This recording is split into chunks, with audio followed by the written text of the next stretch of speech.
Bharat Shakti Group's founder and editor-in-chief, to please escort our dignitaries on stage. Shri Baba Kalyani, Chief of the Naval Staff, I request you to please come up on stage.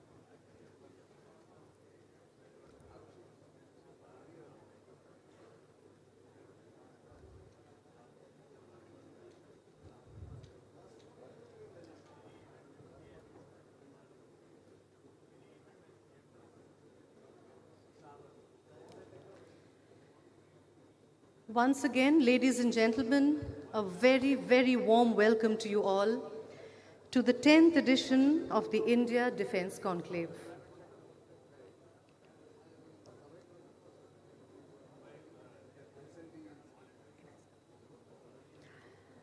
On stage and in the audience, I see many familiar faces, those who have been with us since our very first edition in 2016, right up to this milestone year.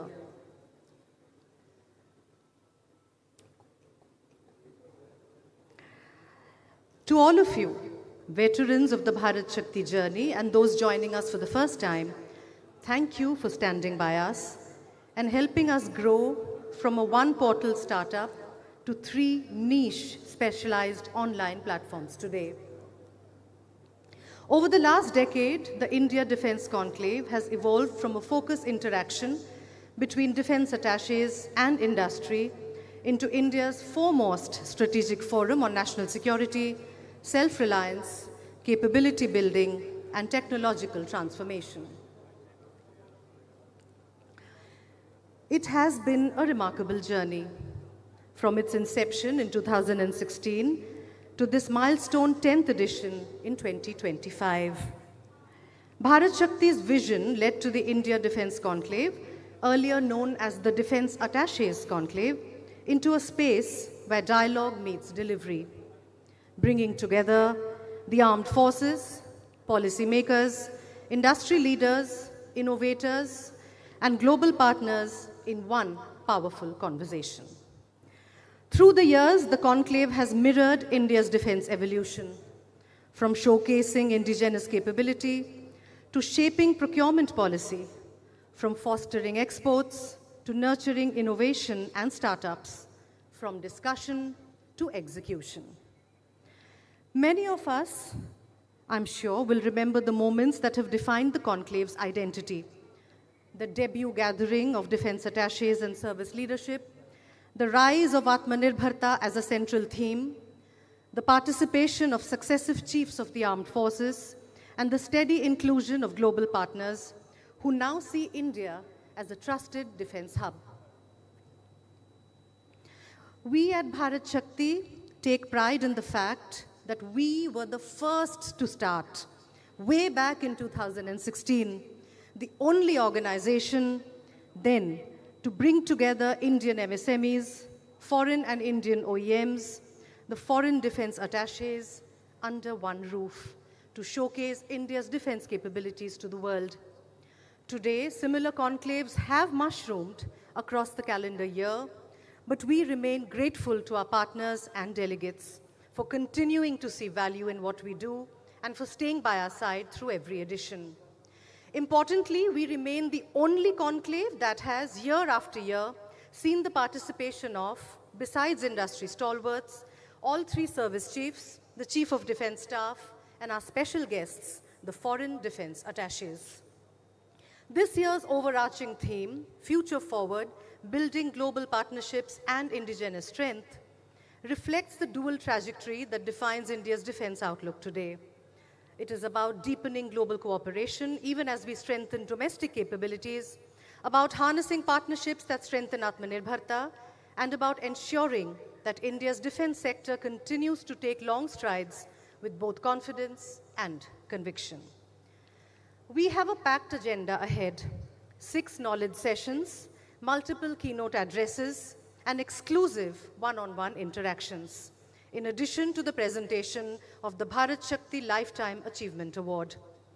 You will find the detailed program in the booklet placed along with your delegate kit.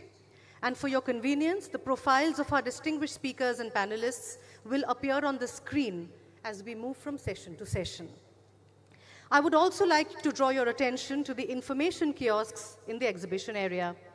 Many of our partners have painstakingly set up these to showcase their products, technologies, and innovations. I urge you to take time during the breaks to visit these kiosks, interact with the representatives, and explore what they have to offer. So before we begin the inaugural session, may I also request your cooperation with one small but very important housekeeping detail. Several high-profile dignitaries are attending today's event, and a security umbrella has been provided for their movement. For smooth coordination and safety, I request all delegates to wear your lanyards provided by the organizers at all times inside the venue. Also, please keep your mobile phones on silent mode during the sessions. And just a reminder, ladies and gentlemen, if you're posting on your social media, please remember to use hashtag IDC2025 and hashtag India Defense Conclave. Tag our handles at @StratNewsGlobal and at Bharat Shakti BSI. The event is also live on Bharat Shakti's YouTube channel. So let us all have a productive day, participate actively in the sessions, visit the kiosks, and engage with the speakers and delegates. And later this evening, as we wrap up a day of ideas and insights, let us all relax, unwind, and let our hair down over cocktails and dinner. And now, to formally set the tone for this milestone edition, may I request Mr. Nitin A. Gokhale, founder and editor-in-chief of Bharat Shakti, to deliver the welcome address.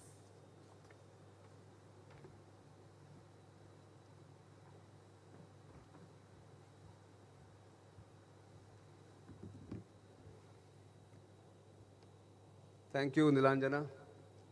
Good morning, ladies and gentlemen. Chief of Naval Staff, Admiral Dinesh K. Tripathi, Mr. Baba Kalyani, Chairman of Bharat Forge, remotely joining us, the Secretary, National Defense of Philippines, Gilberto Teodoro, also was supposed to join us in a recorded message from Sri Lanka, Sri Lanka's Defense Secretary. Unfortunately, some mix-up has prevented him from sending the recorded message, but we also have his written speech, which he has kindly sent to us. And of course, industry stalwarts, senior defense officials, industry representatives from different companies, High Commissioner, Sri Lanka, my old friend Maheshini Kolone, other diplomats, ladies and gentlemen. It gives me immense pleasure, and in fact I stand here humbled and yet satisfied as Bharat Shakti completes 10 years. We celebrate today the 10th edition of the India Defense Conclave, which began, by the way, and I must acknowledge this contribution of the defense attaches of different countries posted in India, that this conclave or conference began as a DA's conclave in 2016. And for the first 4 editions, it was called the Defense Attaches Conclave. Then as the scope increased, we made it into, or renamed it as India Defense Conclave, because then we started discussing many other issues concerning the Indo-Pacific and the broader region. But as we complete 10 years, it gives me immense satisfaction that 10 years ago this month, when Bharat Shakti went live at midnight on 25th November, a quiet but determined beginning of what we believe is now one of India's most credible voices on defense and strategic affairs took place. Bharat Shakti was founded on a simple yet powerful idea: to provide a platform of ideas and a platform for India defense industry to speak to itself and the users. When we began, there was not a single window for the industry to engage, share its issues, or find reliable information. And we wanted Bharat Shakti to become that voice. One space for analysis, policy, and industry engagement. What began with 3 people, mind you, just 3 people. Me, Brigadier Chatterjee, S.K. Chatterjee, who had just retired from the army at that point in time, about 4 years ago, before that, and Nilanjana Banerjee, who started this program.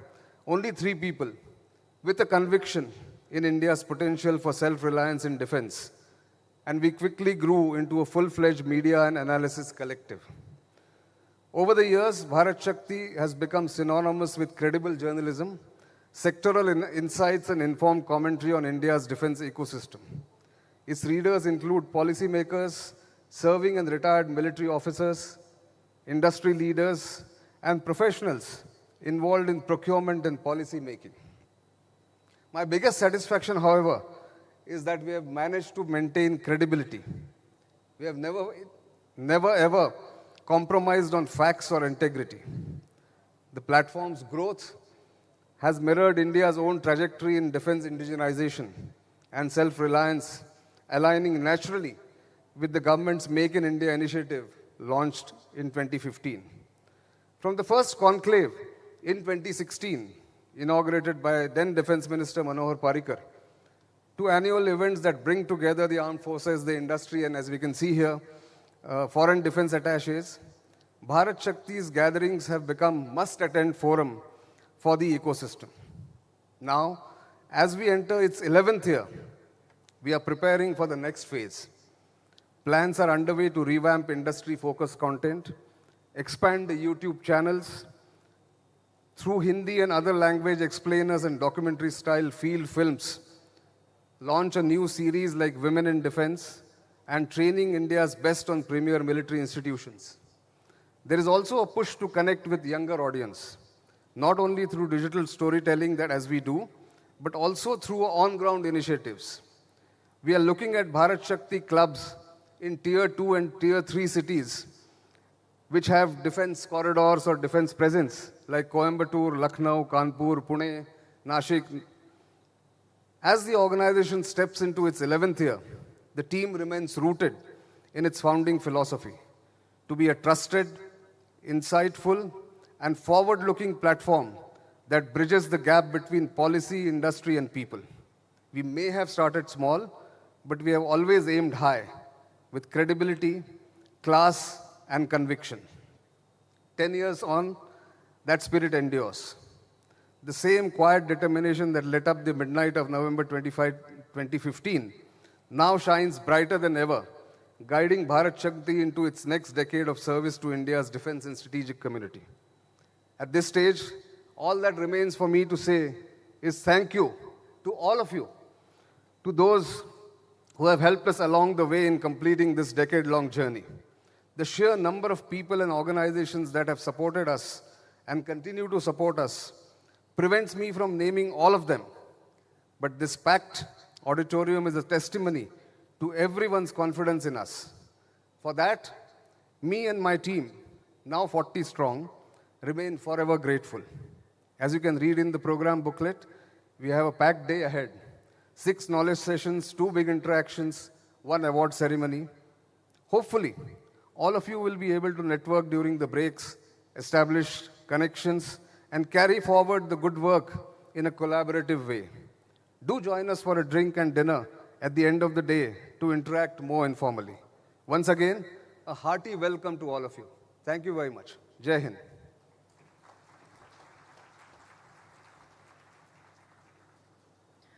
Thank you so much. And now may I request Sri Baba Kalyani, Chairman and Managing Director, Kalyani Group, to deliver the industry address. Can I have a round of applause, please?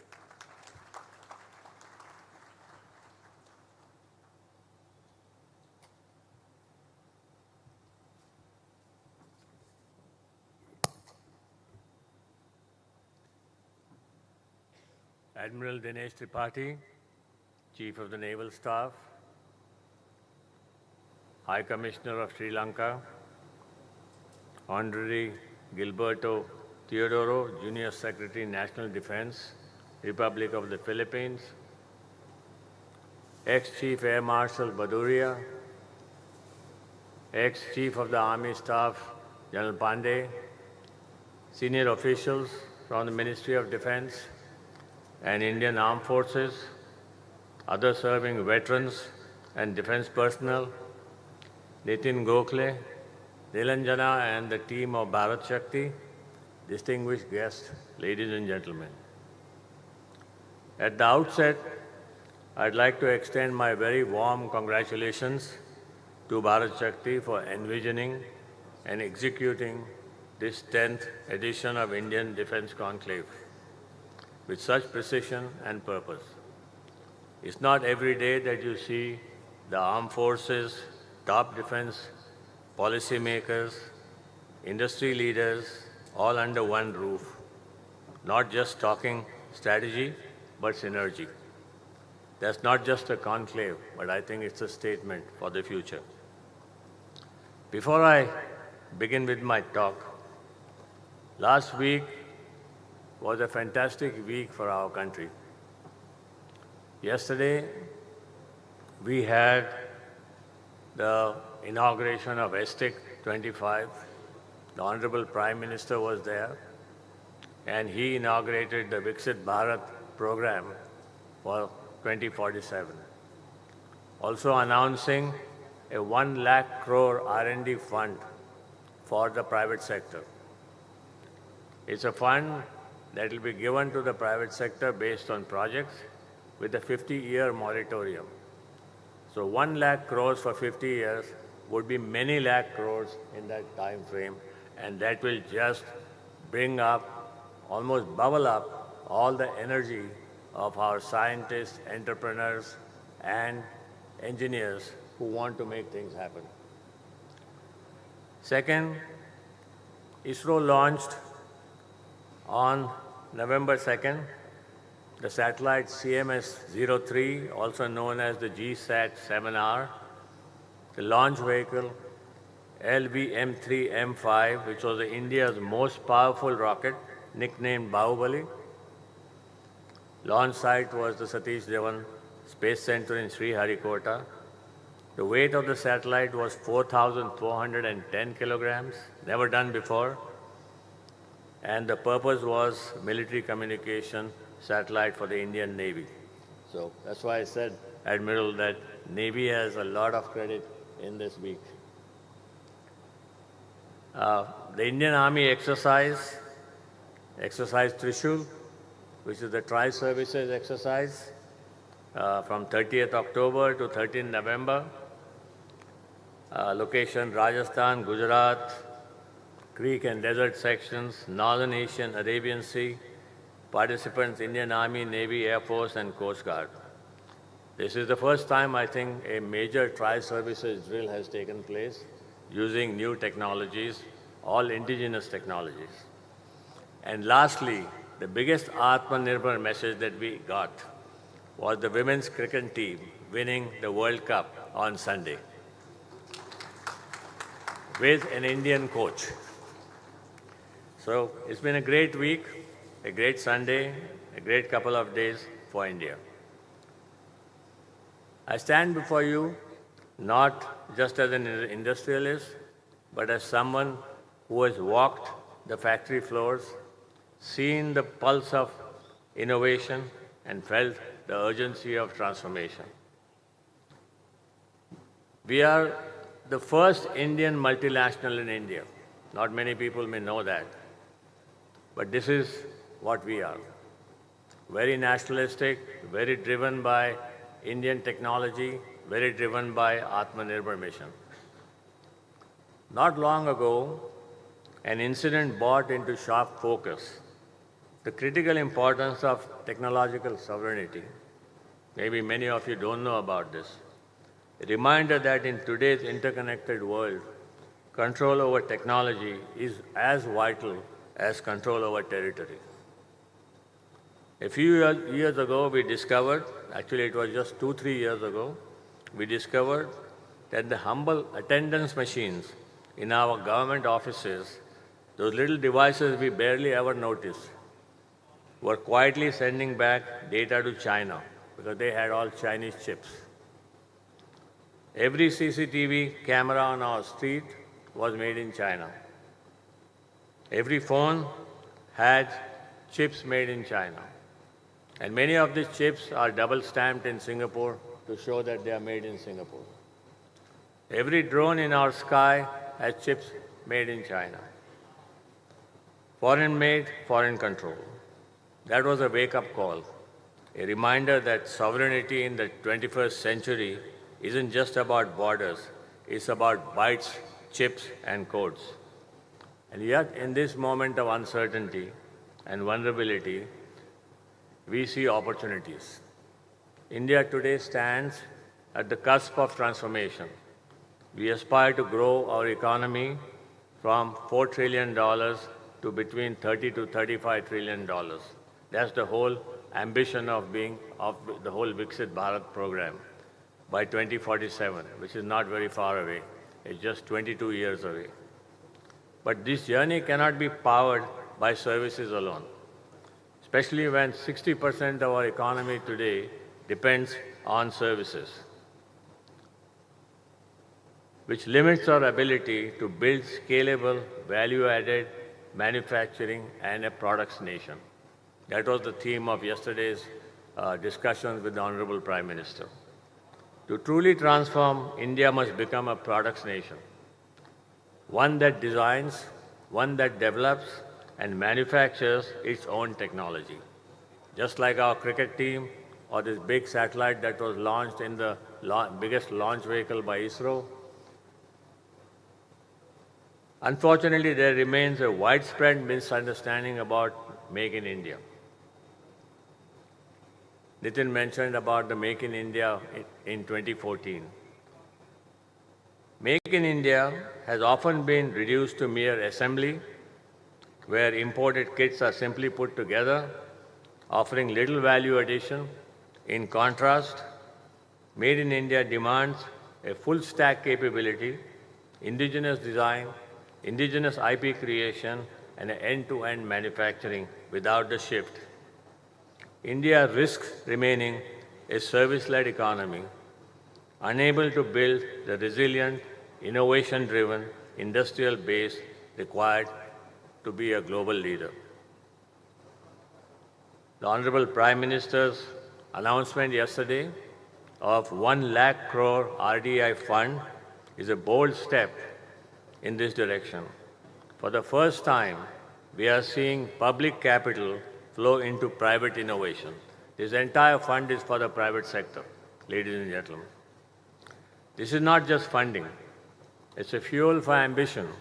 It's a signal for our startups, our scientists, and our engineers saying the nation is telling them that we believe in you. But belief alone is not enough. We need a mind shift change. We must stop being content with assembling kits from abroad. Screwdriver technology will not make us a global power. We must design our own chips, build our own systems, and create our own platforms. Whether it's semiconductors, drones, or core defense hardware like guns, aircraft, submarines, India must lead in designing and manufacturing these technologies, not just assembling. And we need to do this smartly. Let's identify 20 critical systems we need. Break them down into subsystems, design the chips, and only then close the import doors. Strategic autonomy is not about isolation. It's about intelligent self-reliance.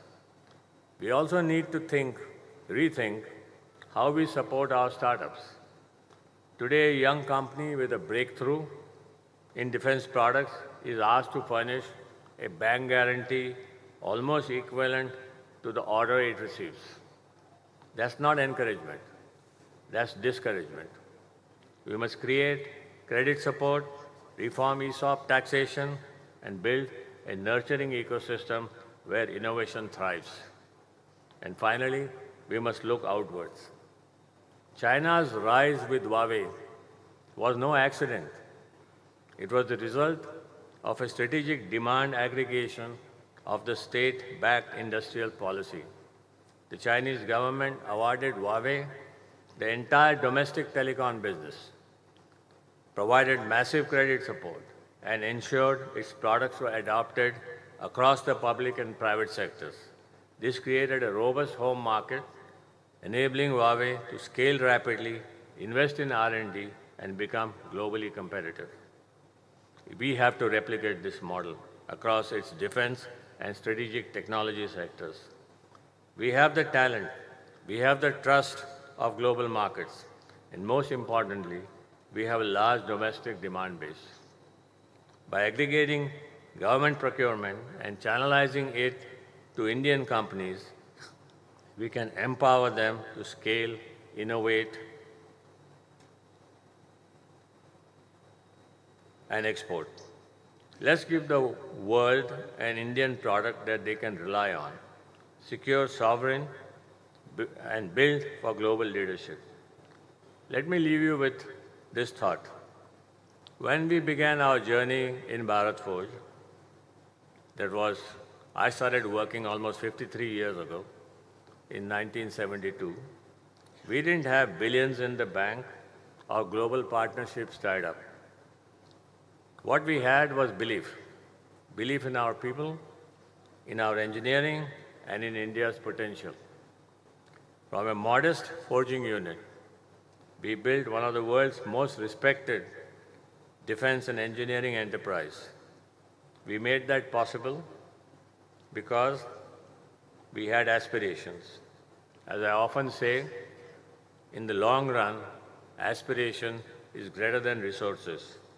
If you dare to dream big, the resources will find their way to you. We need a major mindset change, belief that we can design and make in India products with Indian IP. This true meaning of Atmanirbhar Bharat, a clarion call that has echoed and raised the emotional quotient of almost 1 billion people. No better time to achieve this than today. India's defense future will not be written in policy papers alone. It will be written in labs, in startups, in factories, and in the hearts of those who dare to dream. Let's build that future together. Jai Hind.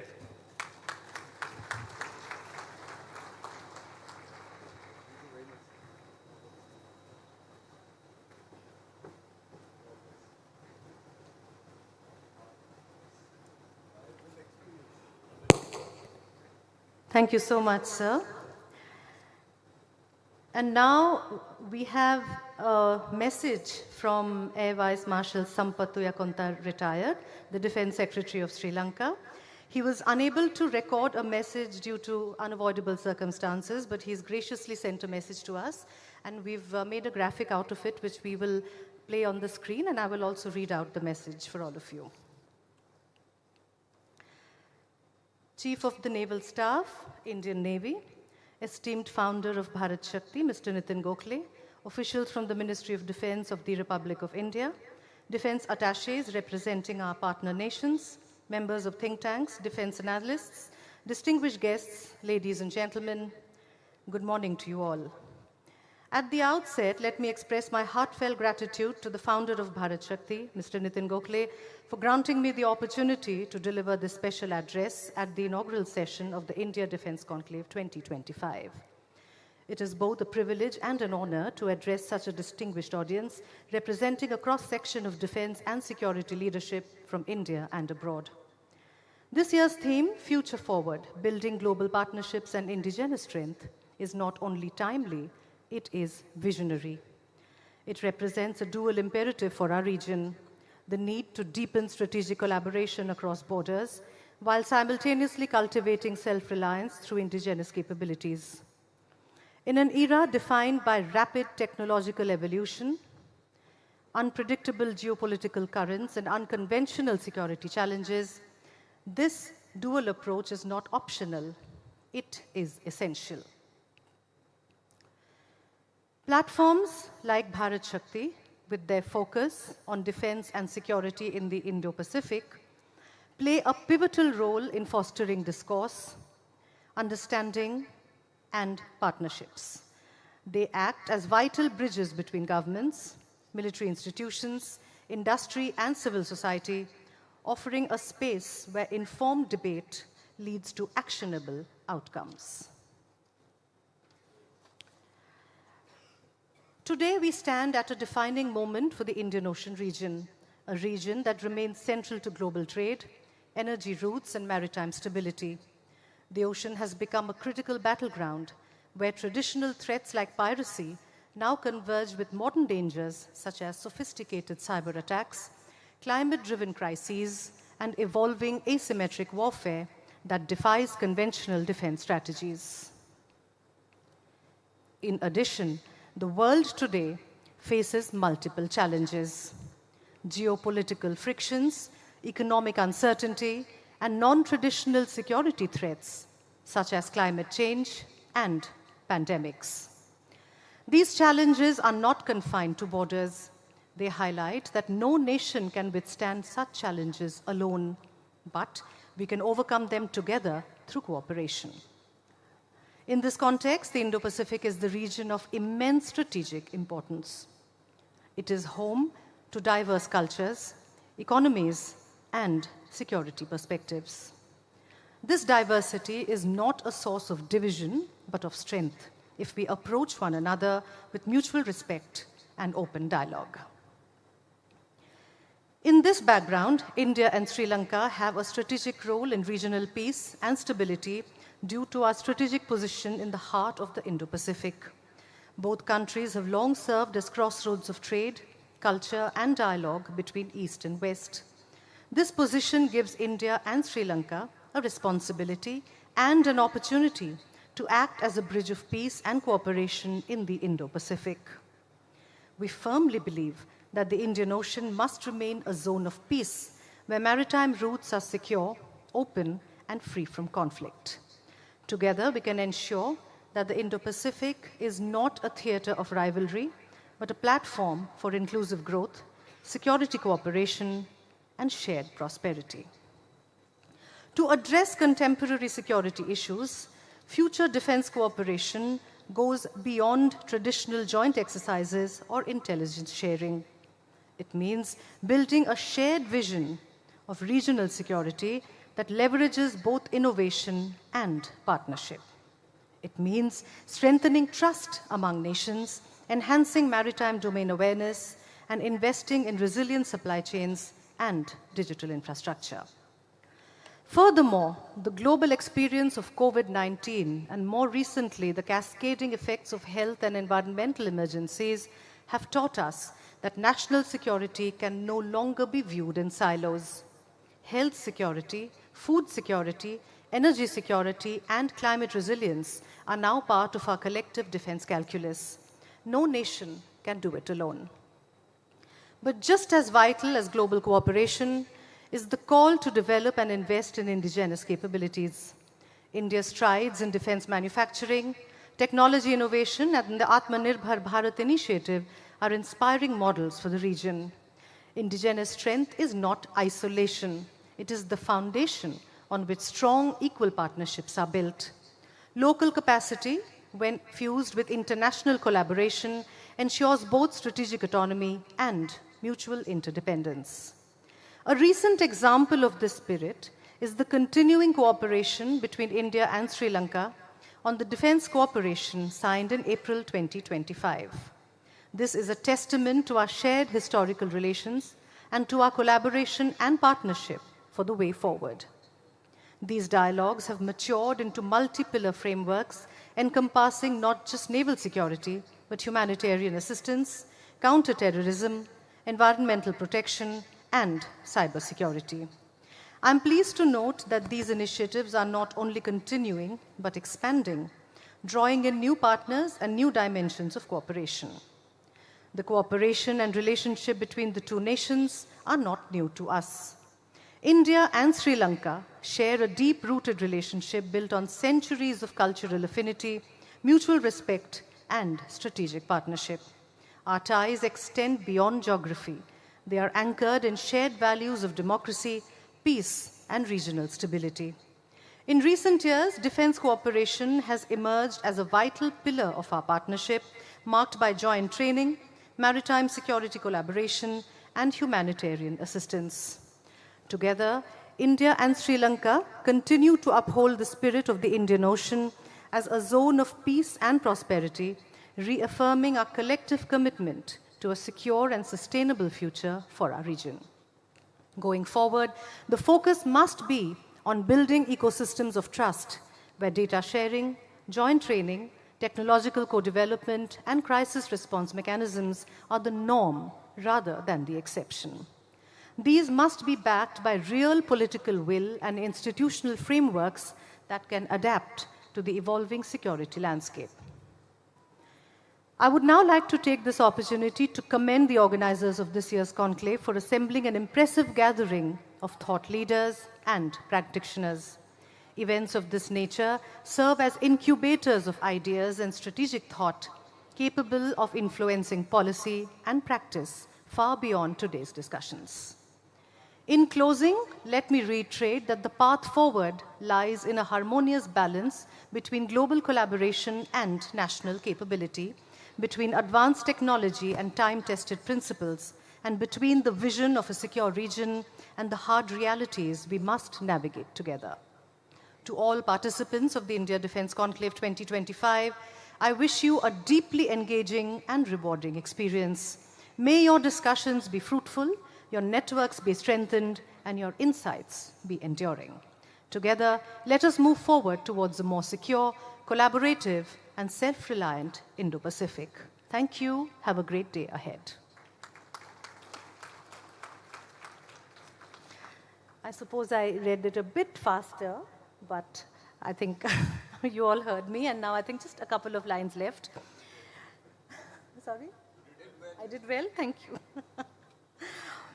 And now I'm thrilled to announce that we are joined live from Manila, Philippines, by Mr. Gilberto Teodoro Jr., the Secretary of National Defense, Philippines. Can we pull him up on screen? To each and every one of our distinguished guests and ladies and gentlemen.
To predict when these will happen and what they will bring us, on figuratively and literally, and we best do this together.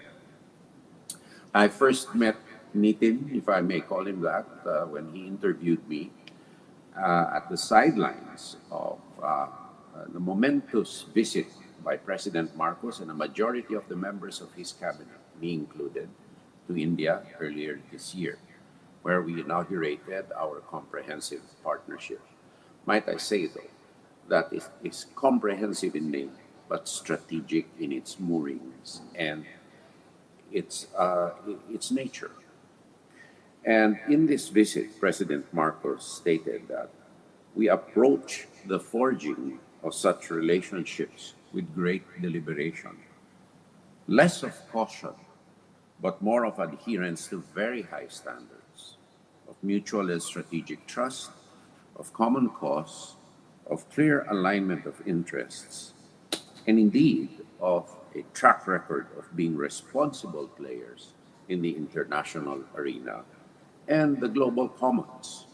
India has emerged as one of the countries with which the Philippines finds these sterling qualities. I had the honor once again of meeting my esteemed counterpart, the Honorable Rajnath Singh, during the ADMM Plus just the other day. And I publicly stated during my intervention in the ADMM Plus that in contrast with one country's behavior, India is a paradigm of what we should aspire to if we become a power in its observance of international law. And I cited the fact that India entered into an arbitration with a much smaller country. Though the outcome was not to India's liking, it complied with the arbitral ruling to the letter, unhesitatingly and willingly. And this kind of spirit and behavior of a power is one that every country that evolves into a power should aspire to copy. And those that are major powers should have the humility to take a look at and perhaps guide their future actions accordingly. Our relationship is a greenfield one, though it is way, way too late. Our person-to-person relationships, our shared culture, our shared history, pre-Philippines even, 400 years, before 400 years back, was already strong and robust. And thus this rediscovery by the Philippines has opened the floodgates of enthusiasm, optimism, and ambition for our shared goals, particularly for ensuring a free and open Indo-Pacific and upholding international norms. We both rely on international norms to guarantee our security and our sovereignty. We both are steadfast adherents because we hope to be beneficiaries of UNCLOS, and we appreciate India's leadership towards, shall we say, cementing the applicability of UNCLOS in the international domain. We've had several maritime cooperative activities in the South China Sea as a way of trust and confidence building between and among our defense establishments. As you know, we were the first foreign recipients of the BrahMos system, of which adds considerably to our deterrent posture. But beyond this, beyond these granular items of cooperation, I view India's role as complementary and necessary for the resilience of the Indo-Pacific. And this area, to include Europe, to include the whole world, is interconnected, as we know.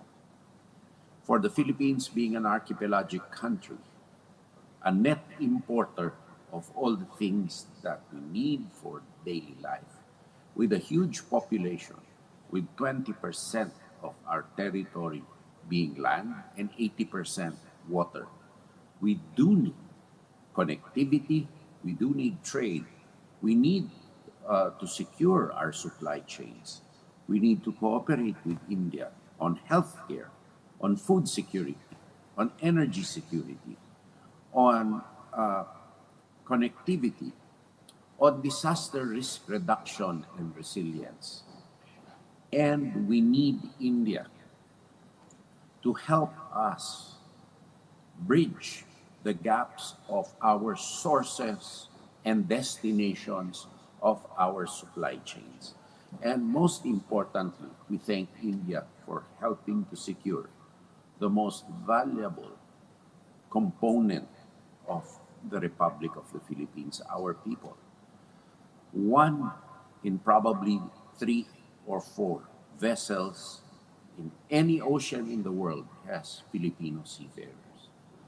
And they have been most victimized with crimes at sea and other state and non-state sponsored actions at sea.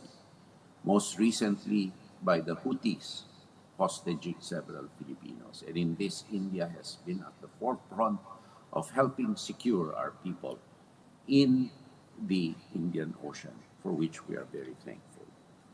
But deeper to that, we had a review of the systems that you use to ensure your resilience, to ensure strategic autonomy, of which the Philippines are avid students. I've had exchanges with Nitin. I've had the honor of connecting with Ambassador Vijay Gokhale, who will give us several pointers on how to deal with adversaries on the negotiating table. I have had the honor, of course, of meeting an esteemed counterpart, aside from Prime Minister Modi and Her Excellency the President, Minister Jai Shankar several times, and he has given us several pearls of wisdom to work with. My staff now and I are reviewing Kautilyan politics for a whole gamut from the India way, Bharat India, which we are discovering a new dimension and a new atmosphere for us, where we realize the need to further converge because there are lessons to be learned and experiences to be shared. We are also reviewing the RAW of India and its interconnection with strengthening the country, the vital moorings of a country for resilience, and the vast amount of interconnectivity between strategic necessities to industry, to physical security, to digital security, to healthcare, and the rest of the elements that we need to put into place to have a resilient archipelago. We also are fascinated by how the BJP, for example, has structured its politics to ensure continuity in the application and operation, which is the hardest to put into place, operation of a strategic plan for India's rise economically, India's rise socially, India's rise while preserving and protecting its interests. And so with India, the Philippines must be, of course, perhaps not to the same degree as India is, but we must be resilient in order to stand our ground. And if a country cannot stand its ground, hold steadfast to its principles, once we share democracy, free speech, freedom of navigation, and appease a bully, then one's moorings will become unleashed and lost in the seas of time. And it will be a disservice to the future generations of one's country if one's leadership were to to fall down the easier path of appeasement.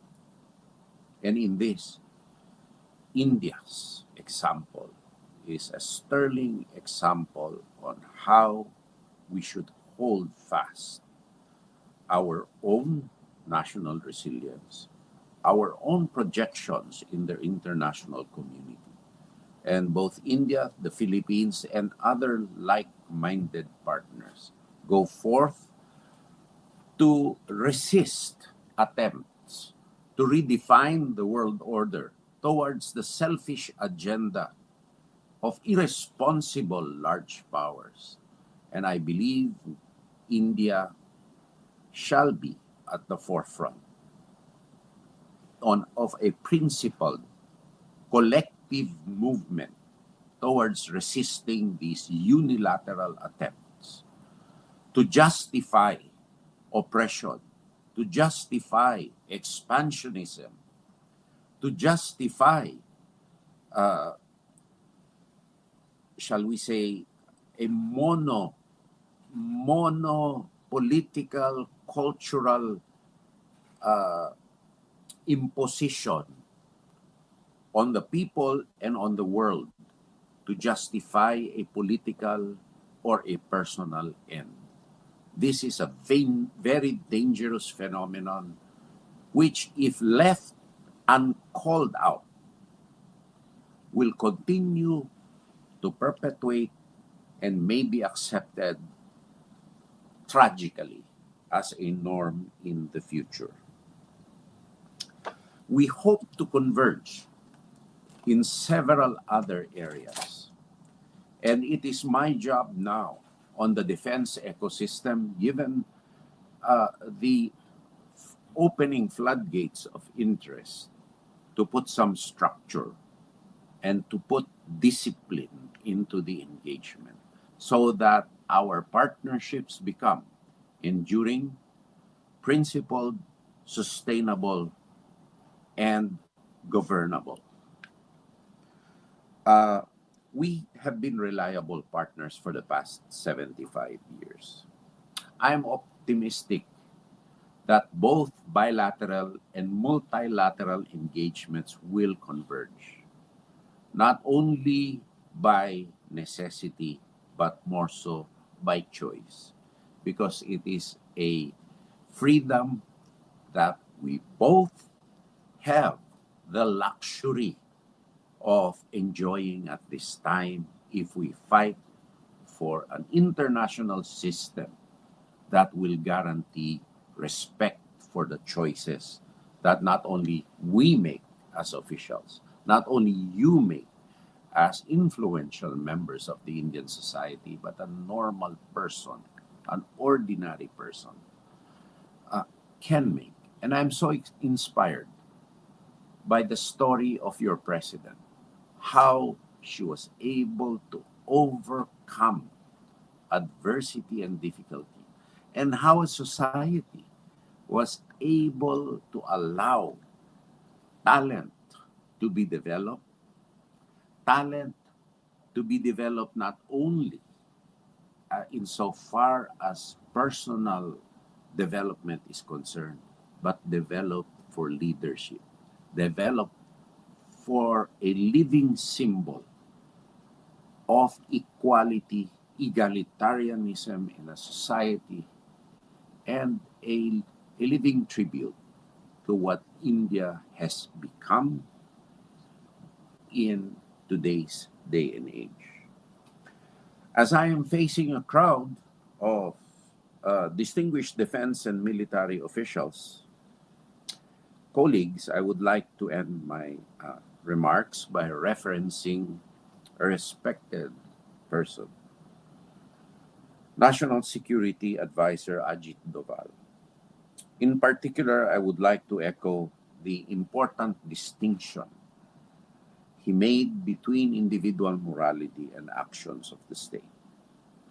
In the words of his biographer, Mahesh Dutt Sharma, and I quote, "When an eye for an eye and a tooth for a tooth, both action and reaction continue for some time, between two opposing societies or their respective kingdoms.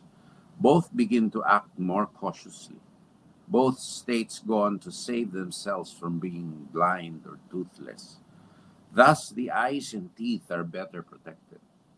And over time, both realize that there is no benefit in hitting the other's eye or breaking his teeth. In short, mutual power creates mutual resistance over time and leads to lasting peace. In this spirit, I would like to thank our partners in India for helping us bolster our defense capabilities and for serving as an inspiration on how to stand up to a bully. Looking ahead, I'm hopeful that the Philippines and India, and most specifically together with our other partners, can maintain the peace and stability of the Indo-Pacific and the world, for that matter, and uphold the principles that underpin our rules-based order. Thank you very much, and I wish you all success, and I look forward to meeting each and every one of you individually, if not in India, but you are most welcome to come to the Philippines in the future. Mabuhay po. Maraming salamat po sa inyong lahat. Namaste.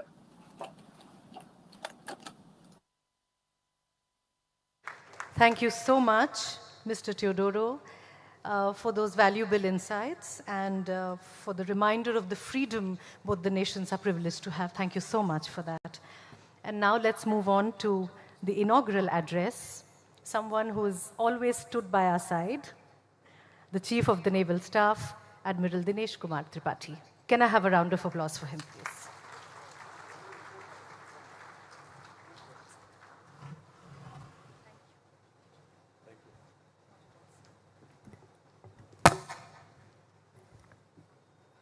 Check. Yeah. Okay.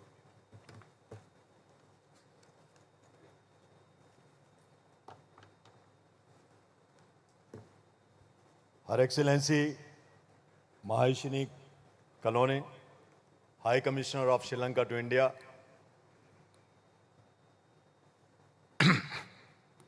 Air Chief Marshal R.K.S. Bhaduria, our former Chief of Air Staff, General Manoj Pandey, our former Chief of Army Staff, Shri Baba Kalyani, sitting on the stage, CMD of Kalyani Group, Mr. Nitin Gokhale, Editor-in-Chief of Bharat Shakti, senior leaders from the Defense Forces and the Government of India, which includes, and I can see some of them sitting here, both serving and retired. General Raj Shukla is here, member UPSC. Our DGCG, Parmesh Shivamani is here. And I see Vice Admiral R.V. Pandit, the Chief SPS. Eminent members from the academia and industry, defense attaches who have been a common presence for the last 10 years in the journey of this conclave, friends from the media, ladies and gentlemen, a very good morning to all of you. It was wonderful to hear Mr. Baba Kalyani, who I'm sure all of you know, always speaks from his heart. Air Vice Marshal Sampath Konta, Defense Secretary of Sri Lanka, whom I had the privilege to interact with during my visit to Colombo last month, and Mr. Gilbert Theodoro Jr., Secretary of the National Defense of Philippines, whom we just heard and who spoke so passionately. It's always a pleasure to attend the India Defense Conclave organized by Bharat Shakti, and I am indeed privileged to deliver the inaugural address for its milestone 10th edition, hosted at the iconic Constitution Club of India. At the outset, I would like to congratulate Mr. Nitin Gokhale and his team for what you have achieved in the past decade. It is due to your relentless pursuit of excellence that over the years, India Defence Conclave has evolved from a national dialogue into a truly global platform, bridging the worlds of policy, industry, innovation, and intellect towards the larger good. I have no doubt you would have grown by leaps and bounds in the next 2 decades when we as a country become the Viksit Bharat, which is our collective dream and belief. As we celebrate 10 years of this forum's evolution, this edition offers an opportunity not only to reflect, but also to reimagine and translate our collective thoughts into purposeful actions. Ladies and gentlemen, today we stand at an inflection point where technology, trade, and tensions are converging faster than ever before.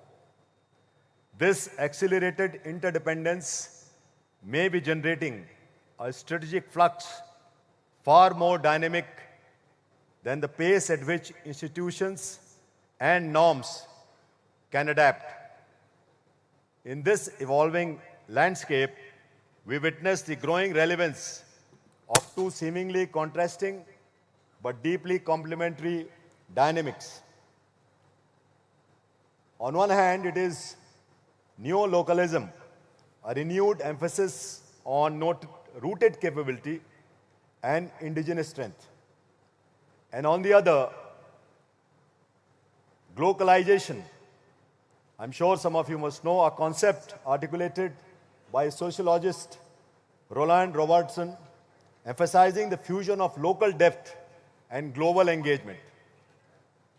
Highlighting this paradigm, our Honorable Raksha Mantri recently observed that, and I quote, "In the times ahead, the nation that masters the triangle of technology, strategy, and adaptability will emerge as the true global power," unquote.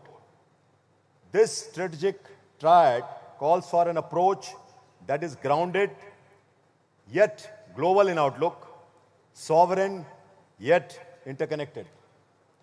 Against this backdrop, the theme of this year's conclave, Future Forward, Building Global Partnerships and Indigenous Strength, is both timely and forward-looking. It recognizes that the strategic calculus of our era is defined not by choosing between outward engagement and inner resilience, but by mastering their interplay. For India, these two sides, indigenous strength and global partnerships, are not opposing choices, but mutually reinforcing imperatives and part of a single strategic continuum. As our Honorable Prime Minister has articulated, and I quote again, "For peace, stability, and prosperity in the world, India must become self-reliant. Chips or ships, we must make them in India," unquote. This vision reflects the reality that a confident and capable India contributes to a more stable and secure world. In that spirit, I would like to talk about the pillar of indigenous strength. First, the very foundation of strategic autonomy, national resilience, and operational confidence in enabling trusted cooperation at global level. Today, indigenous strength extends far beyond the battlefields. It is now enmeshed with industrial ecosystems, innovation chains, and information networks, where semiconductors can be as decisive as submarines, and secure data links matter as much as secure sea lanes. In my view, three enablers anchor this strength: self-reliance, synergy, and security, each reinforcing the other, and together defining the future. From an Indian perspective, self-reliance or Atmanirbharta today is moving beyond Make in India to Trust in India. Sovereign competence rooted in iterative design, technological ownership, and mission-ready delivery. Nowhere is this more visible than in the defense sector. India's defense production has more than tripled over the last decade and crossed over 1.5 lakh crore rupees last year.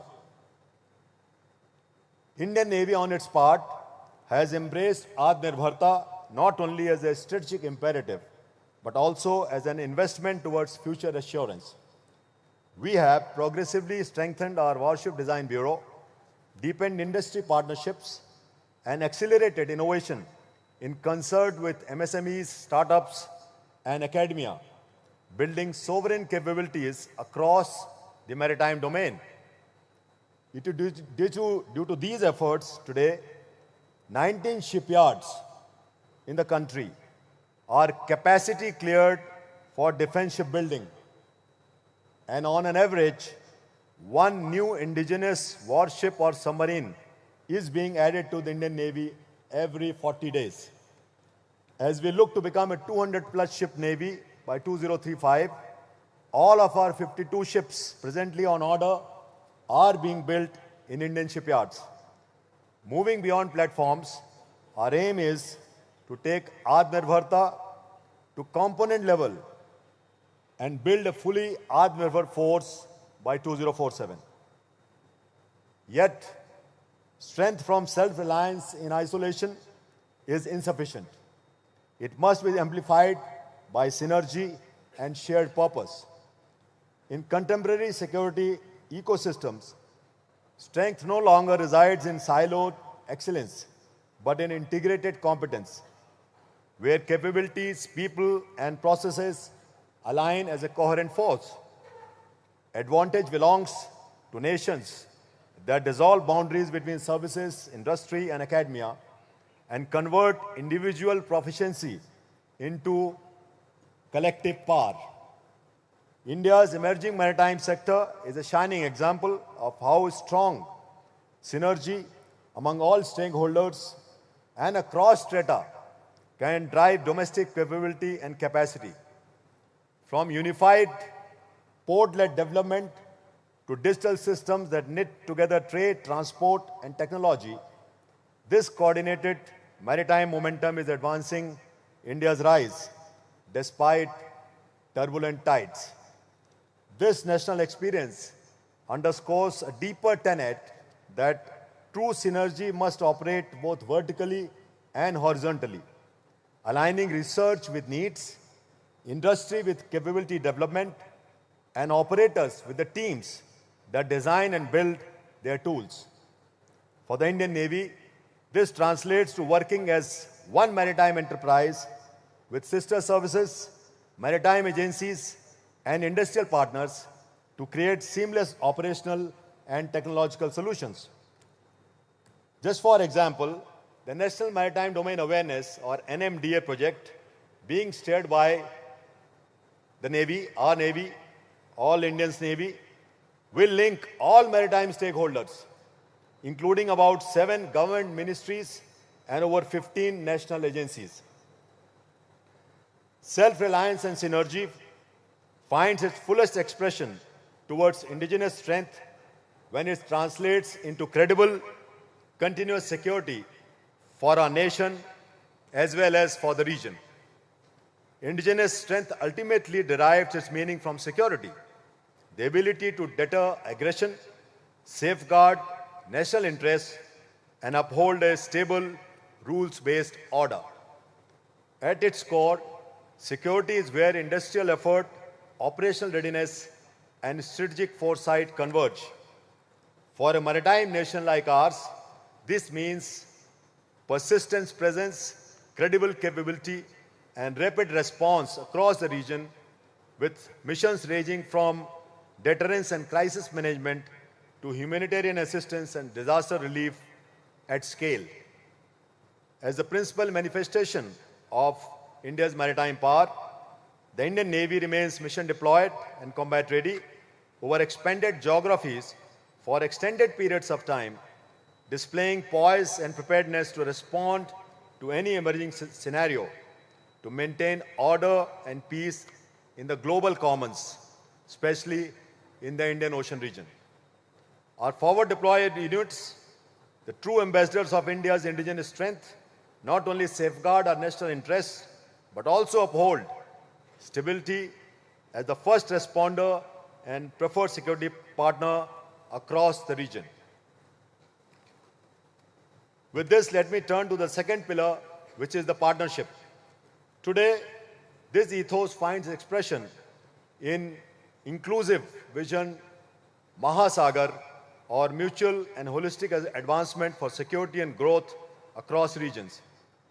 Evolving from Sagar, which was coined 10 years back in 2015, which is, as you all know by now, security and growth for all in the region, and also means sea for our foreign partners, to the elevated vision of Mahasagar, which means ocean. This signifies both expansion of scope and depth of purpose in our engagements. At sea, the Indian Navy has operationalized the approach through trust, transparency, and concrete steps involving coordinated patrols and surveillance missions, maritime domain awareness initiatives, humanitarian assistance and rescue missions, and exercises that deepen trust and interoperability. In moments of crisis and contingencies, be it cyclones, pandemics, or maritime disruptions, our actions have demonstrated that credible capability can deliver collective good.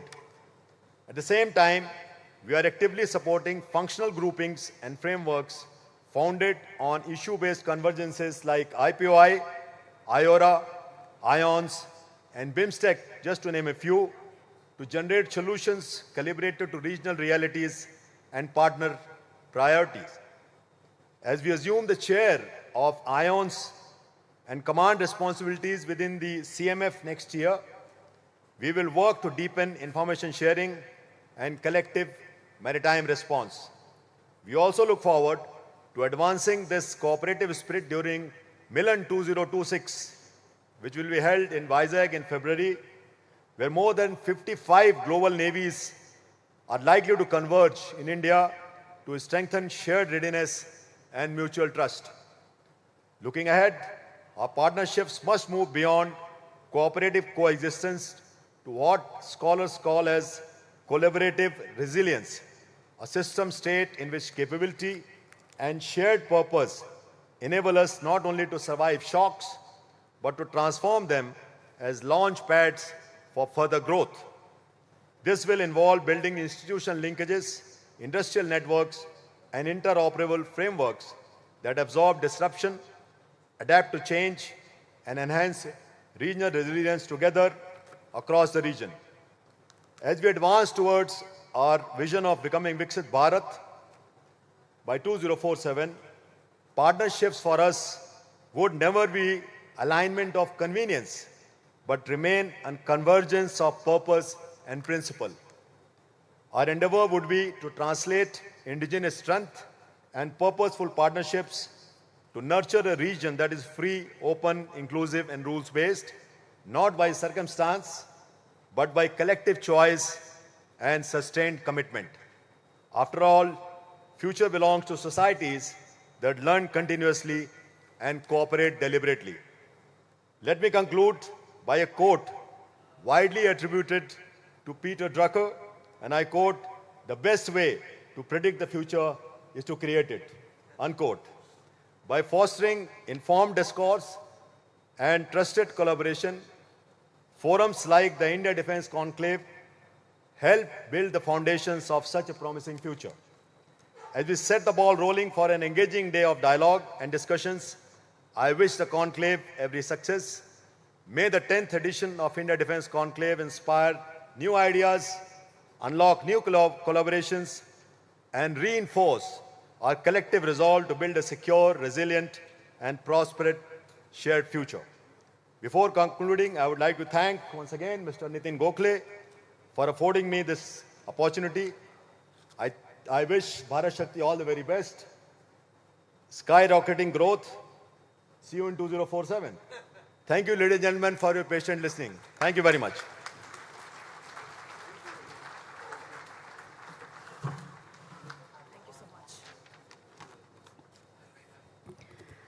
Thank you so much, sir. for the inaugural address.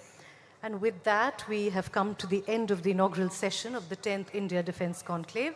I request Mr. Nitin Gokhale to present mementos to our dignitaries on stage. A memento to the Chief of Naval Staff, Admiral Tripathi.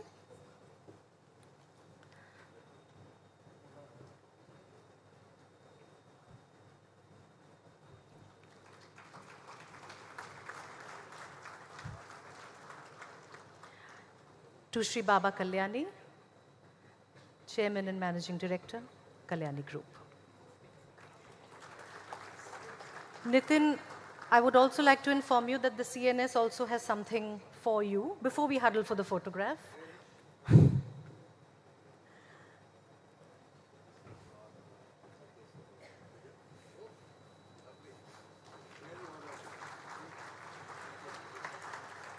Thank you so much. And now I request the three of you to please have a photograph together.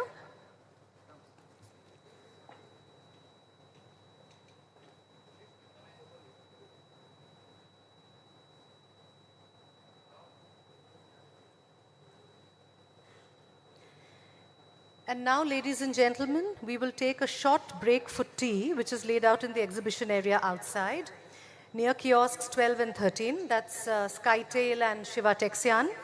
We have ensured that the kiosks get footfall from everyone, the VIPs and the delegates. Please grab your cups, and I will see you back here in 20 minutes. Thank you so much.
हाल बंद हो गया.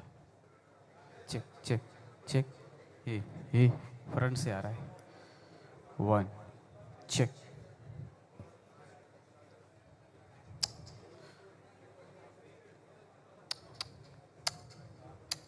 Check check check check check check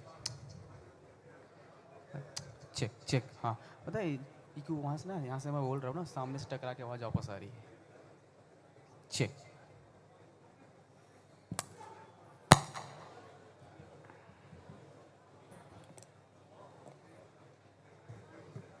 check check check.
Check आ रहा है.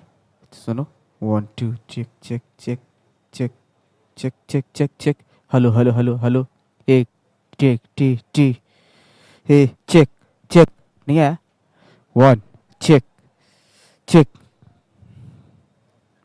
6 पे लिया. 6 पे. 1 2 3 check check check check check check. 7 पे लगा. 6 पे लगा. देखूँ मैं. Check 1 1 T T T T T. Check check check check check check. ठीक है. Okay.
1, 2.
One, check. Check, check, check, check, check, check, check, check, check, check.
Ladies and gentlemen, I request all of you to please start settling down.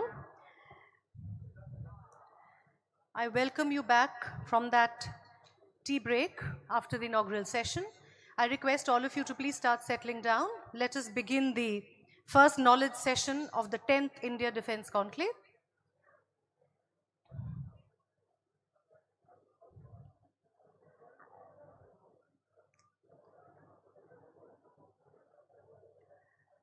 I request all of you to please settle down in your seats so that we can start. Our moderator and panelists are all here and we're running a few minutes late.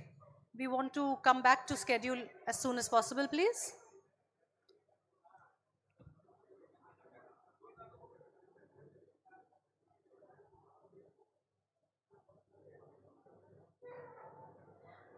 Like I said before, we have a power-packed session, 6 knowledge sessions, several keynote addresses, very special one-on-one interactions, and of course kiosk visits. I request all of you to please settle down. The first knowledge session, ladies and gentlemen, in a few seconds, building the future armed forces.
We begin with building the future armed forces.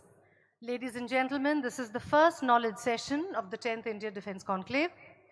Building the future armed forces, a conversation on how technology, innovation, and evolving doctrines are redefining readiness and capability for the armed forces of 2035. For the keynote address of the session, I invite the Secretary, Department of Defence R&D, Chairman DRDO, Dr. Samir V. Kamath. Thank you so much, sir. May I also request the moderator and the panelists to please come up. Commodore Arun Golaya, retired, former head, TDAC and NIIO. Our panelists, Mr. J.S. Gavankar, CEO and country head, Safran India. Mr. Arun Ramchandani, Senior Vice President and Head, Larsen & Toubro Precision Engineering Systems IC. Mr. Ashish Rajvanshi, CEO, Adani Defence and Aerospace. Can I have a round of applause, please?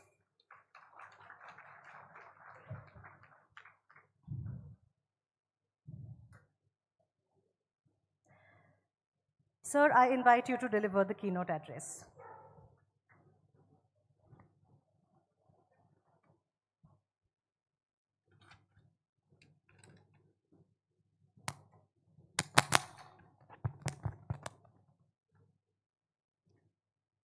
My fellow panelists, distinguished guests, and ladies and gentlemen, a very good morning to you. We have still 5 minutes to go to noon.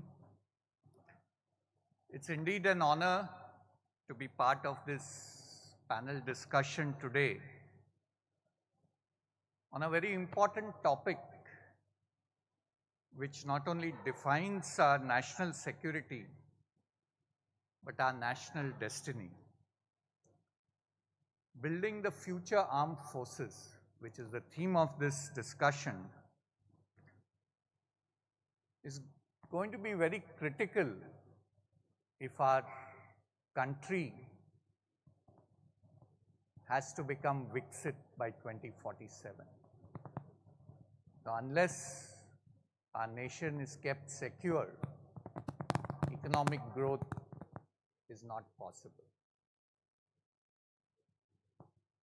Our armed forces have served the nation with unmatched courage and honor, and they are one of the largest and best armed forces in the world.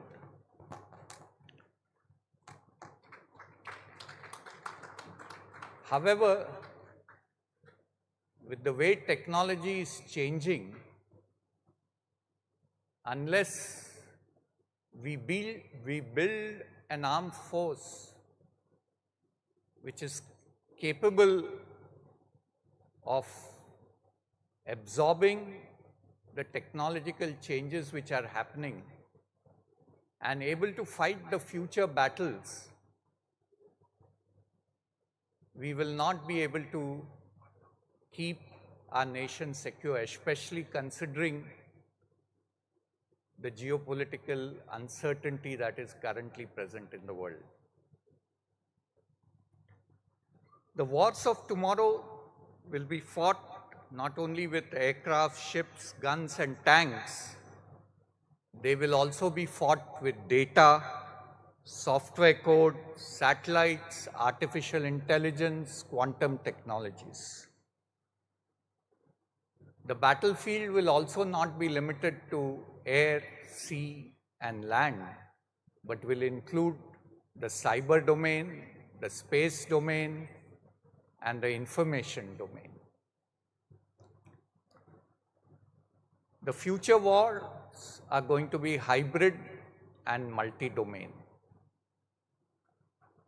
You can have drone strikes without any warning. Disinformation campaigns will ensure that you don't know what is the truth, what is not correct information.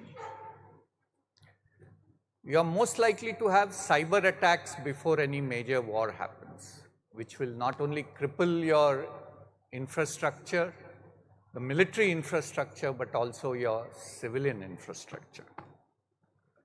So to move ahead, we have to move from a reactive defense to a proactive dominance. This will necessarily involve mastering technologies that shape the future. The technologies such as AI, ML, robotics, quantum technologies, photonics, advanced materials, hypersonics. These are emerging technologies which we have to master and take leadership. Our future for our armed forces should be such that they are integrated, intelligent, and equipped with indigenous systems. They can operate as one cohesive unit, working together in a theater.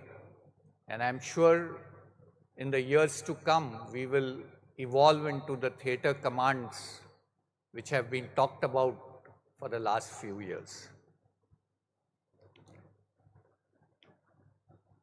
However, one thing which now the government is focusing, that is Atmanirbharta. This is very critical. We not only have to become Atmanirbhar in production, but we have to become Atmanirbhar in R&D, especially defense R&D.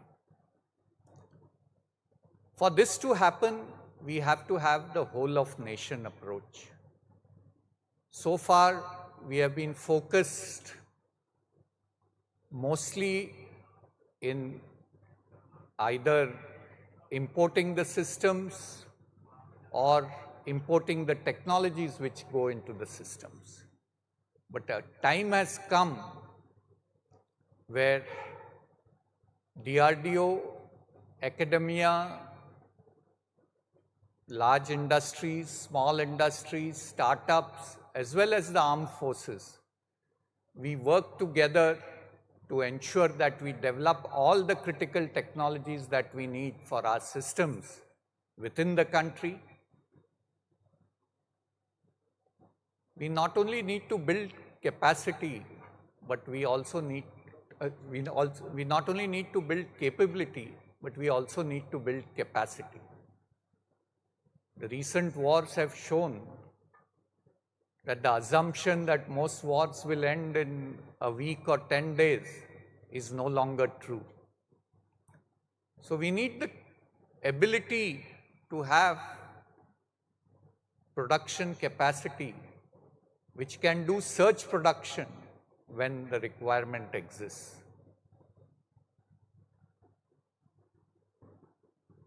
But technology alone will not win you wars. We have to ensure that our armed forces are adequately trained and adequately technology savvy to fight the battles of the future. So the next decade or so are going to be very critical for the country. It's time that we leapfrog to a new normal where we take this vision which our Honorable Prime Minister has set for us and move from a import-driven defense economy to a fully indigenous defense ecosystem, which not only makes defense systems for our country, but also focuses on global exports. I am fully sanguine that if we work together, we will achieve this in the next decade. So my best wishes to all of you who have gathered here, and I'm sure my fellow panelists will throw light on what the plans their individual companies have to ensure that this reality is met. So thank you for your kind attention.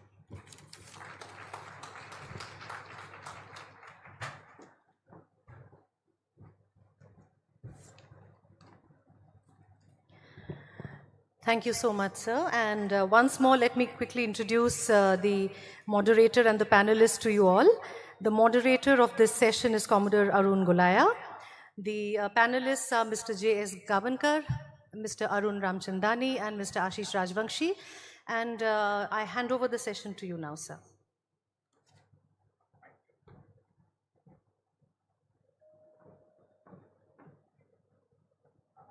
Thank you. Good afternoon, ladies and gentlemen, and wow, I don't think any of us could have asked for a better panel when it comes to, the first session, all stalwarts of the industry, the doyens. I don't think any of them need any introduction, so I'll skip the introduction. We are slightly behind time, so let's get into the meat of the matter, as it were. So I'll start with what you ended with, sir, about asking the companies what they are doing as far as the theme is concerned of building the future armed forces. So shall we start with a very quick, point-wise, in 2 minutes, what your company is doing as far as building the future armed forces are concerned, and thereafter we shall shift over to the questions and maybe have a free-flowing kind of a discussion. So shall we start with you, sir? Hello. The theme of the session is building future-ready armed forces, and I would probably come down one level, that what does armed forces need and what we are doing to get in there. Maybe the first and the foremost thing is a reliable state-of-the-art equipment is any armed forces would need to fight a battle of tomorrow, and build on that further sustainability, and then comes self-reliance. So in this order, if I see, the whole concept of doing in India, supporting in India, setting up repair centers, MROs, and going forward to do some code design, code develop from a self-reliant perspective. All of this Safran has been doing in India more or less depending upon the need, depending upon the feasibility, and depending upon the ask for the last 70 plus years. Today, Safran is present in 7 different cities in the country, working out of 18 different work centers, doing parts manufacturing, doing engineering activities in the country, doing maintenance repairs and overhauls, and just started with one engine co-development, and probably we'll do another one in the country. So this is the small gist. Going forward, to build future-ready armed forces, we would be tying up with, we would be working closely with Bell on producing Hammer. We would be setting up M88 MROs in coming time. We would be doing a couple of more things, including some skill building initiatives in the country. And to cut it short, maybe the entire ecosystem which needs to exist for this aerospace and defense to support the future-ready armed forces, that's the approach which Safran has been taking. So lots of things in the pipeline, and you mentioned about, sustaining as well as, so before I come to you, sir, I think we can make a distinction, and all of them are important, between one, innovation and indigenization. Indigenization, of course, being getting to India, something which already exists, and innovation making something anew. Second is the difference between Atmanirbhar Bharat and Make in India. And again, I would say that both are important. I, for one, do not subscribe to this, that, screwdrivergiri, as it is sometimes called. We don't have to always reinvent the wheel. And the third is the role of startups, though, of course, all the firms here are big firms, but how can the firms help startups? Coming to you, sir, L&T, I know, is a firm which has always prided itself in their R&D, strong R&D base. So could I ask you to cover that? What is your firm doing for the theme, which is building the future armed forces? So we are looking at this at 2 levels. One, as a kind of system integrator, our interest is to build platforms and solutions which are indigenously designed, developed. So as far as these are concerned, whether they are battle tanks or howitzers, self-propelled howitzers, or whether they are warships or submarines, and so on. These kind of platforms are things that we want to specialize in so that we can build the larger platforms that the nation requires. So that's at one level. And we believe that today the industrial ecosystem, the R&D ecosystem around us, the MSME ecosystem, all of this can be integrated into building future platforms for the nation. So that's at one level. At the other level, we have a dedicated technology and innovation center. And their job is really to look at what are the trends and shifts that are happening in the future. So improvements in propulsion technology, the directed energy, how that can be used as air defense solutions and so on. So that's a second level of investment that we are doing. And this is a small team which is focused at looking at technology trends and how we can bring it into future warfare. The approach here is slightly different. Typically, when we build our platforms and when we do our R&D, we had relied on building large R&Ds, working with DRDO, that kind of stuff. For these people, the focus is how to engage with an ecosystem that is looking at futuristic technologies. So whether it's academia, whether it's startups, we don't intend to build a very complex or very large future technology center, but integrate it with the external environment and make it far more agile and far more innovative to look at new ideas that we can bring in for the future. So I would say these are the 2 levels that we are investing at, and I believe both will yield results One, in the nearer term, building platforms and solutions, system-based solutions, and two, looking at future tech. Before I come to you, Mr. Rajvanshi, I will of course ask you to cover what your Adani Defense is doing, but if I can also club that with a question, you know, the most defining change which has happened in the recent past, and the reason we are discussing the future, is that instead of incremental change which we were used to, and now it is quantum leaps which is happening. The cliche about it's not evolution, it's a revolution. So if everything is changing, so if I can just request you also to club the brief about what your activities are, with this very, very basic fundamental question, that how do organizations, and when I say organizations, I'm talking about the private sector, I'm talking about DRDO, I'm talking about the armed forces, you know, how in this changing environment and fast changing environment, the organizations remain resilient and also relevant. So if I could request you to cover this also with a brief about what you're doing. Good morning. Audible? Yeah. Thank you, Arun, for the question. So what Adani is doing is trying to make defense sector attractive for the next generation, because organizations are built out of people, not out of products. And I just had an interaction with this young lady, Anushka, who came back from University of Southern California to work in the defense sector in India, which just talks about the long-term potential. And what Adani is trying to give, how do we ensure that the brain drain can be reversed? And this is not only for defense, but manufacturing as a pillar becomes a mainstay for the Indian economy over the next 20 years. What's the focus? The focus is threefold. One, long-term sustainability. So recently, with the merger of the top two platforms in MRO, we become the largest MRO company in the country.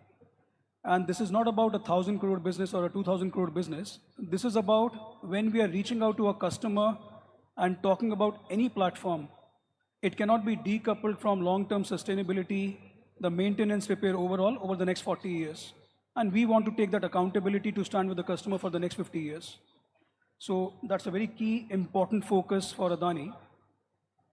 The second, when we were doing the wargaming and the simulation in 2020, what should be the focus of the country over the next 20 years? It's not copying what's happening in the West in 60s and 70s and becoming a Me Too, but literally looking into the so-called the future and saying unmanned technology will become as important as physical people on the ground.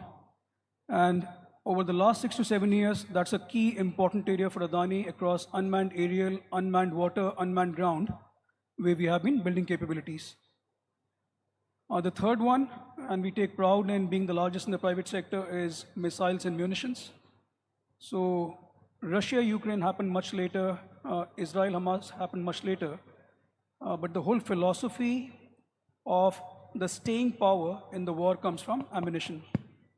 And when we were crafting our blueprint strategy in 2020, 2019, I was surprised to see that no Indian private sector firm has taken bets in ammunition.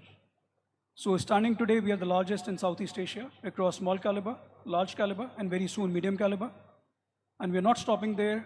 After BDL, we can proudly say we are one of the largest in missiles, working with DRDO on the design and development programs from a long-term perspective. So shall we come back in this order again?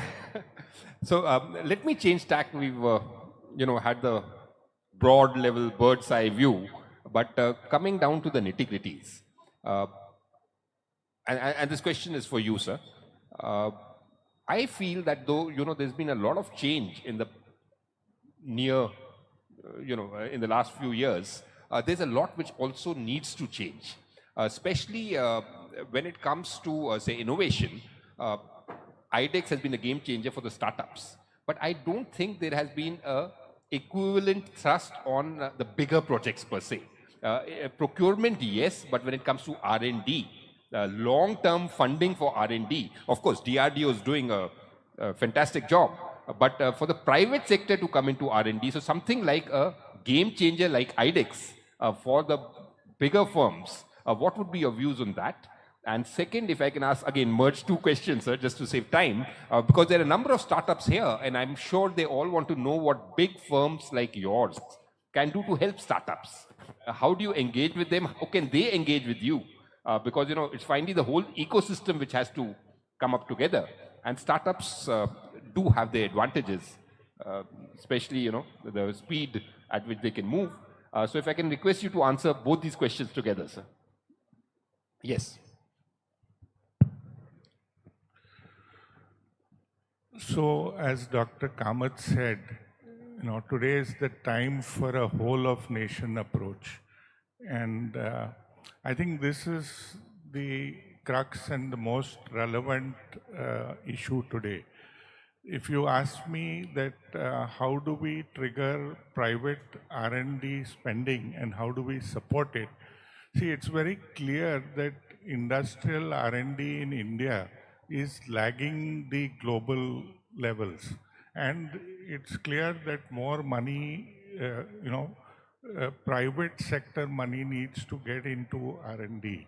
Now, given the kind of industry that we are in, where returns take a long time, where procurement is a complex process, and you really don't know if your investments are going to yield returns.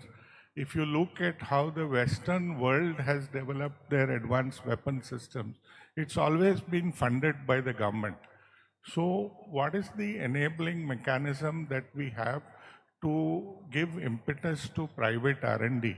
And I think the access for large capital to support private R&D is important.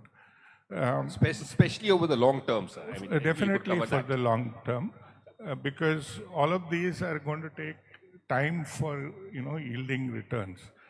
The government has announced a couple of schemes. They need to be operationalized, but at least the thinking is in that direction. Two things which the government said: 25% of the R&D budget going to industry, startups, and academia. We are not very clear how that is getting operationalized and how R&D money will come to the industry. The second is the 1 lakh crore deep tech fund, which also provides funding for people wanting to do R&D in deep tech. I think again, this is a DST program, and the government says that they will provide 50% of the funding for deep tech R&D that the industry wants to do. And to my mind, 50% is a good start to go with. How this is going to be operationalized, how the fund is going to, reach the industrial R&D, still remains to be seen, but the intent is there. And the focus is on deep tech. So today, as a private industry, I have an option to invest in deep tech with some government support. The third thing I feel is that today, when we are building our own platforms, etc., there is this whole thing about NCNC, which I think it's time to do away with. Funding has to come to the industry for them to start investing in building futuristic platforms. You're not buying off-the-shelf products. And, every program I participate in, the investments are huge. To participate in a competitive NCNC program, the cost of building prototypes, the cost of ammunition, the cost of trials, many times run into 50 and hundreds of crores. And if somebody has to participate in 4 or 5 programs, the entire thing is unviable. So we need to find solutions of that form. Coming finally to your question on startups, I think it is important that, again, here a whole of nation approach is adopted, and collaboration is the key word. As far as we are concerned, we are very happy to, and we do that, we engage with startups. We offer them our facilities. We are happy to help them take their laboratory technology to the field and support them in that, to that extent. We are happy to invest in some of the startups. Of course, one of the challenges that we find that we are long-term strategic players. Many of the startups are playing a valuation game. So they're looking at how to drive up valuation, and that makes it a little hard for us to invest in them because they are looking at some astronomical valuations which we can't fathom and we can't figure out. It doesn't make sense to make investments there. But what we tell genuine startup people that we are there to work with you, we are there to support you. They have a fear that sometimes these big fish may gobble us up. That's not our intent. I think we need to coexist and work together. And we are also developing a mindset where we learn to respect the innovation spirit of the startup and working together create synergistic output. I liked what you said about the NC, sir. And I can see a few people in uniform also. And I've always said that one NC is okay, not both. Either you can have no cost but full commitment, or full cost but no commitment. But you can't have no cost and no commitment. I'm glad that's something which, it's changing. Things are changing, and people don't talk about NC anymore. Or hopefully, some do, but it's coming down. But you also mentioned about the whole of government approach, but this theme being collaboration. So it's not only the whole of government, but I think we have to collaborate even with our external partners. And who better than you to tell us about that, sir? So again, I'll club two questions. One, of course, the importance of aero engines, but aero engines specifically, when it comes to strategic autonomy, and why and how can Safran help India get this, if I can call it, achieve the strategic sovereignty, or I think why part with Dr. Kamath sitting on the stage, it would not be appropriate for me to answer that question, but under your control, sir, and with the due permission. I'll give him the mic in case he doesn't agree, he can. No, so, aero engine has been kind of a strategic ask by the country for quite some time now. And I come from a mixed background. I was with the armed forces, then sometime DRDO, and now with private sector, and worked with 2 engine OEMs. So I have a mixed perspective on that. But, an ability of a country to design, develop, manufacture, sustain, enhance, and high performance air jet engine is, I don't think, anymore an industrial ask. It is more of a symbol for pride, for strategic autonomy, and for future safety, if I may say so. And I don't think India doesn't want any of this, so obviously the ask for aero engine exists. With technologically superior platforms like LCA and subsequently AMCA being designed, developed in the country, if we don't have, as a nation, India doesn't have an engine to power them, I don't think anybody wants that to happen. And there has been past history in the Marut era, 1960, and why that engine created the issue it created, probably we don't want to land up there as a country.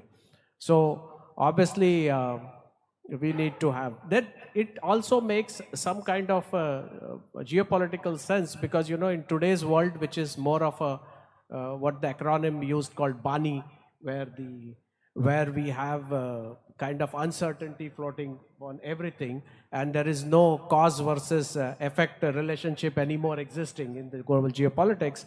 As much as autonomy you have is good, and maybe aero engine, because every platform today, the fighting platform, be it ship or tank, or needs an engine to power. Without that, nothing happens. So we need to, as a country, probably India needs to have aero engine of its own. Now they develop it purely. There was an attempt done, Kaveri. I would say it has been a fairly successful attempt, though it may not be having the end product use which it intended, but there has been a big, large learning on that. And or you collaborate probably with an international engine house. One of them could be Safra, and then we take it from there and still attain strategic autonomy in collaboration with friendly foreign nations. So this is what probably I would say in why India needs an aero engine. Coming to how and why Safran can support, we have been talking to DRDO for quite a number of years now, trying to collaborate, and probably we will do that in coming times. But before that happens, as I said in my first question, we are working on an ecosystem-based approach.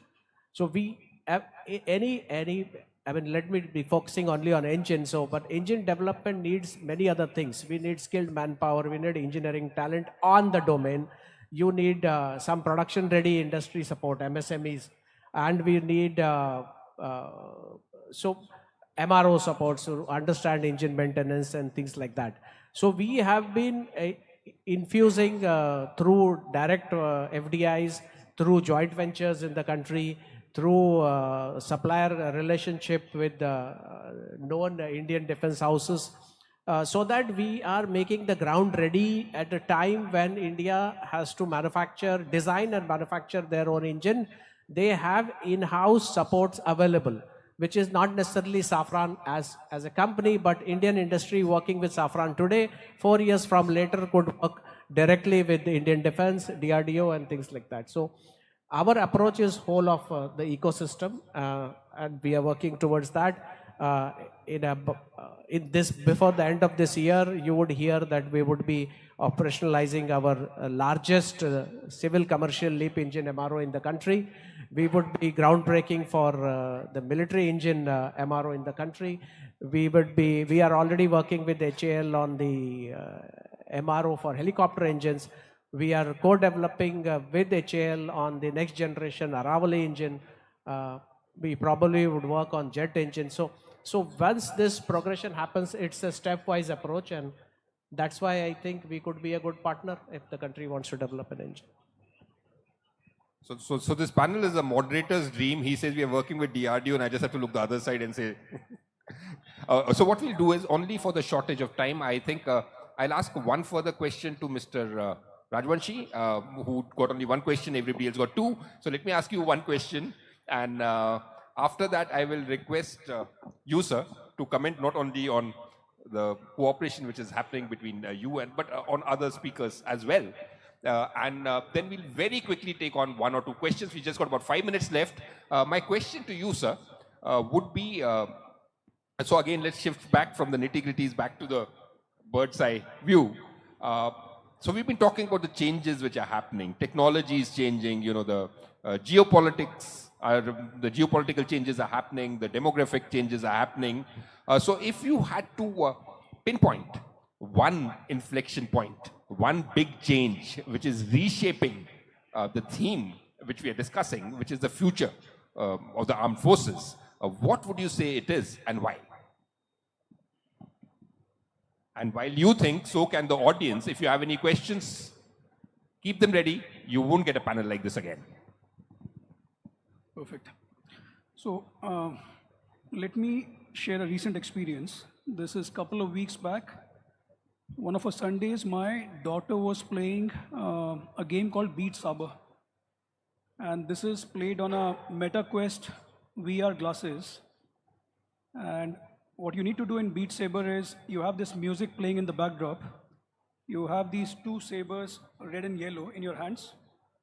And the blocks which are coming are aligned to the music beats, along with an arrow in what direction you need to cut these blocks while the music is playing. So you have an augmented reality setup, and you have to have the best brain, eye, hands, legs coordination, which is required for playing this game in an AR world. Aisha played for a couple of hours, and she scored some 98,000 points in 10-15 minutes when we were talking about the blocks. And then she said, "Mom, why don't you play this?" My wife. And Ritu took it over. So she tried, worked, And after a couple of hours, the best score she was able to get was 9,000 or 10,000 compared to 98,000. And we repeated the same on day 2, we repeated the same on day 3. So the score of Ritu improved incrementally from 9,000 to 15,000, while Aisha went from 98,000 to 300,000. Why is this important? To the point on inflection. The takeaway in my mind was it's a man, machine, data, AI convergence which is happening, not only in defense but in the civil world. The ability which is required to play is so much different compared to what we have been doing. So for thousands of years, war was all about physical dominance. Yeah, it's a game of men, as we can see in this room. And 98% of people in the front line or the back end were men, because lifting heavy things, firing ammunition, that becomes much more important than using cognitive abilities. One big change, the future war, is 80% women and robots. Yeah, so it's very important to appreciate how the whole manpower is going to change. The future is not about, with due respect, having the 55-year-old colonel or general running from the front. It's a 15-year-old who is running an FPV in the backdrop and actually doing wargaming and simulation and the cyber warfare, which is a lot more intricate compared to what was happening until now. So for me, the big inflection point over the next 10 years is how we look at the talent which is going to be used, inducted, and deployed in the armed forces, how we are going to train our people to understand and appreciate technology. All of us have seen Fast and Furious, we have seen F1, and there's a very famous dialogue, it's not about the car but the driver. We can give the most advanced technologies in the hands of today's people, it'll fail, with due respect. Yeah. Even I tried playing Beat Saber, I cannot beat Aisha. So unless we start rethinking about the people who are behind the machine is not going to play an important role. So we've all seen Fast and Furious, but if we are not fast in getting the session done with, I can see Nilanjana would be furious. So only for the shortage of time, we'll take one question from the audience, 1 or 2 questions, so very quick. I will request all the speakers to be very, very quick and answer point-wise. But before that, Dr. Kamath sir, your views, point-wise, very quickly. So I will just say that we hope to have some good news on the aero engine. I won't say beyond that because there is very limited time. But to answer Mr. Ramchandani's point regarding investment which the private sector companies need to make in R&D and the need for the government to fund. The problem today we have is we spend 5% of our defense budget on R&D. If you look at countries like US, China, they spend close to 12 to 15% of their defense budget on R&D. So the first thing we need to do is to increase our spending on R&D. And I'm glad to say that Honorable Raksha Mantri has promised us that over the next 5 years, we will move from the current 5% to 10%. Once that happens, there will be enough money available. With respect to the last point which Ashish made regarding the nature of warfare itself changing, I partially agree with it, but once the bullets start flying, then your plans work till the first bullet is fired. So conventional equipments will also be required.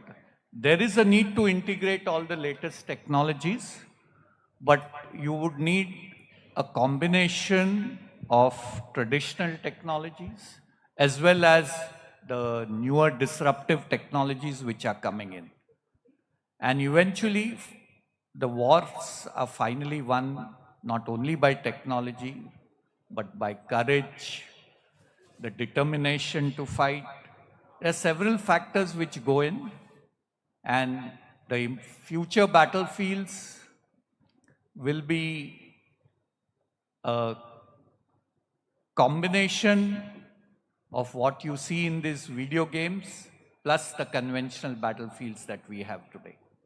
So with this, I'll Thank you, sir, and thank you to all the speakers. I had said we'll take a few questions from the audience, but I can see Nilanjana already coming up on stage, and she will turn violent if we don't stop it here. So I'm sorry, but due to paucity of time, we'll have to call it off here. The speakers are around. I'm sure you'll have the interaction with them over the day, and you can ask them the questions over networking.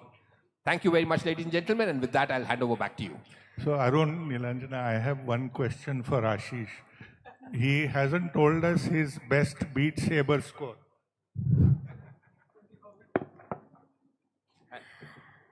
I would like to thank all our speakers for that insightful discussion on building the future armed forces.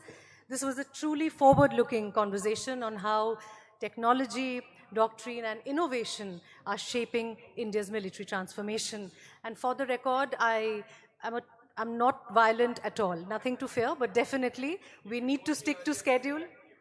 Yeah, I didn't tell you earlier for that reason. Thank you so much, gentlemen, for that wonderful, wonderful session. Can I have a round of applause for all our speakers, please?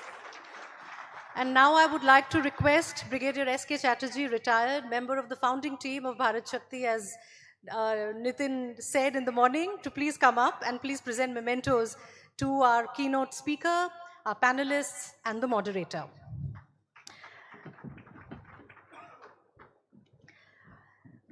A memento to Dr. Samir V. Kamath, Secretary, R&D, Chairman, DRDO.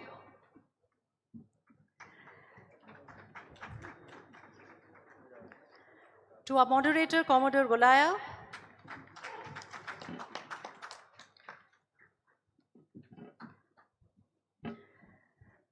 And to our panelists, first, Mr. J.S. Gavankar, CEO and Country Head, Safran India.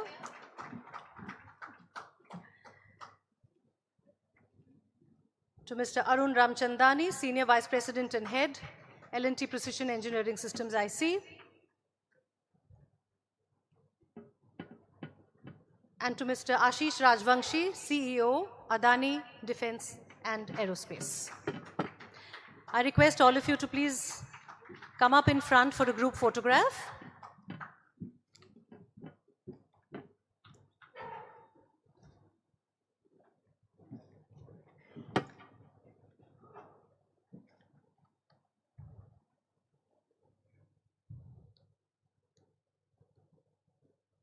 Thank you so much. Thank you so much, gentlemen.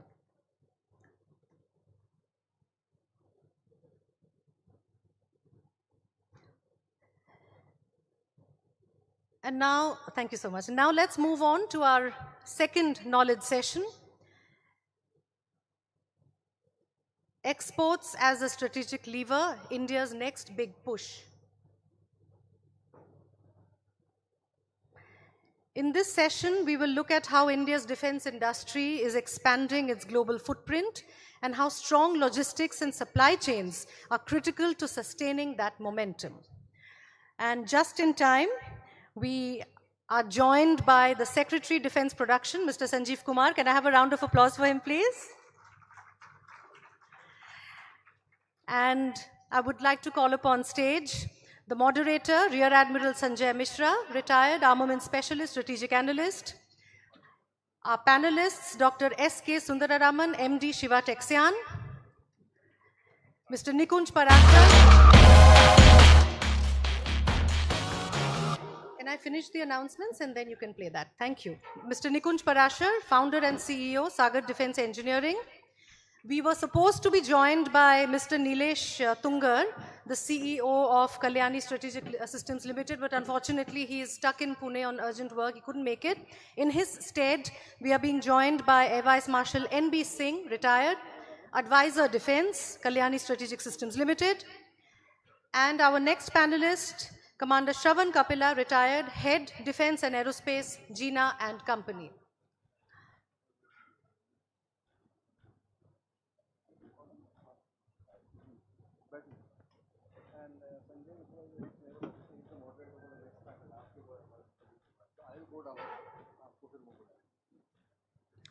All right. First, let me request the Secretary Defense Production, Mr. Sanjeev Kumar, to deliver the keynote address. Can I have a round of applause for him, please? Thank you.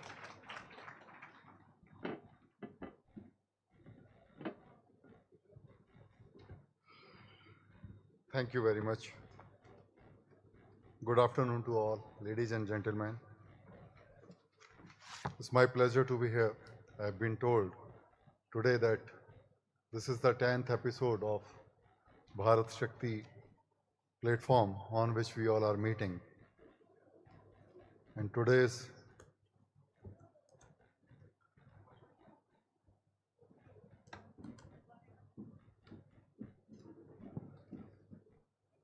Conclave's subject is Future Forward, Building Global Partnership and Indigenous Strength. So I must congratulate Mr. Gokhale and his team for putting up this very thoughtful conclave with excellent sessions. And I'm thankful to him and all of you to listen to me. Subject which I have been asked to speak is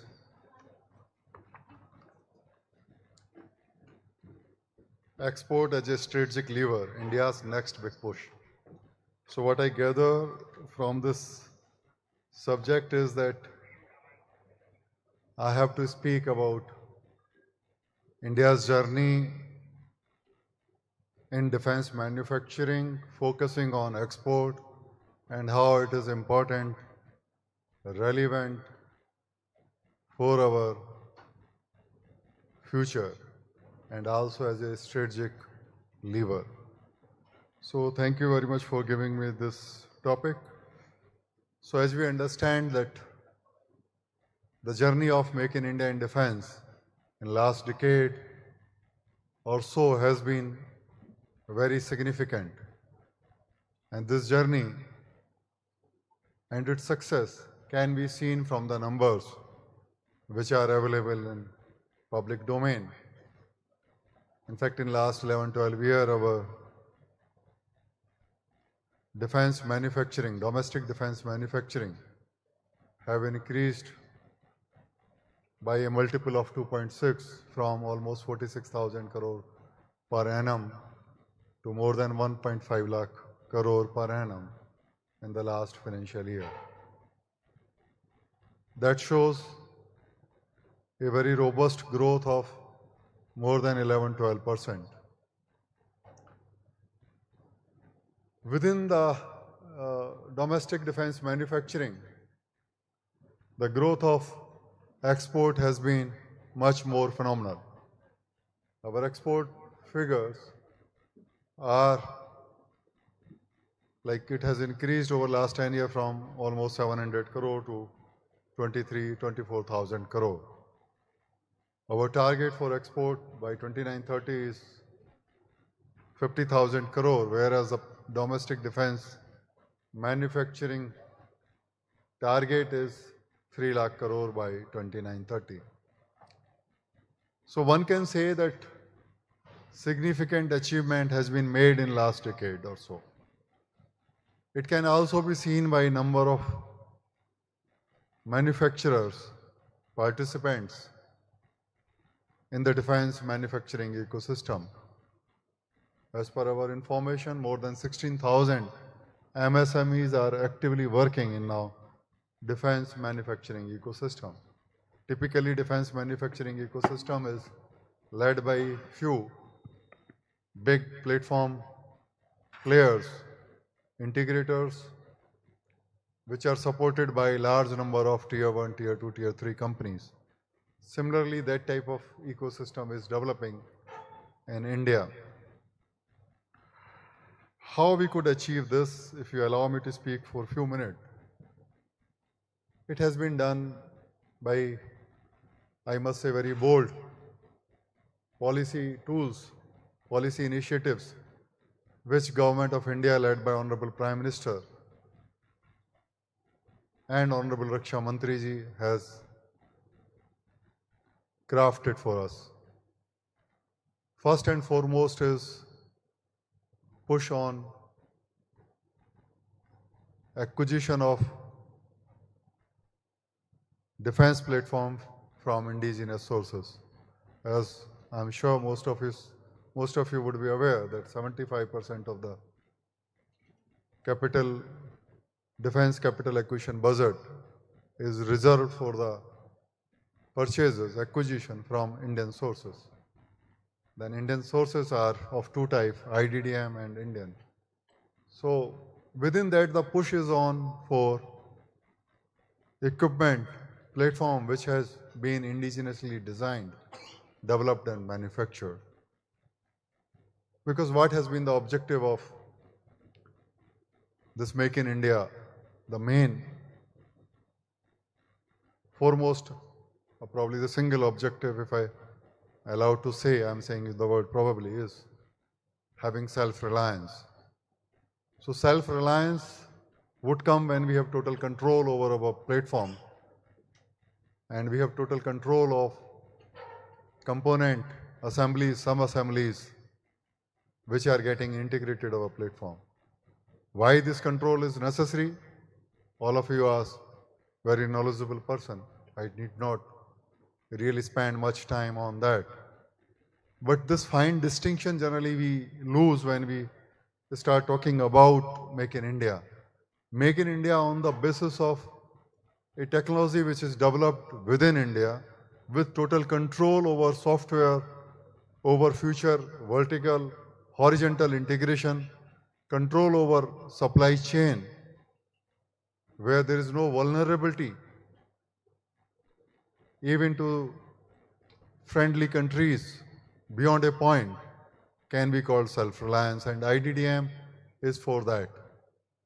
The other side of Make in India is the technology being coming from some other country, maybe friendly foreign country. And as a TOT, either we manufacturing through our own domestic countries or getting manufactured by companies owned by foreign nationals in JV with our Indian companies is second leg of this indigenization. The second leg is very, very important, but as a Secretary DDP, I would say cannot be the final goal. It can at best be intermediate goal, but many times it's so happen that intermediate goal clouds our vision and doesn't allow us to move firmly towards our ultimate goal. I understand there would always be a trade-off between intermediate goal and ultimate goal.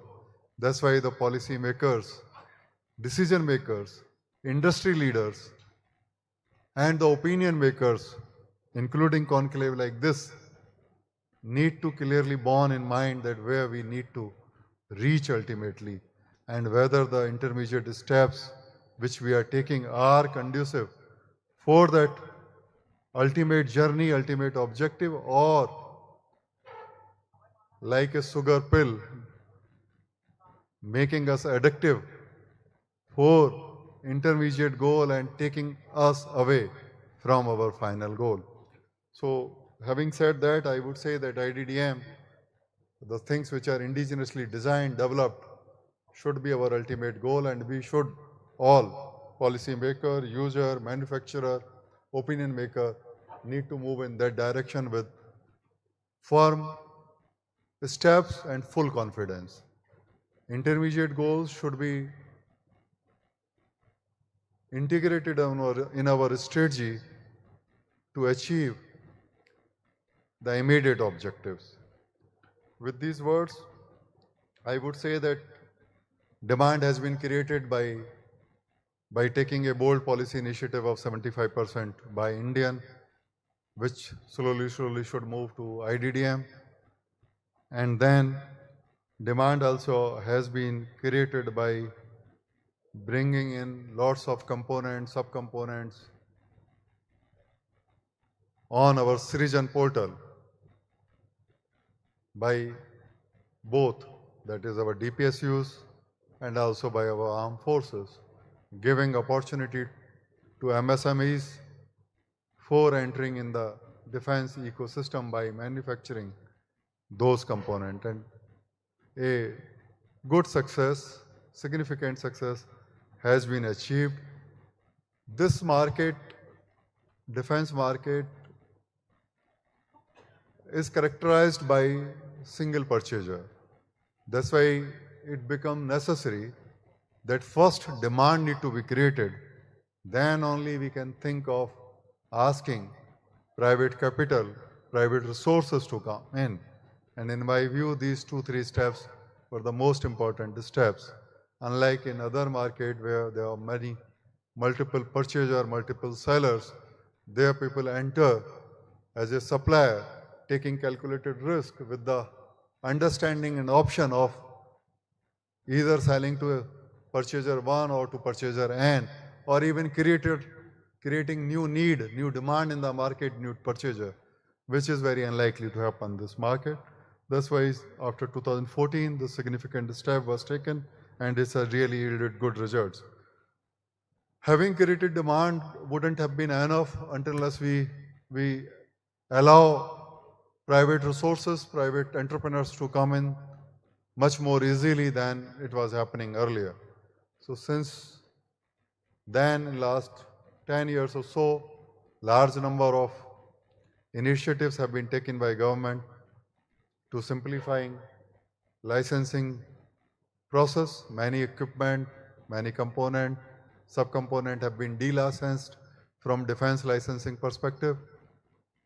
And wherever licensing is still necessary, steps have been made much more simpler, though I am conscious of the fact that it still takes quite a significant time to get defense manufacturing license, involving many more stakeholders, including DDP, and then DDP involve much more stakeholders within DDP, within MOD fold, like Armed Forces, DRDO, DPSU, etc., then DPIIT, then MHA, then state government. So there are many more steps which we are trying to rationalize and simplify, and I'm sure that we should be able to reach to some better SOP in future. Apart from that, FDI has been liberalized, 74% has been now automatic route, and 100% in the chosen technology, where we feel that FDI can be the only way of getting those technologies.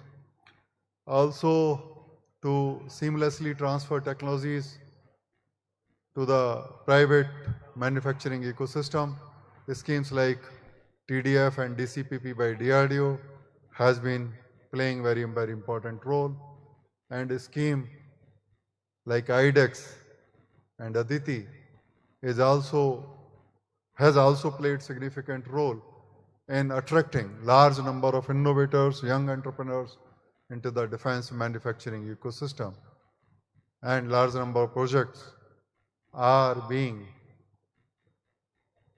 undertaken by these innovators, young entrepreneurs, allowing them to dream and get integrated into the defense manufacturing ecosystem. Apart from these steps directly dealing with supply and demand, the factors which we may call hygiene factors have also been taken care of, at least in some measure, if not full measure. That is providing testing facilities seamlessly to our manufacturers, simplifying DGQA regime. The steps which we have taken last 1 year is we have simplified self-certification scheme, we have simplified green channel scheme by reducing turnover requirement of 500 crore to 200 crore, and also reducing the requirement of bank guarantee, etc.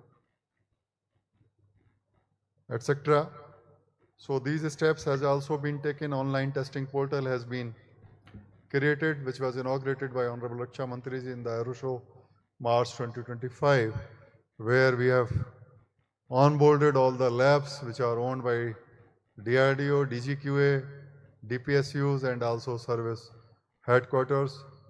Not only labs, but also the testing ranges, and we have also created an SOP for provision of proofs, stock for the testing by the private manufacturers by DGQA, So that SOP was also released in the month of July, August. So these few steps we have taken, we are also enlarging and expanding our testing laboratory network, which we consciously understand that until unless we increase the network of our testing laboratories, the development cycle would remain longish because the dependence on testing, not only in the labs but also in the ranges field, takes lots of time, and the most of the development is being iterative. It need to be shortened. It requires huge capital expenditure. I'm sure in coming days and years, government would be making those expenditures as a common good for the entire ecosystem and would also reap advantage in future.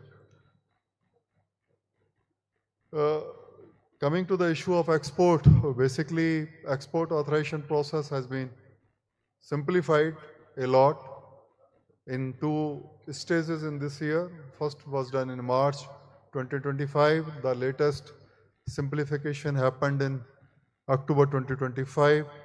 I can narrate which simplification have happened, but I would like to hear from the exporters whether really we have achieved the result which we intended to achieve.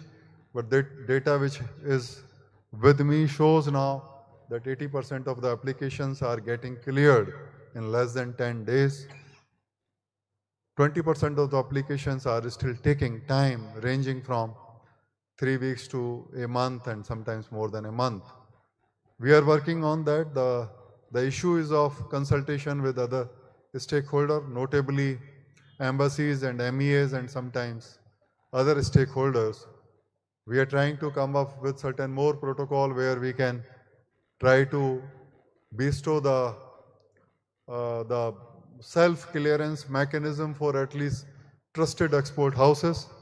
Don't take it as a promise from me, but it is in the direction in which we are working, where the trusted export houses on the basis of certain criteria would be recognized and they would be allowed to create some sort of self-certification mechanism duly checked by us in the coming time frame, back end, without hurting your immediate export potential.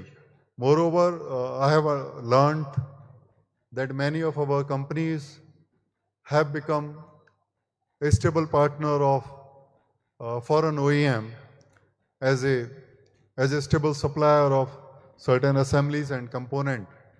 And instead of they taking permission every time, we are working that if they have long-term agreement with foreign OEM, or if they are some subsidiary of foreign OEM, or they have TOT from foreign OEM, and they are going to supply those component assemblies to foreign OEM, then that this permission mechanism can be for much longer duration and much more stable, so that you can get integrated in their supply chain in seamless manner. On these steps we are working. Export as a strategy is important because if we have to become a very significant partner or significant player in defense manufacturing ecosystem, relying solely on domestic demand would not really take us too far. We have to, part of our manufacturing need to be catering for the foreign purchases, so to allow us to have economy of scale, so to allow us to have diversification of product, so to allow us to have a stable business, so that at least at minimum level our created capacities, whether in private sector or public sector, continue to operate. So export that way is a very, very significant strategy for long-term sustenance of domestic defense manufacturing. Apart from that, as a strategic political, whether geopolitical and military complex scenario, as many as country we are friendly with, either because of the relationship at a diplomatic level or military to military level, or through this defense manufacturing need would always be useful whenever the game is played out at the regional or sub-regional or global level. For that particular purpose also, it is important for us to expand our export market. Where we can expand and how we can expand, all of you probably know, at least in your own domain, much better than me. And whatever I hear from you, interact from you, understand from you, what I can say is that we have some good advantage over others. Our country is still young. We have got large number of engineers. We are a well-diversified country geographically also, talent-wise also. Our talent is not limited into the one sector. Our talent is available in all type of requirement of the armed forces. Being big allows us to create sustainable supply chain. Having young engineers at a slightly lesser cost also allows us to become cost competitive. More so, having worked with both type of technologies, typically the erstwhile Soviet bloc technology and Western countries' technologies, having experience in both type of thinking, both type of design and process, both type of design principles, we have that edge that we can integrate both. We can become the partners of those countries we are independently relying on, either of these technological bloc, Western or Soviet. So we have expertise in the equipment which has been manufactured by erstwhile Soviet countries, and we can continue to service them in those countries where they have been purchased in large number. We can upgrade them, we can integrate them, so that allow us to probably export to Africa and some part of the Middle East and Southeast Asia. And similarly, having worked with the Western technologies, we can also get integrated our factories, our manufacture into the Europe. As all of us know, now entire EU is working on the rearming of itself project, and they are in the process of increasing their expenditure on military, including purchase and equipment, setting up of their own factories, either in their own country or foreign country like us. Their expenditure is going to increase from 2 to 5% in coming decade, if not earlier than that. That gives us lots of potential to get integrated into the supply chain of European countries, and also allow us to create JVs with them, either in their own country or in our country, which also in a way will help in diversifying our production and increasing our export. Another strategy can be totally different, that we understand that the battle scene are changing, the equipment requirement are changing. Lots of new technologies are going to get integrated, or rather going to become the pivotal in the defense equipments like AI, quantum computing, autonomous weapons, autonomous vehicles, etc., etc. So instead of waiting that advanced country move in that direction, then we join them, we can put our energy, resources, funds, equipment, and our intelligence in that area where we can just leapfrog in this emerging technology areas and can become, if not the world leader, at least equivalent to them, not remain as a follower or just component supplier. So we can pick up the strategy the way we want. So I would end my address to you with just one observation, that potential is huge. Our potential is also huge, but many times opportunities and capabilities, in spite of being there, lack of organizing ourselves result into suboptimal result. So it shouldn't be so in this case. We should seize the opportunity, you and me both, government and private sector and public sector both, and organize ourselves much better, much faster in a manner when where we can seize opportunities which are available for expanding our footprints not only in India, but beyond the boundaries of India. Thank you very much, ladies and gentlemen.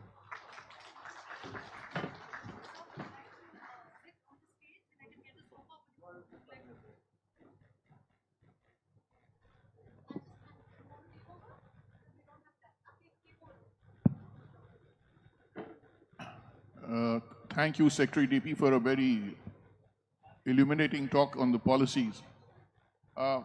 Now, this session is primarily about exports being a strategic leverage. When we talk about strategic leverage, besides the economy part of it, that it generates employment and gets you money, what's more important is that it leads to your strengthening of diplomatic ties. You build bonds with countries. It promotes your national security in dimensions. It makes other countries dependent on you for their supply chains.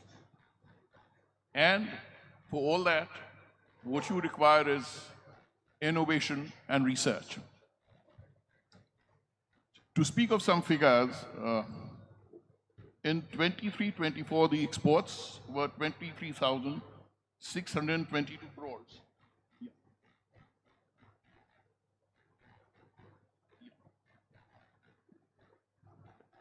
There is a memento presentation, so I'll briefly interrupt mine. I'm very sorry, but the Secretary DP has to leave. He has another meeting, so I would request Nitin Gokhale to please present a memento to the Secretary Defense Production, Mr. Sanjeev Kumar. Thank you so much for your address. I wish you could stay and listen to the session, but it'll be great if you could stay for a few minutes. Sir, could you please continue? I hand over the session to you once again. So I was on with some figures. And what it says is that 23-24, the total exports were 23,622 crores, out of which the private sector contributed some 15,233 crores, and the public sector 8,389 crores. So I think the composition of the panel is just right. Additional thing that the Secretary DP spoke of was in this entire abhiyan of promoting exports, the role of MSMEs has to be factored in. Now, how do you get to export? We as a nation are a bit late on the block. So you have to compete against people who are already sitting in there. And how do you do that? Either you make your stuff cheaper, or you give a product which is better.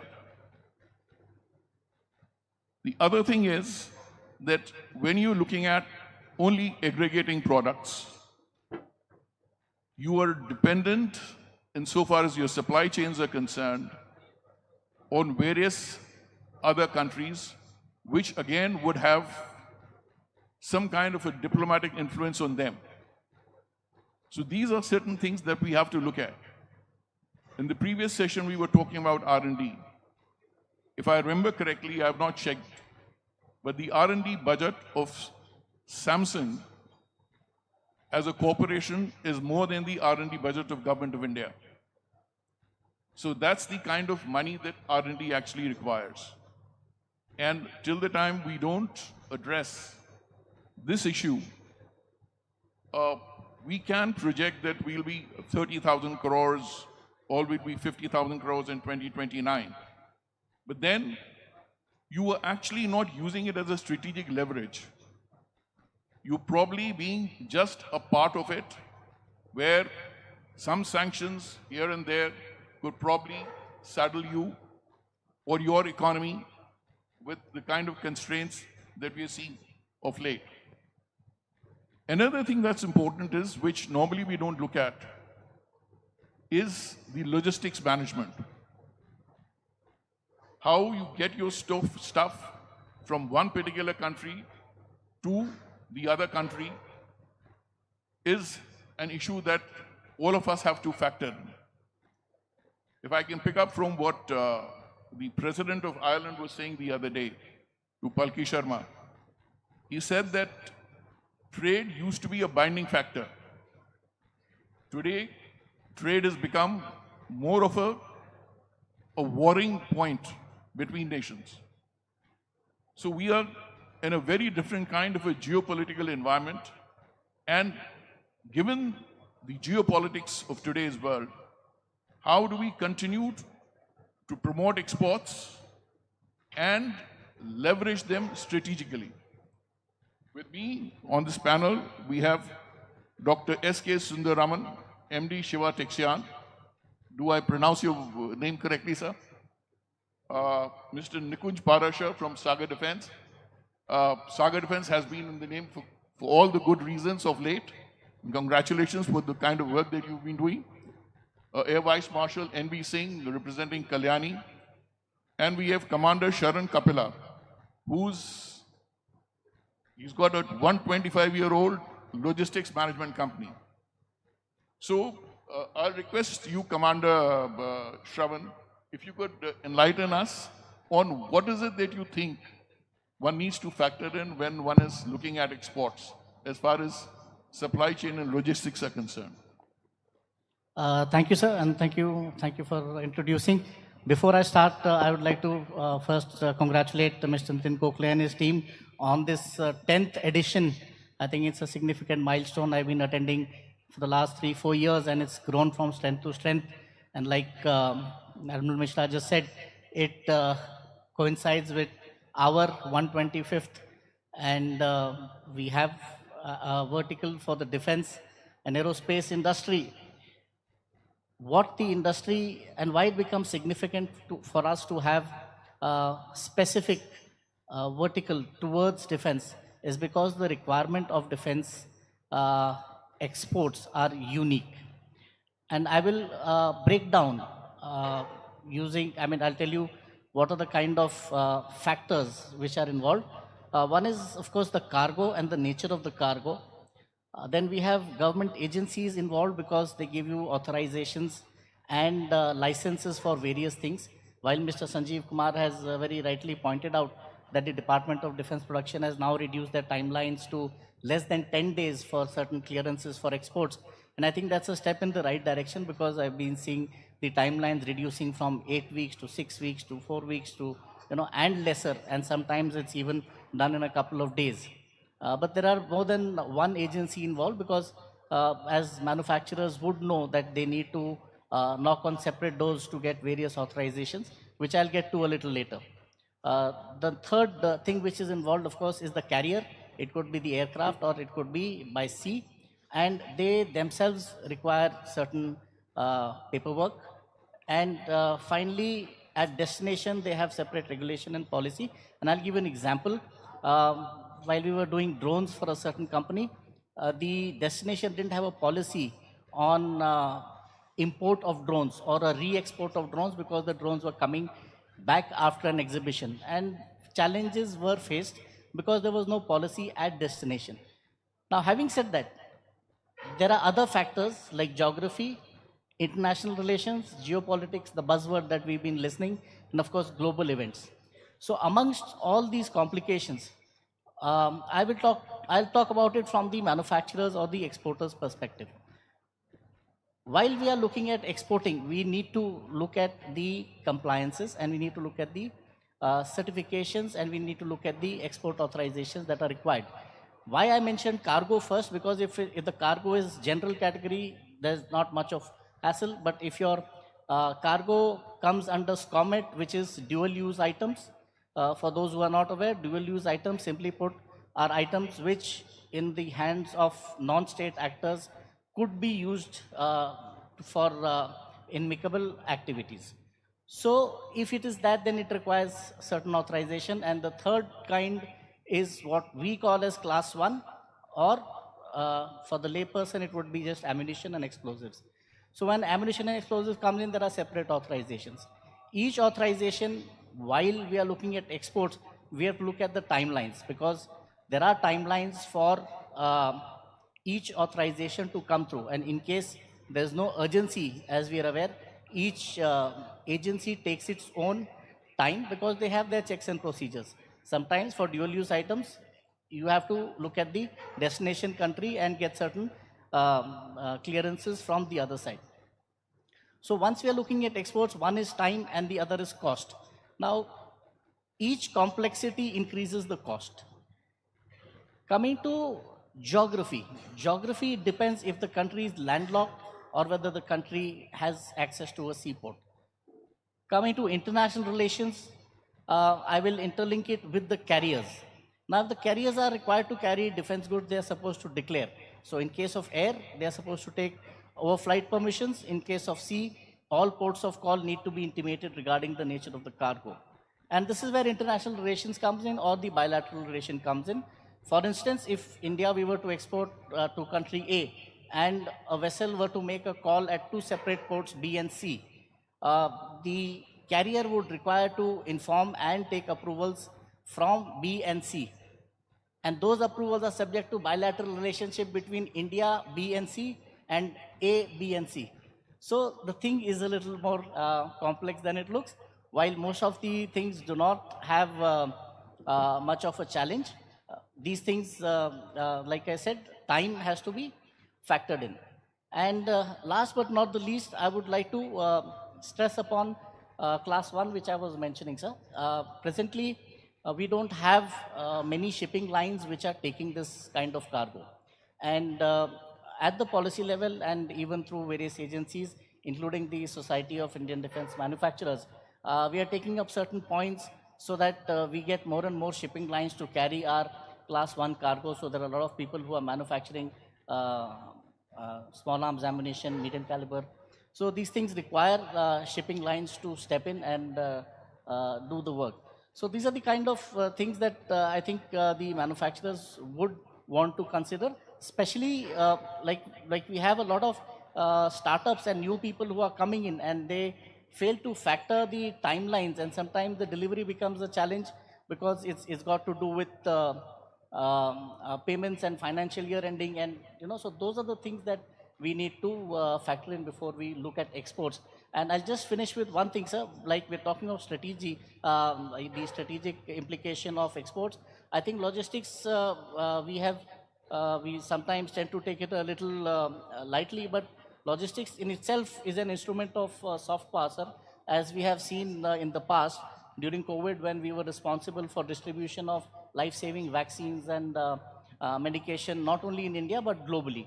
So I think it's imperative to factor in logistics as one of the key factors for moving exports and ensuring that end-to-end solutions are given, sought, and delivery timelines are met so that our manufacturers can get their payments on time. Finally, that's what it all boils down to. Thanks, so thank you, sir. Thanks, Shravan. Logistics, the more one says, I think the lesser the kind of influence is there. Current conditions with crude and how we are handling crude, it's not lost on anyone. Nikunj, you are a major player in the domestic market. Now, how do you see yourself positioning Sagar Defense on the global map, and kind of coming up with niche products where the supply chain dependencies, which we were dependent upon other countries till the recent past, we can reverse that, and companies like you stay miles ahead for people to catch up. Thank you so much, sir, for the question, sir. So one thing we need to understand, and let's look at India and the ecosystem in terms not only defense, but overall technology and deep tech. When you take at software, we are great service industries. When you look at hardware manufacturing, also we are turning into a service industry. Even with our partnerships, we do carry out very good service. Most important, and especially for organizations like us, and this is something 12 years back we realized that if we have to keep growing in, The ecosystem is not there. Even today, when we stand here, the ecosystem is not there, even in per se with the defense tech. And you need to be, so you need to create an ecosystem.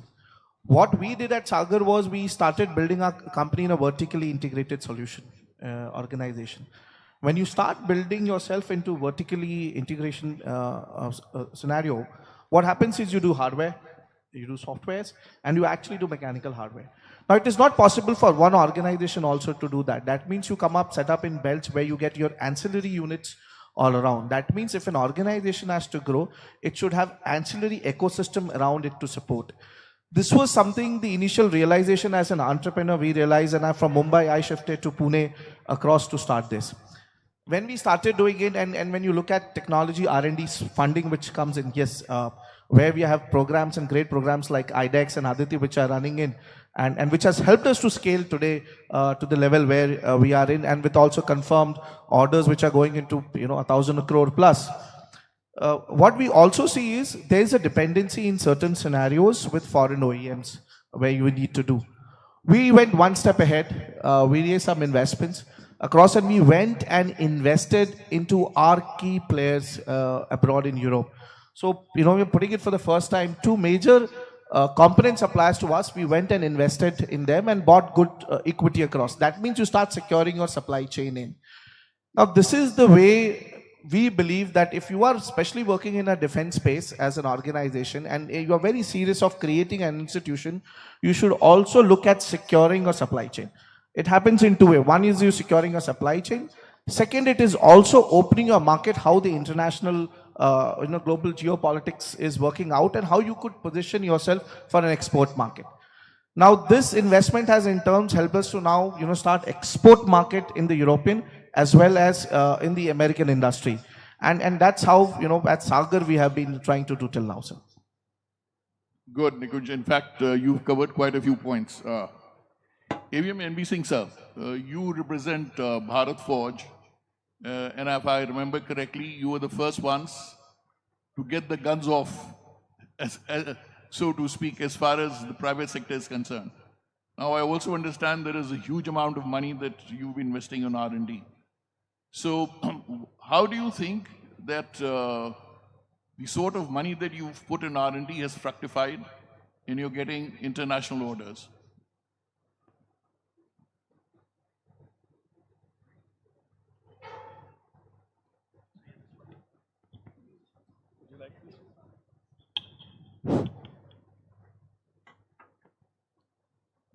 Thank you, Sanjay. Good afternoon, everybody. R&D has been a focus area for Bharat Forge from very beginning itself. We all know Bharat Forge is world leader in automobiles, and automobile requires a lot of metallurgy. And if you have to lead from the front, you have to have a lot of new materials coming up every day. And that's where the R&D started in Bharat Forge. And since it was in the DNA of Bharat Forge, the same thing continued when we created a defense vertical. At the same time, all these practices which were there for the automobile industry and metallurgy, they all practices were put in use over here. And that's how we started having a very heavy expenditure on the R&D compared to, I won't say the international standards, but compared to Indian standards, Bharat Forge is spending a lot of money when you compare with other industry as such. Now, it has been done in-house. It is being done in collaboration with the academia. It is being done along with the startups, everything. In-house system is very unique so far, which I found it in Bharat Forge, is like whatever the engineering graduates come over there, we select 10% of them for their post-graduation. And out of the post-graduation output which we take, we send them abroad for their PhDs on our own expense. And when they come back, we have created our own institutes of 2-3 where pure research is being done, R&D is being done, and they are put into use. This is the cycle which churns every year, and that's how we sustain the growth of R&D. So coming to the R&D, and so far I will narrate you an incident how the R&D has helped for us to create a platform which is recognized by the world. ATAX, everybody knows that we created a platform of artillery gun called ATAX. During the trials, around 3 years back in Pokhran, we found that breech block is not working properly. It is not opening the way it should open. And breech block being the heart of any artillery gun, everybody knows. And this was driven by a software which we have taken from Elbit that time. When we went to the Elbit to modify this software for our requirement, the ask was very high.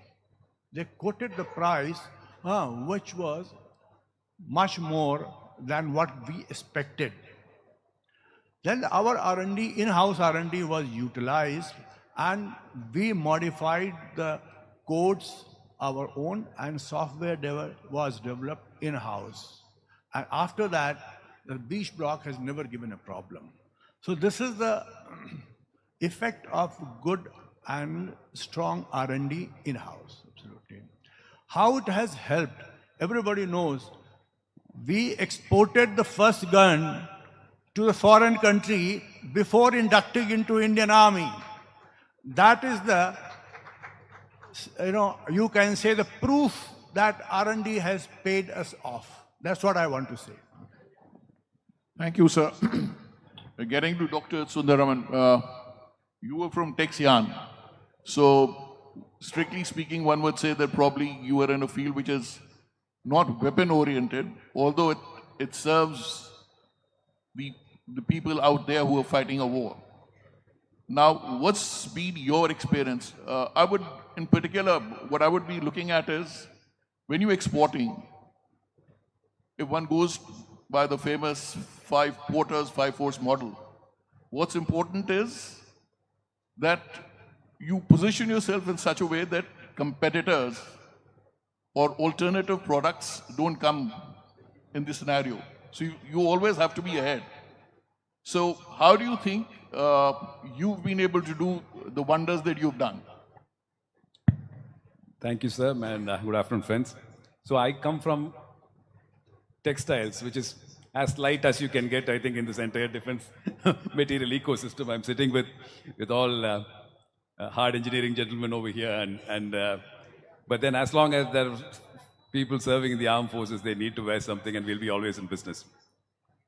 And the other thing is the textile business that we come from is we've been exporting all over the world, conventional stuff, for a very long time. So we know how to do that. And most of the clothing items out of India don't come under any restrictive list except the CBRNE products that we do, which come under SCOMET. So we don't have a restriction or licensing environment as well. Having said that, we have been exporting our products, different products in our range, to multiple countries. And there are 2 things that I would like to share here in our experience. One has been that the only way we have been able to succeed till this point is to have a local partner in a European country or elsewhere who are already in that business, who have been part of the manufacturing ecosystem, who have a brand that's recognized in that particular country. And then we actually collaborate and go forward. We have found that going direct as an Indian product supplier into these forces takes time. There are alternates, and the customers are generally hesitant to buy. So the most important thing that we have seen is if, particularly our product range, if we have to go global, then it's about the chains that you create in terms of the forward chains. As you say, shaping the environment. Yeah. The other point, sir, there is a very interesting opportunity, in the sense that we've seen that those companies that are, and I'm talking now in a purely third-party sense, but we are also one of them, those companies that are ready to supply in short term are really beneficiaries of the current uncertain environments where wars just happen, erupt overnight, and then sudden surges in demand happen. And we have been beneficiaries of that, and our ability to have large capacity to turn around things and ability to bring raw materials onto the thing literally overnight. Those would be the defining factors of creating an export environment today. And that's becoming more so with these conflicts popping up at random all over the place. That's my experience. Thank you. Thank you so much. So basically what you're saying is that one is that one needs to have enough capacities and probably leverage them when the time comes. It's a pretty interesting session, and I had many questions, but I've just got this thing that I need to wind up by 13:35. So, okay, earlier than that. 10 more minutes. Okay, so I believe the Chief of Air Staff has given us some time. So, getting back to Nikunj, to you in particular, how do you, I mean, yes, you spoke about software, hardware, this, but there is another dimension, that is system engineering. Now, we as a nation have not been very good at system engineering. We have done exceedingly well in should I say, in silos, but we have not been able to marry all of them together. So how do you think, what is it that we should do to improve on the system engineering part of it? Again, looking at it, that we position ourselves in such a way that they come only to us and nowhere else. So this is also one of the reasons why Sagar Defense is successful today, system engineering. I think this starts with the customer. Now, when you start building a product, I'm a navigator, I'm a merchant naval captain, I sailed, I'm a navigator, I'm not a technocrat. I'm by Barvi Felu, physics, chemistry, maths across. So when we went about building the company, we really went across to the customers, whether it's Navy, like that's the largest customer we work with, along with that Army, and now with the Air Force. When you talk about system engineering, you need to talk to the customer, understand the customer requirements, and then you look at conventional systems which are already there.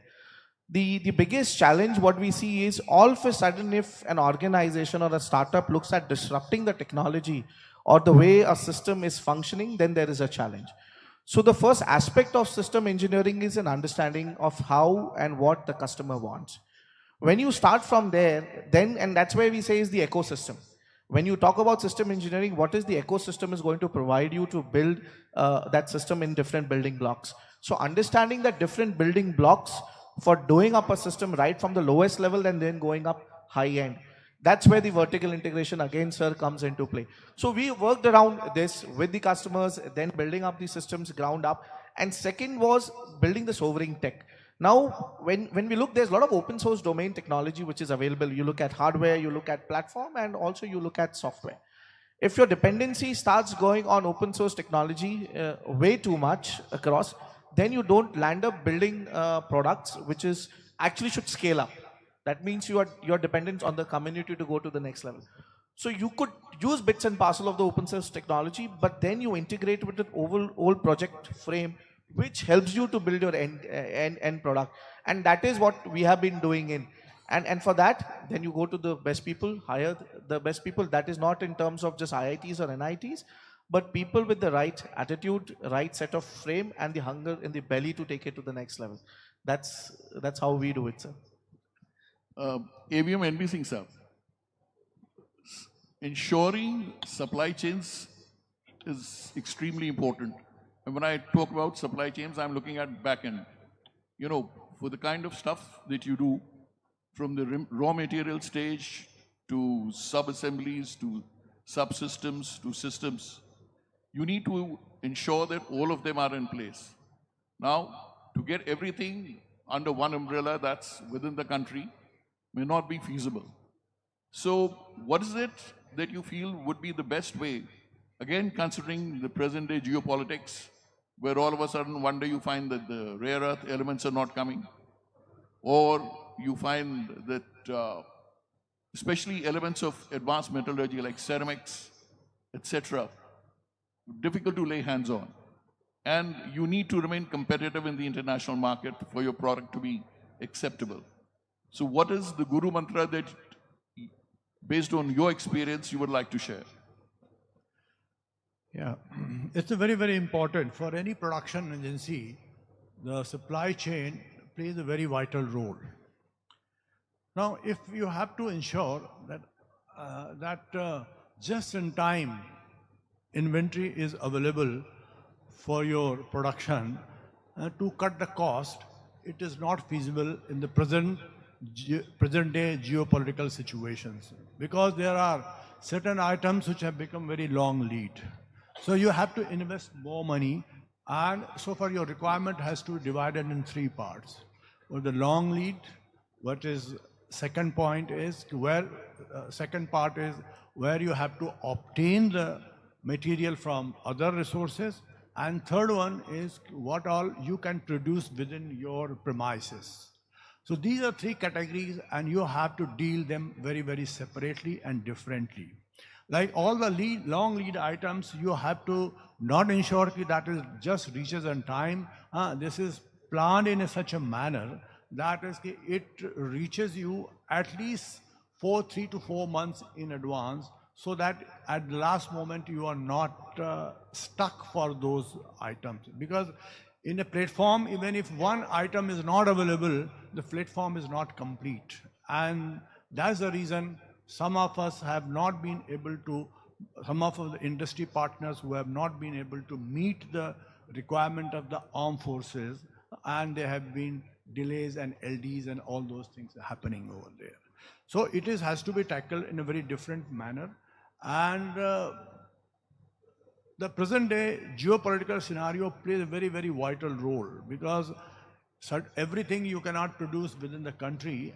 So far India is concerned, as on date, you have to depend on foreign sources, and these sources are utilizing these trade routes as tool to have influence your policies. So that's why we have to be managed within that scenario as such. Thank you, sir. Because of short of time, and I've again got a signal that I need to wind up. There are many things that have been done. There are quite a few things that need to be done. The purpose and the intent of this particular session was to highlight where are the gaps and what we need to plug. But as I was driving up this morning, I heard a beautiful Muhammad Rafi song, which I thought I'll share the lyrics with you, and I wrote it down because I'm not too good at that. It says, "Kaisi bhi ho rahein, kaisi bhi ho mushkil, ab to hai ek jaisi, teri meri manzil, tere mere sapne, ab ek rang hai."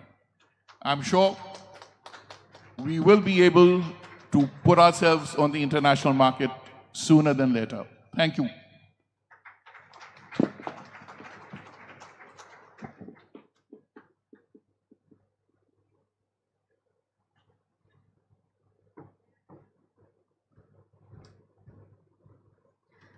Thank you so much, and I'm sorry for rushing you, but the Chief of Air Staff is going to be here on time.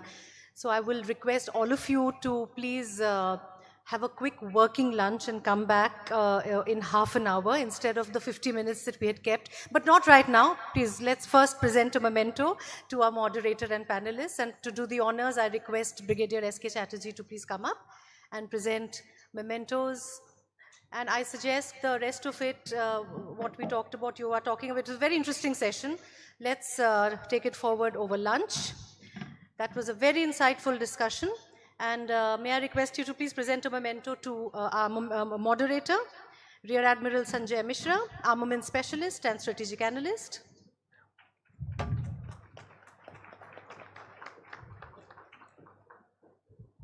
A memento to Commander Shravan Kapila, retired, Head Defense and Aerospace, Gina and Company.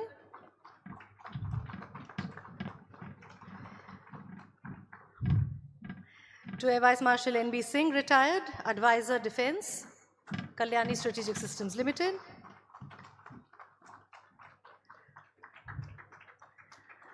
to Dr. S.K. Sundararaman, MD, Shiva Texan.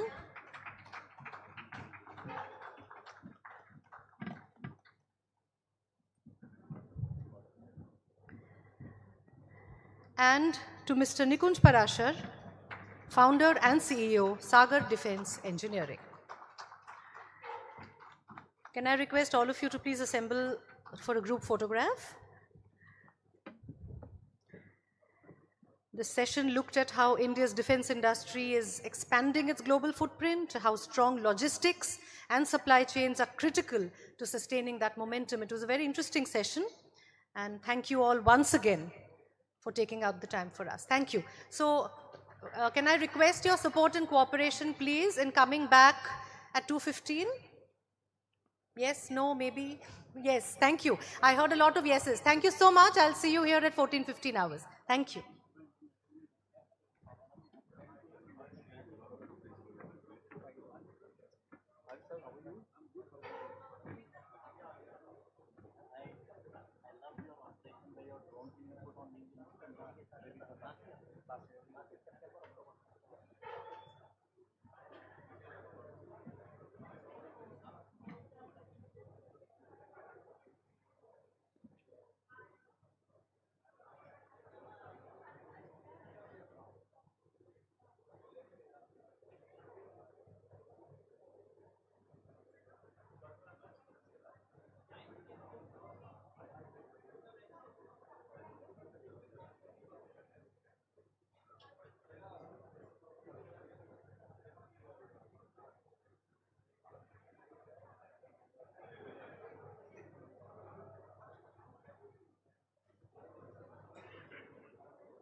we would always say we are the largest importer of defense equipment. It was seen as a so-called badge of honor, but it's actually, an insult that you are not doing anything. But Nitin said, let us start it in a way, and then he was able to gather all the domestic actual innovators, not the people who just manufacture or input, do transfer of technology, but the actual guys who have created IP products, and he gathered them and he started showing them to the world. So this was a new platform, absolutely new thought, a daring thought, and there was no forum in which foreign countries could come and see and say, listen, we want to see only Indian products. What are the Indian products? The defense exhibitions were more, more foreign oriented, with larger companies taking larger things, and of course DRDO would also be there. But this was a forum in which private companies, just self-funded R&D, taken big risks. They were not being exposed, and their products were world's best. So this was an opportunity where they could actually show their way to the guys who actually matter, the defense attaches, and sometimes even the ambassadors and the other senior people coming from other countries. This was a very big deal, I would say. Yeah.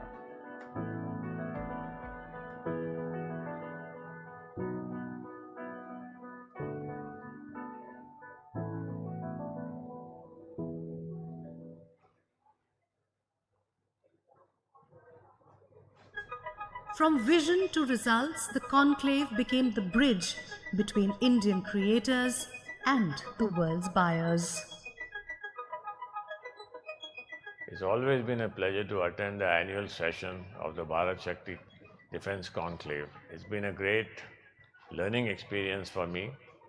I have not missed a single one in the last few years, starting in 2015 with the DS conference to where it has taken now in shaping the Atmanirbhar Bharat agenda of the Honorable Prime Minister. The opportunity to meet many people, including the people in the services, people from the Defense Ministry, people from abroad at that conference, looking at the exhibition, looking at what products are being made by our country's young people. It's a real pleasure to see the progress for the last 10 years.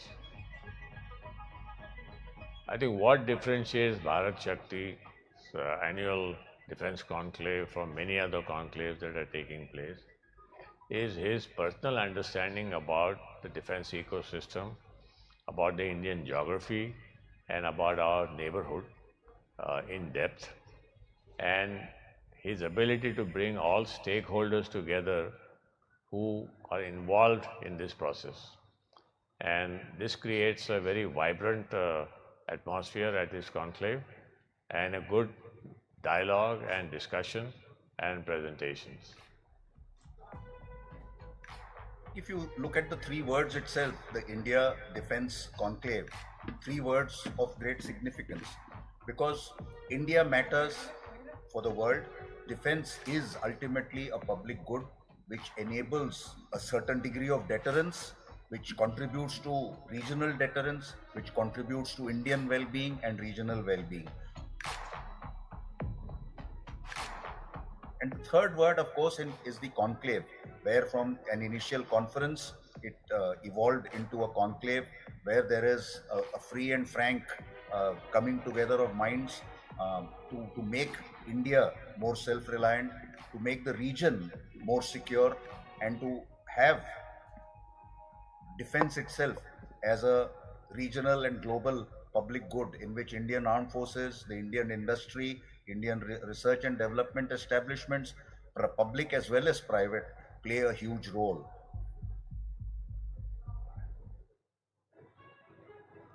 Very innovative, very thought-provoking, and very effective. This seminar, I find, is not just a series of talks.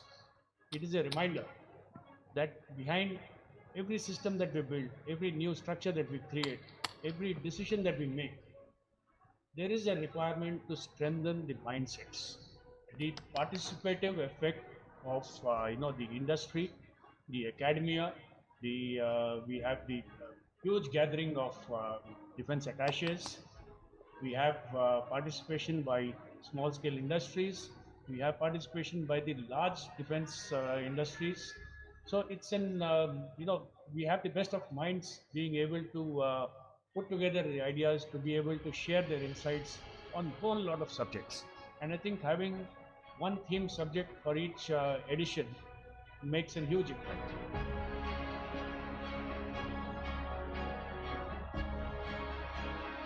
The India Defence Conclave, headed by Sri Nitin Gokhaleji, brings a sense of serious strategic depth, an understanding of current realities in the defence ecosystem, not only in the region and within the country, but also globally, and also gives a sense of where things are going.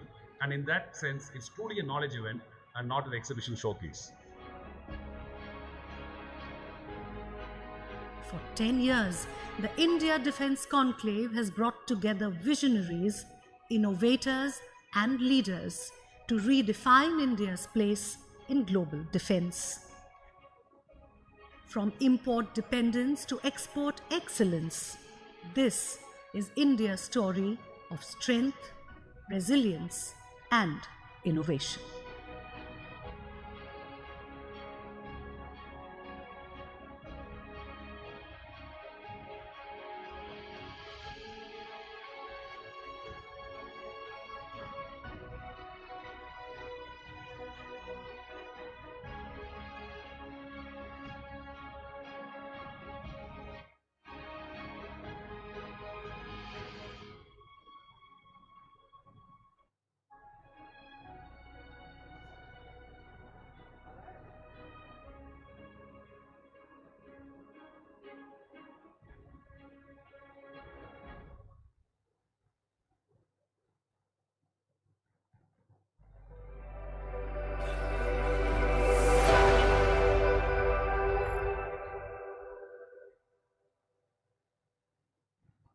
So in 2016, we decided to start a platform where Indian defense industry, the users in the military and strategic thinkers could come together.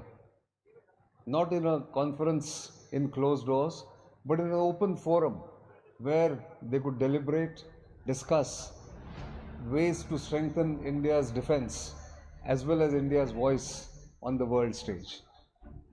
Since day one, it was about balance, strategy and execution, the big picture and the final.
It became a meeting ground, a place where innovators, policymakers, diplomats, military leaders and industry leaders find common ground. This was a rising India making its voice heard, not just to its own audience, but also to the world. 9 years, 9 conclaves, and every single one of them has been a battle on its own. Not on the front lines, but behind the curtains.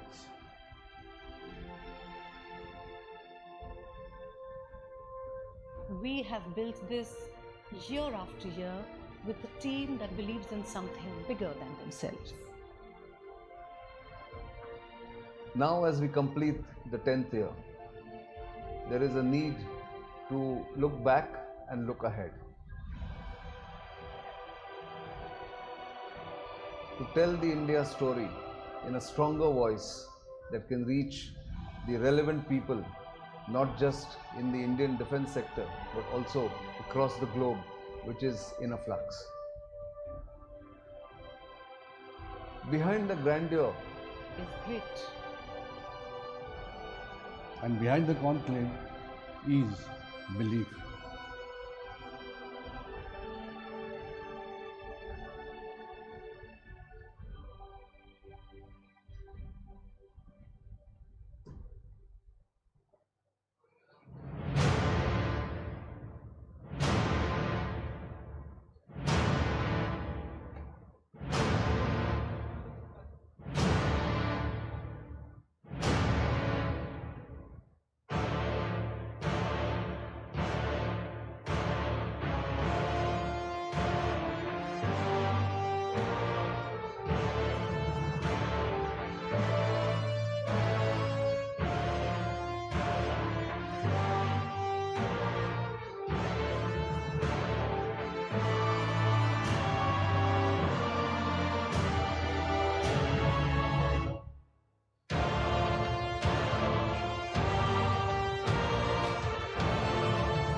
Ten years ago, a simple but bold idea was born: to create a space that showcased not what India buys, but what India builds.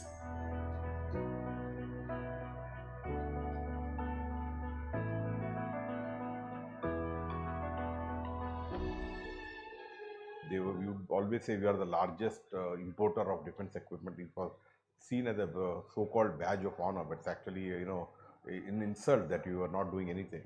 But Nitin said, let us start it in a way, and then he was able to gather all the domestic actual innovators, not the people who just manufacture or input do transfer of technology, but the actual guys who have created IP products, and he gathered them and he started showing them to the world. So this was a new platform, absolutely new thought, a daring thought, and there was no forum in which foreign countries could come and see and say, listen, we want to see only Indian products. What are the Indian products? The defense exhibitions were more, more foreign oriented, with larger companies taking larger things, and of course DRDO would also be there. But this was a forum in which private companies, just self-funded R&D, taken big risks. They were not being exposed, and their products were world's best. So this was an opportunity where they could actually show their way to the guys who actually matter, the defense attaches and sometimes even the ambassadors and the other senior people coming from other countries. This was a very big deal, I would say. Yeah.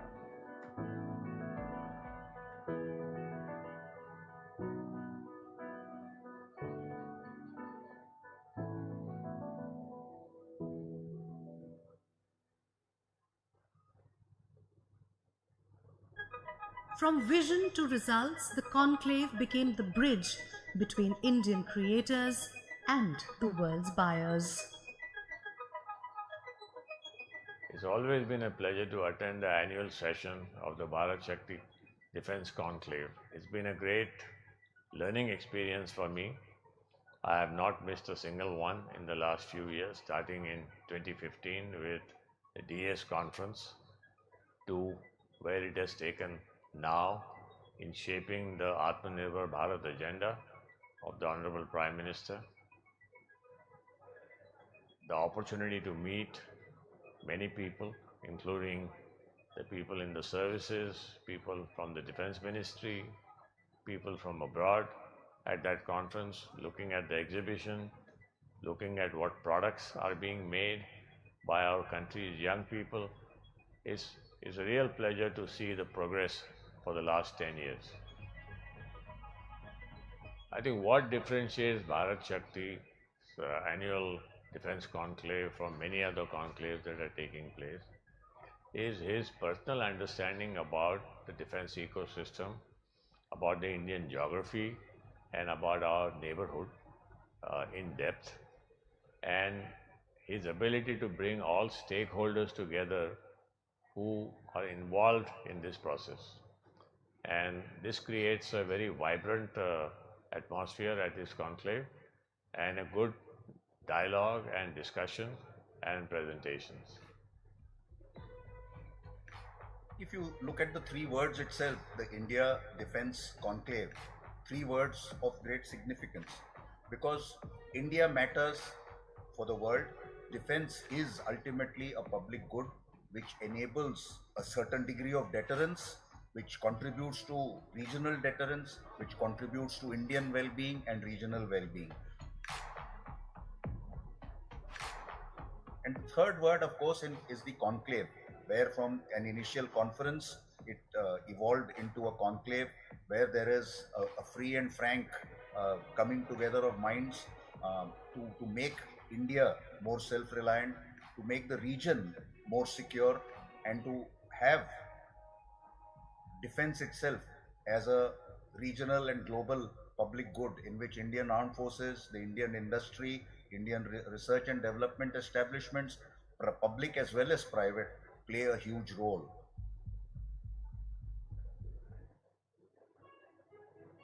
Very innovative, very thought-provoking, and very effective. This seminar, I find, is not just a series of talks. It is a reminder that behind every system that we build, every new structure that we create, every decision that we make, there is a requirement to strengthen the mindsets, the participative effect of the industry, the academia, we have the huge gathering of defense attaches. We have participation by small-scale industries. We have participation by the large defense industries. So it's an we have the best of minds being able to put together the ideas, to be able to share their insights on a whole lot of subjects. And I think having one theme subject for each edition makes a huge impact.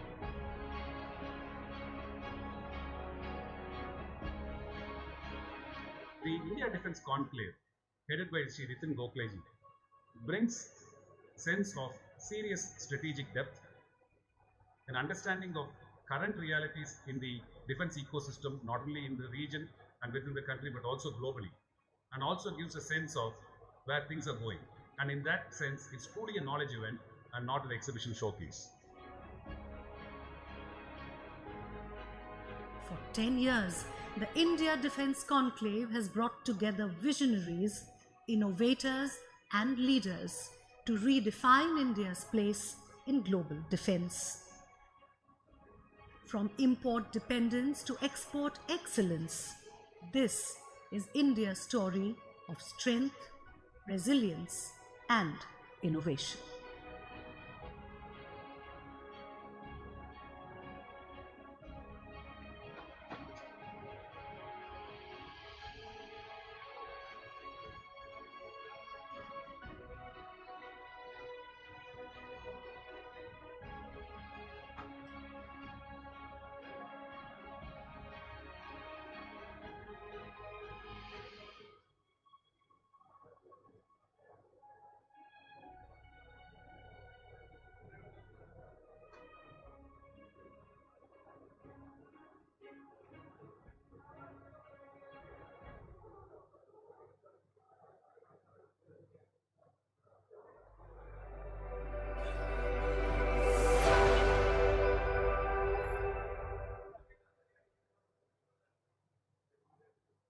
So in 2016, we decided to start a platform where Indian defense industry, the users in the military, and strategic thinkers could come together.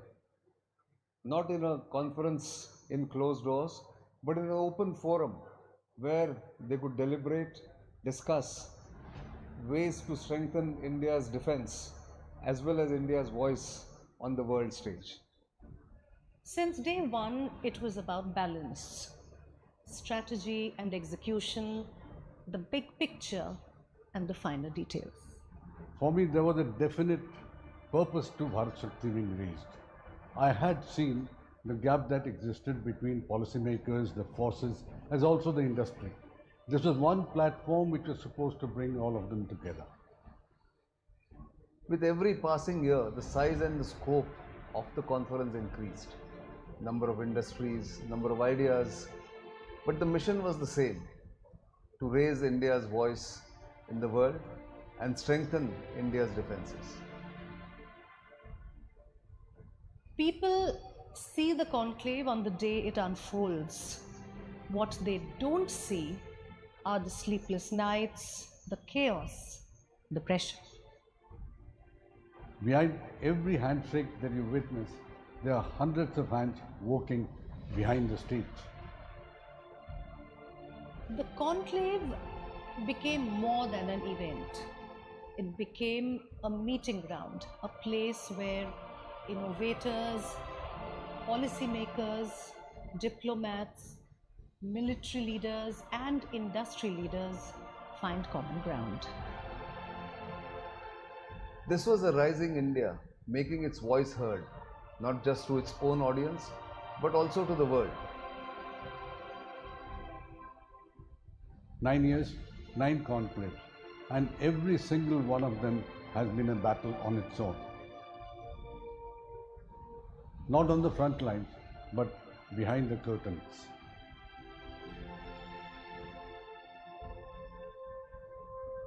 We have built this year after year with a team that believes in something bigger than themselves. Now, as we complete the 10th year, there is a need to look back and look ahead. To tell the India story in a stronger voice that can reach the relevant people, not just in the Indian defense sector, but also across the globe, which is in a flux. Behind the grandeur is grit. And behind the conclave is belief.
"10 years ago, a simple but bold idea was born. to create a space that showcased not what India buys, but what India builds.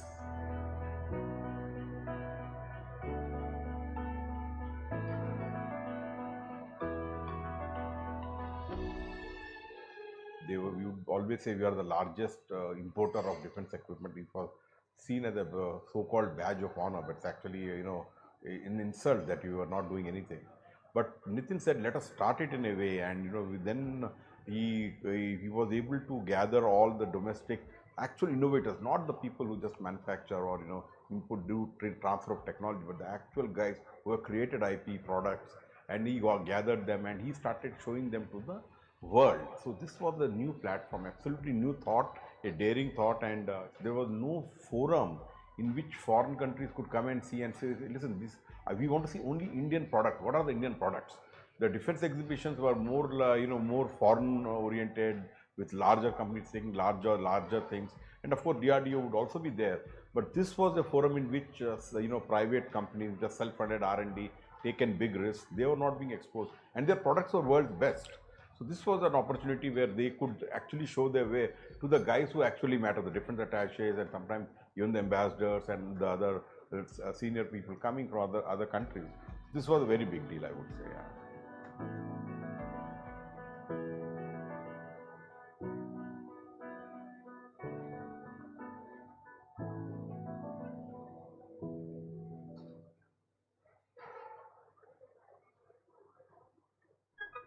From vision to results, the conclave became the bridge between Indian creators and the world's buyers.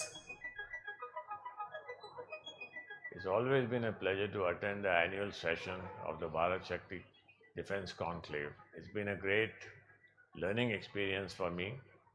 I have not missed a single one in the last few years, starting in 2015 with the DS conference to where it has taken now in shaping the Atmanirbhar Bharat agenda of the Honorable Prime Minister. The opportunity to meet many people, including the people in the services, people from the Defense Ministry, people from abroad at that conference, looking at the exhibition, looking at what products are being made by our country's young people. It's a real pleasure to see the progress for the last 10 years.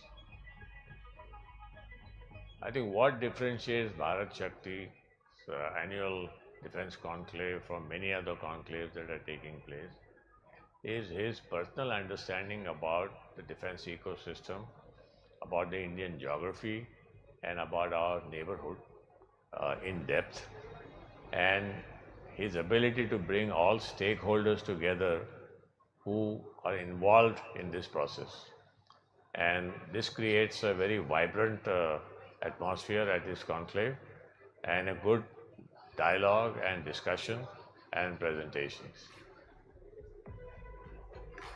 If you look at the three words itself, the India Defense Conclave, three words of great significance, because India matters for the world. Defense is ultimately a public good which enables a certain degree of deterrence, which contributes to regional deterrence, which contributes to Indian well-being and regional well-being. And the third word, of course, is the conclave, where from an initial conference, it evolved into a conclave where there is a free and frank coming together of minds to make India more self-reliant, to make the region more secure, and to have defense itself as a regional and global public good in which Indian armed forces, the Indian industry, Indian research and development establishments, public as well as private, play a huge role.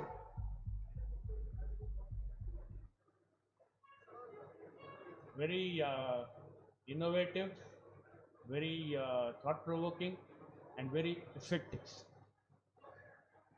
This seminar, I find, is not just a series of talks. It is a reminder that behind every system that we build, every new structure that we create, every decision that we make, there is a requirement to strengthen the mindsets.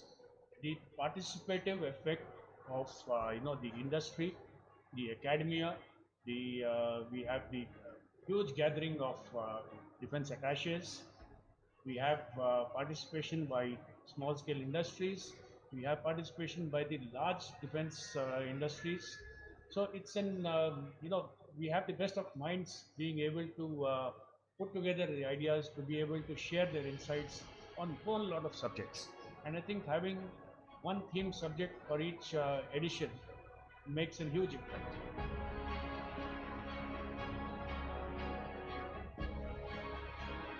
The India Defence Conclave, headed by Sri Nitin Gokhaleji, brings sense of serious strategic depth, an understanding of current realities in the defence ecosystem, not only in the region and within the country, but also globally, and also gives a sense of where things are going. And in that sense, it's truly a knowledge event and not an exhibition showcase. For 10 years, the India Defence Conclave has brought together visionaries, innovators and leaders to redefine India's place in global defence. From import dependence to export excellence, this is India's story of strength, resilience and innovation.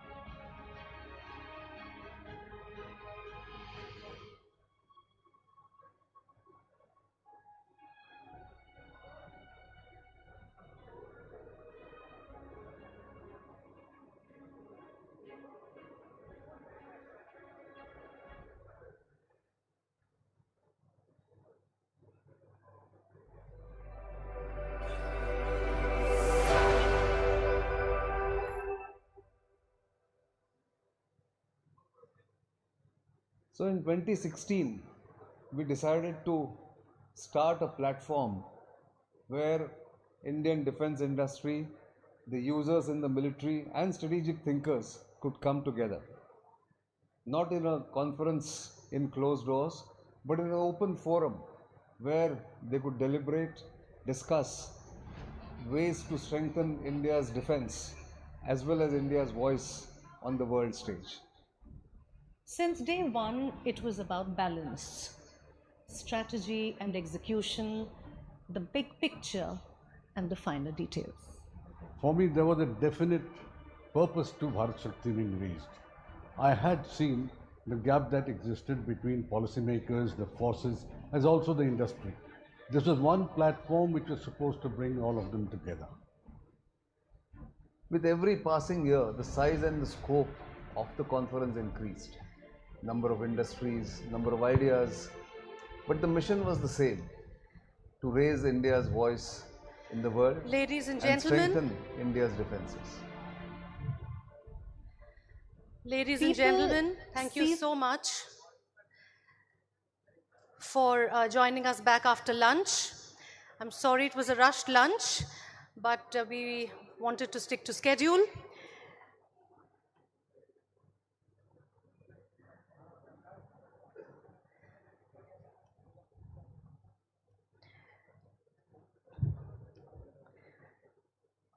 We have with us the Chief of the Air Staff, Air Chief Marshal A.P. Singh. He has joined us, and I request all of you, all the dignitaries, all the delegates to please take your seats.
Ladies and gentlemen, once again, welcome back. Some of you are still standing. I request all of you to please take your seats. I hope you are fueled up for the next sessions. We've only had 2 knowledge sessions. We have more to go. We have an interactive session coming up now. Let me request our founder, Nitin Gokhale, to escort the Chief of the Air Staff, Air Chief Marshal A.P. Singh, to the stage.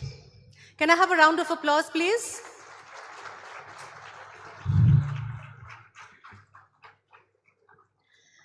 But Nitin, before I hand over the session to you, I would like to take the liberty of welcoming the first woman Air Marshal of the Indian Air Force, the second woman in the Indian Armed Forces to be promoted to a 3-star rank, the first woman officer to specialize in aviation medicine, the first woman to complete the Defense Services Staff College course.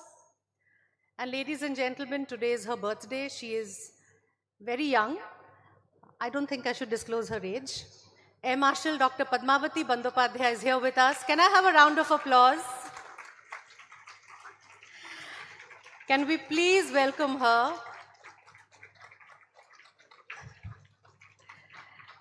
And can I please request the Chief of the Air Staff and Nitin Gokhale to present a small memento on our behalf. Ma'am, can you please come up on stage?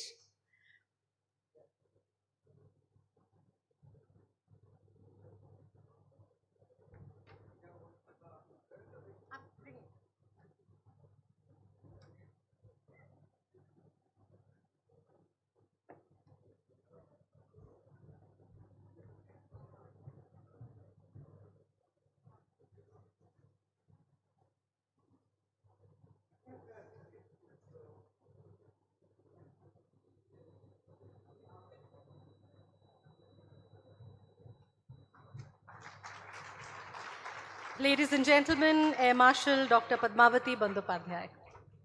Ma'am, thank you so much for taking out the time to join us.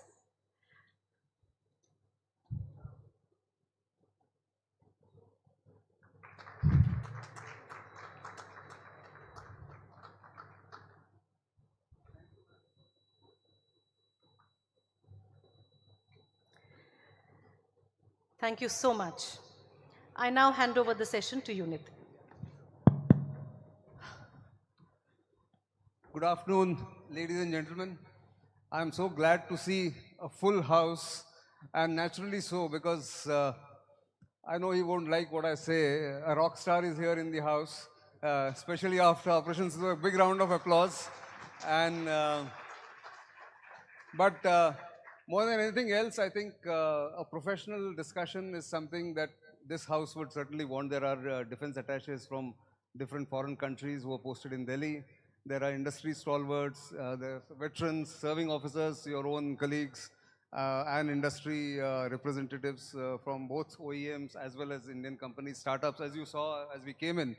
And I'm so glad that we are discussing this in a year when we completed 10 years, and of course Operation Sindoor has been on everybody's lips, but I'm not going to get into Operation Sindoor so much because I think there is an overdose of Operation Sindoor everywhere. But let me start with a very obvious question Operation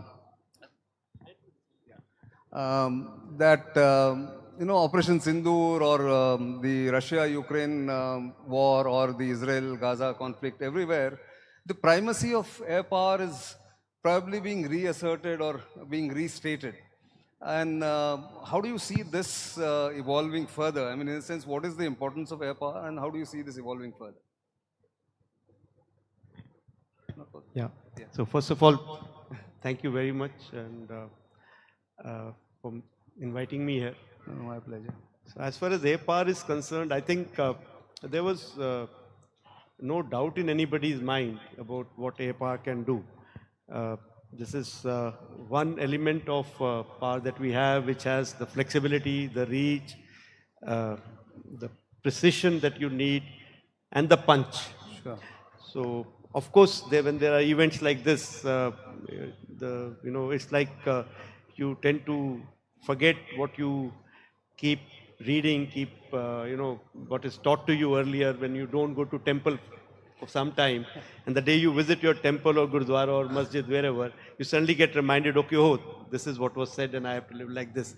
So events like this actually serve that purpose. True. That you again realize, oh, what saved us the day was the air power. And when I say air power, it is not just air force, it is the medium of air that we are talking about. Right. That comprehensive air power. Various air vectors. Yes, Which were everything, used. everything. And I think this is the future. This is the fastest growing arm of defense that we have seen. Sure. In 120 years, we've reached, where we've reached. And it is going to continue. Yeah. So that is how it is going to be. And it is a challenging task for us to remain abreast of the technology, the new things, and be innovative. That is what is going to save us the day. Because technology will keep evolving. There will be surprises every time. Every time a new thing will come in. And we have to be innovative to use the right punch at the right time. Exactly. That was exactly my next question. Actually, you snatched some of the words from there. Technology is changing. I actually read that paper. That's good. You have that long vision to do that. Now, the whole issue is technology is changing so fast. I mean, especially in the last 15, 20 years, and especially now with AI coming in, people talking about drones, counter drones, quantum technology, quantum communication. How does the Air Force, which obviously is one of the technology-based forces amongst the three services, very high intensity technology absorption happens. But do you find it a challenge, or do you find it something that the Air Force can manage the changes, rapid changes in technology going forward?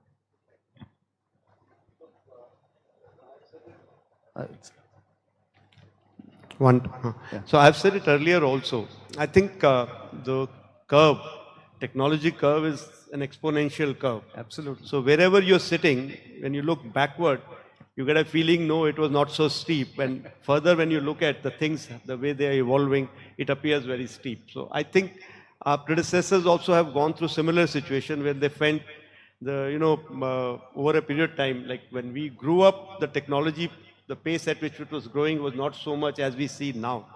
So I don't think it is something new. Yes, with the software-based technology that is coming in, the replenishment cycle, if I can call it, I don't know whether it's the right word or not, is becoming faster. Earlier, mechanically, things improved over a period of time. There was a lot of, the R&D process was much longer. You had to try various permutation combination. Now you just have to sit and write the code, then keep playing on simulation and get it right, and then just have to prove it in actual. So it becomes much faster, the computer-aided things and AI-enabled things. And so that way, the cycle is becoming faster. But so are we. If you look at today's generation, the way they adapt to technology. Like I just read a joke somewhere, a child is born with a hand like this because he's asking for a mobile today. So it's like that. So they are adapting to this technology that much easily. What took me long to understand is second nature for them. So I don't think it's a big challenge. Yes, keeping pace with it in terms of capability and capacity both is where we have to look at. Training human part will not be a big challenge. I think that will not be a big challenge. That's interesting that you say that, because while technology in the civilian sector also evolves faster, they always find that there are not enough people who can absorb that technology faster. But that may not be the case in the Air Force, you're saying, or even generally in the armed forces, that their adaptability or their ability to adapt to new technologies is much more than, say, other segments of the society or the government? It's not that. Let's look at a mobile. Okay. I'm just giving a random example. Right. I think all of us go for the latest model, but we don't use more than 1 or 2% of the capability of that mobile. True. We just want to make a call, see some, click some good pictures, or do some kind of a data exchange. Very, very, basic. But we want the latest mobile, and 90% of that is getting unused.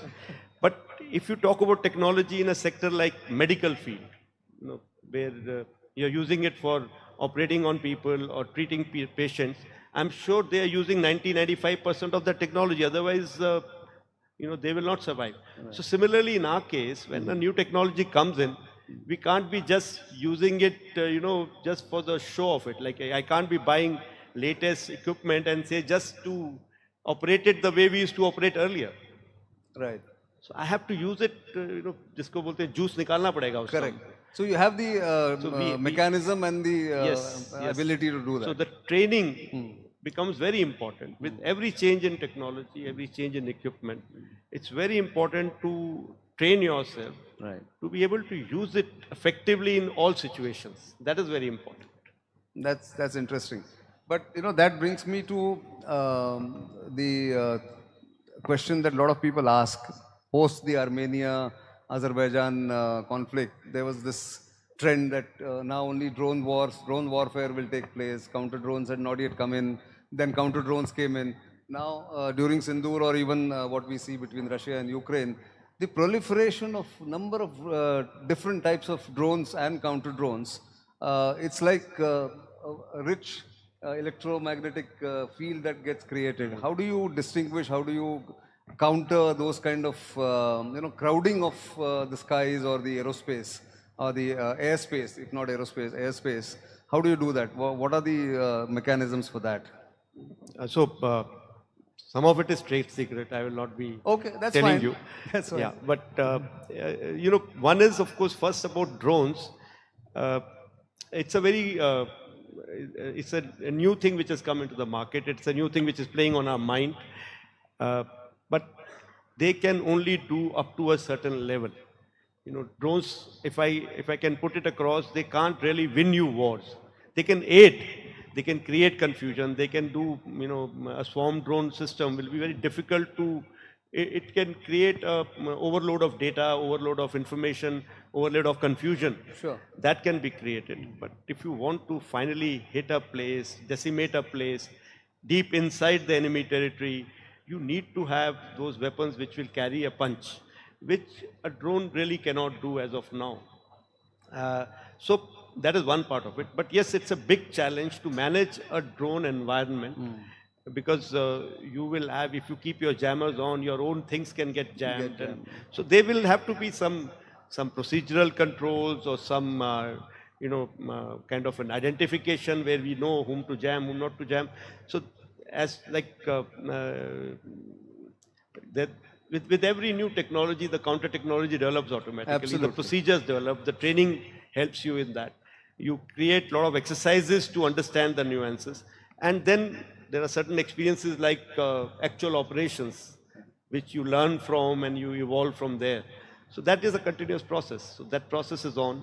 It will require a lot of synchronization between various agencies because drones are being operated by different agencies. So there has to be kind of a joint structure which will look after this. Something like air defense. Air defense, doing in air defense. or even policies have to be aligned everywhere.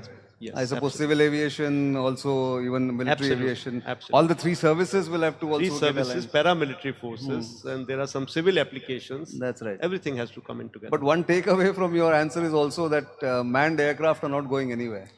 No, they are very much here. They are very much here because when it is a a complicated situation, you have to have a better essay. So you will always have a man in the loop that time. And also ethical reasons, certain places. Sure. You will have to have a man in the loop. So at least in near foreseeable future, manned aircraft is not going anywhere. You see the world over, it is still under development. People are going in for 6th gen aircraft, which has a manned, unmanned teaming. But correct. It's manned, unmanned teaming. So there is a man in the loop, yes, like you're saying. Absolutely. Yeah. In our context, of course, that is more important. But also, have you through, now I need to bring in Sindoor here just for an example. Long-range weapons, precision weapons are now becoming a weapons of choice. I mean, you look at what has happened between Balakot and now. In Balakot, the aircraft had to go a certain distance and then hit the thing. In this case, we don't know what exactly, what kind of thing I'm sure you don't want to disclose that. But we know BrahMos were used. So, are the longer ranges becoming more of the weapons becoming more important for the armed forces? So it is all situational. Okay. I think if you have, firstly you have to have the kind of, it's always weapon to target matching which you go. Right. That means it has to hit the target, Sure. create the correct kind of effect on the target, and also the accuracy requirements that we have. Many places you will you want to use a weapon which will have minimal collateral, because your aim is to hit your objective and nothing more. Sure. So that focus has to remain. Yes, a longer range weapon will keep your assets that much safer and keep the enemy guessing that much more, you know, as to when is it going to be released and from where it is going to be released. True. But it's not that you only need long range weapons. You need a happy mix of all kinds of weapons. Absolutely. Because different situations will require different, you know, it's not that one paracetamol can give you, you know, solution to every ailment. No. It's not that way. Of course not. But also what was proved in Sindoor is BrahMos, for instance, indigenously made, Akash defense, air defense systems indigenously made. So in that context, how are you re-energizing or strategizing with the private sector and the existing public sector and your own, you know, your own establishments, R&D establishments are there. I think Air Force has done that in SDI and other establishments that you have. What is the roadmap for that? I mean, everybody keeps talking about Viksit Bharat 2047, but are we on a track to do that properly, or you're still groping in the dark? So I won't say we are groping in the dark. I think we are on our track. Yes, we need to pace up a little more. You know, need to increase the speed, and work is happening towards that. A lot of our you know, policies, regulations are being aligned to give it you know, traction. And also, as far as the private sector is concerned, a lot of emphasis is push is being given to private sector, the MSMEs. We have these IDEX channels. We have you know, various MAKE programs, which are to encourage smaller players also to come up. There are even playing fields sort of you know, being ensured for PSU and a private sector, so that there is no specific, you know, advantage to a PSU. So all that is happening over a period of time. AMCA program now, this public-private you know, partnership, the new sort of method that we are going to follow this time. There's a good response on that. Okay. So I find that we are in the right direction, and we are cleaning up things fast. But yes, the faster the better. You know, there is always scope for improvement, and that will happen over a period of time. So I think we got our theme right for the conference. We said Yes, future forward, global partnerships and indigenous development So both. I think I can add to that when I was you know, reading your theme, I said it's actually hitting the nail on the head. Okay. No, we cannot say that we should totally be aloof and doing everything on our own. We need to have some good partnerships to develop our own technology and catch up with you know, certain places where we are lacking. Right. We can't say we are the best in the world. Sure. You know, we all have pluses and minuses. So wherever we don't have that, we should do some partnerships with the right people and reach a stage where everything, you know, we don't have to rely on others to even fight a normal war. We should be doing everything ourselves. So 2047 dream is that dream. When we are totally self-reliant as far as basics are concerned, at least. Sure. That is what the So I think these last 10 years have proved that when you start the journey, there will be obstacles, there will be slowed down. In fact, our own tagline in Bharat Shakti is self-reliance in defense. But that's going to take, you know, at least another 25 years or so. But the journey has to be made. I think that has to be done. But one of the things that I wanted to ask you, post-Operation Sindoor, you must have gone abroad, you must have interacted with professional colleagues in other air forces and all that. How do they see Operation Sindoor and the Air Force's success? I mean, do they talk about it? Do they ask you multiple questions? How did you carry this? What happened? What are the lessons? Or what's the reaction there? So I've been to one Global Chiefs conference sometime in July, August in UK. Okay. And I found other two wars were being discussed, but there was no mention of even Operation Sindoor. Why was that? So I think. What's your guess? So as I look at it, because those are protracted wars, they're continuing, and maybe people are not comfortable talking about another war in some other region where they had nothing to do with that. You know, I mentioned there also, and you know, one thing that they need to learn from Operation Sindoor is how to terminate a conflict. selection and maintenance of aim. I think that is where the world is going haywire. Right. They are forgetting their own objectives when all these wars that are going on, how they started, with what objective they started, where have they landed up, and now it is more of maybe egos or maybe self-pride, whatever you call it. In our case, our objective was very clear, which was achieved on the very first day itself. That's right. And thereafter, at the first opportunity when they come in, we had offered on the first day itself. Yes. But that was not agreed to. But whenever the adversary came and said we want to stop, I think that was a very good call taken. And 3.5 days, I think about 85 hours or 84 hours, we were able to terminate a conflict.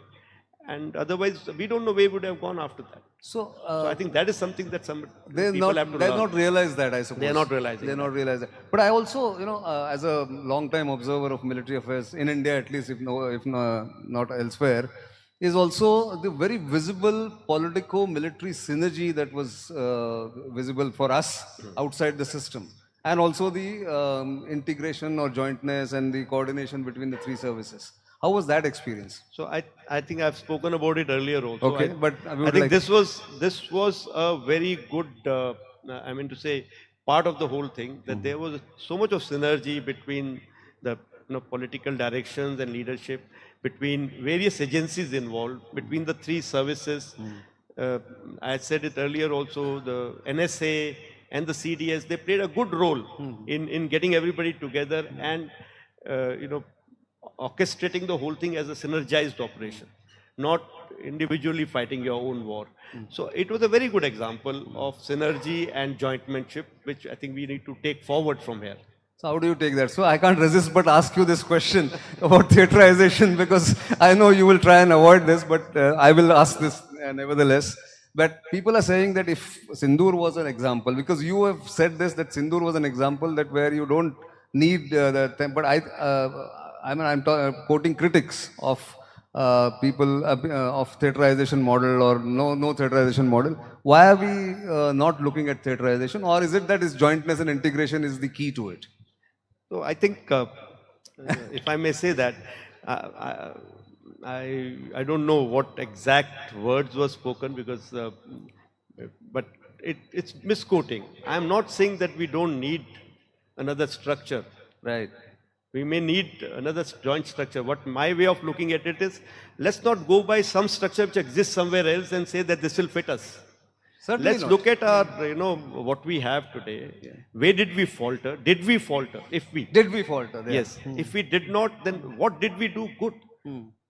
Let's make it more, formalized. Maybe this time it was our own personal equation with each other that worked. Tomorrow it may not be so, maybe, because we are all humans, Absolutely. There will be people with slight difference of opinion and all that. Right. But if there's a formalized structure, it will help us. No, what should that structure be? How deep should we make the so-called, if I can call them, reforms? If it is hurting me somewhere, I should only reform that first. Sure. And what should be the model? Should I go stepwise? Should I go full bore in one go? This is something which is under discussion, and I'm sure all of us, I'm very convinced, whether it is any of us, nation comes first. So whatever decision and will nobody be taken, has that doubt. Let me tell you. That's what I'm saying. Whatever decision finally is taken will be for the good of the nation. And let's let it evolve. So the journey is on. Yeah, absolutely. The journey is on. Yeah. Okay, that's good to know, because otherwise there were lots of apprehensions that happened. But let me thank you, because I know that you've already spent a little more time than you intended to. But thank you for these insights, and especially the last clarification, and also about technology absorption in the armed forces, especially in the Air Force. Thank you very much for these insights. Ladies and gentlemen, a good round of applause for the Chief. Thank you for coming in. Thank you.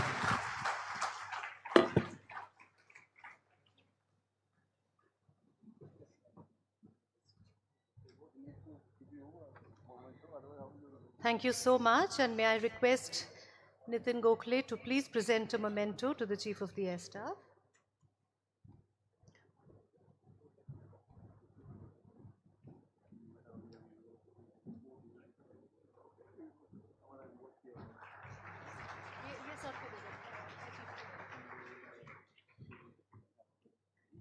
And the Air Chief Marshal will now present a memento to Nitin.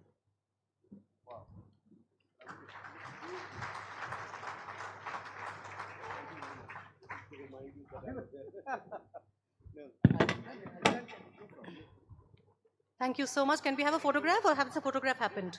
Can we have a photograph, please, the two of you?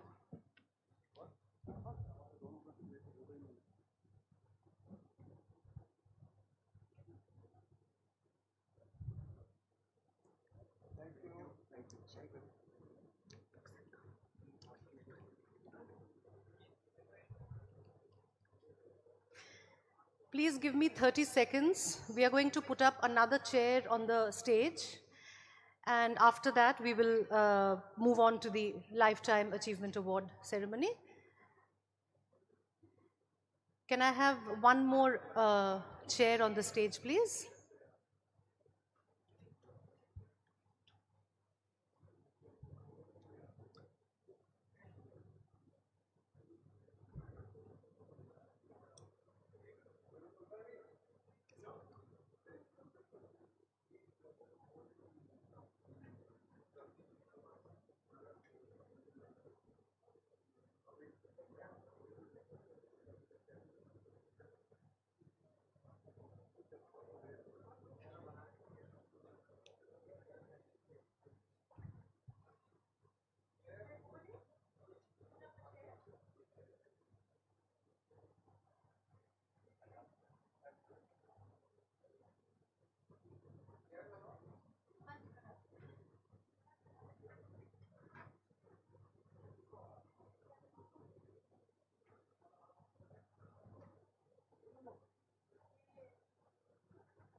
Thank you so much.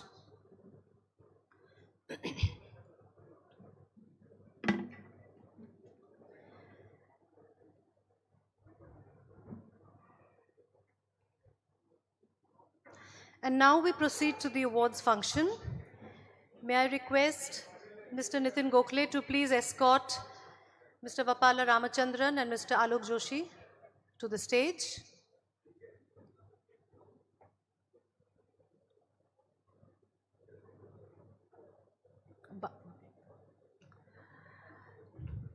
May I request Nitin Gokhale to please escort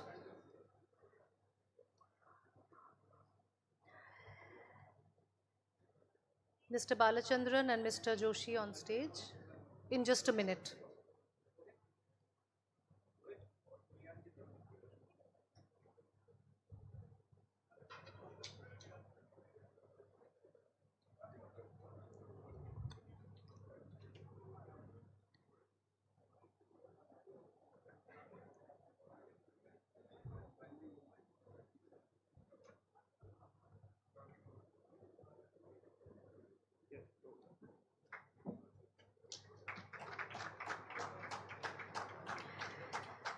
Ladies and gentlemen, Bharat Shakti's Lifetime Achievement Award was institutionalized in our 8th edition in 2023. But I think the best person to talk about it and to take the session forward is Mr. Nitin Gokhale himself, and I hand over the session to him.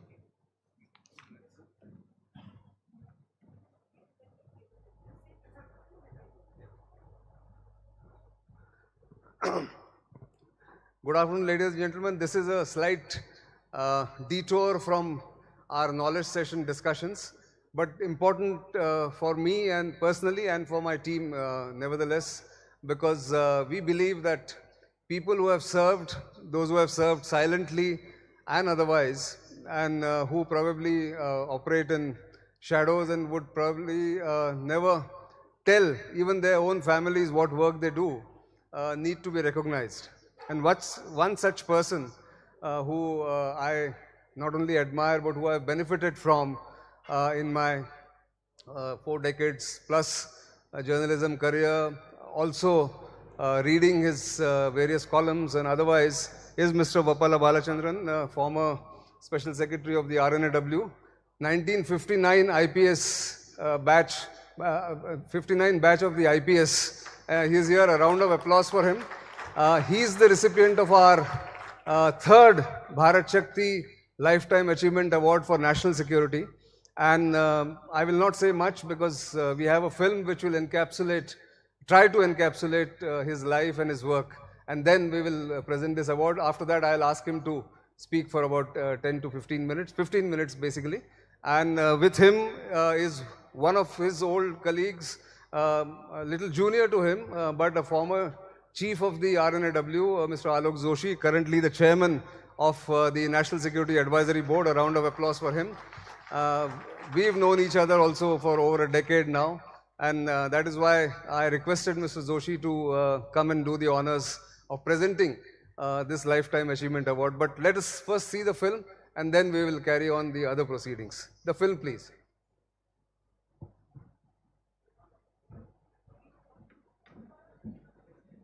Who work not in the limelight but in the shadows.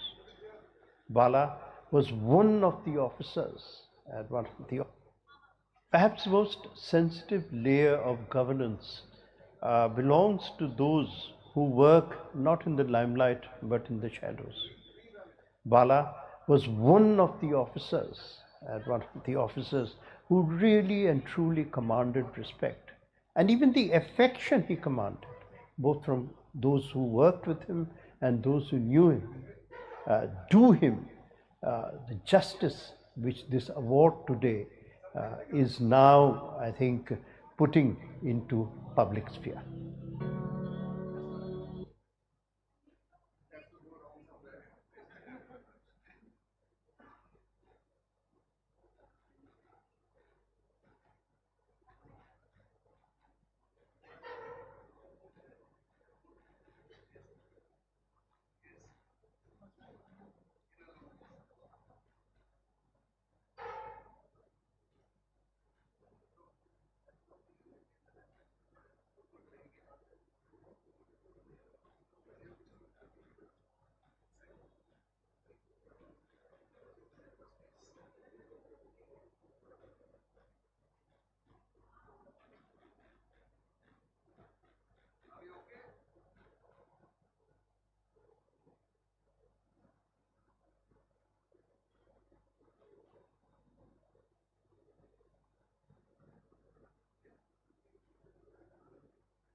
Perhaps most sensitive layer of governance belongs to those who work not in the limelight but in the shadows.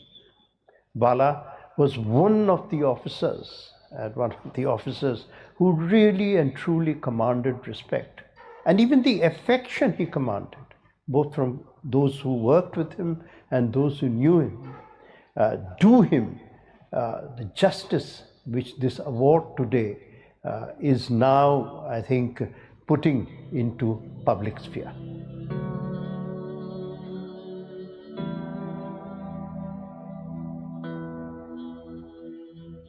I was born in Burma in 1937. My father was working in the Burmese telegraph department. And then in 1940, we were sent back to India because of the Japanese war, Japanese invasion on Rangoon. Vappala Balachandran's story began with exile. From the quiet lanes of Ottapalam to the halls of Loyola College in Madras, a disciplined mind took shape, curious, composed, and ready to serve. In 1959, he joined the Indian Police Service.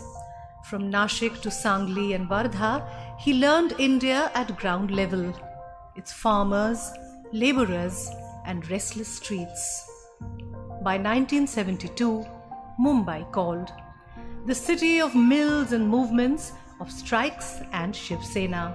Balachandran held the line, where law met politics and order was never ordinary. In 1973, he took charge of Mumbai's special branch, modelled on London's, a place where protection met perception.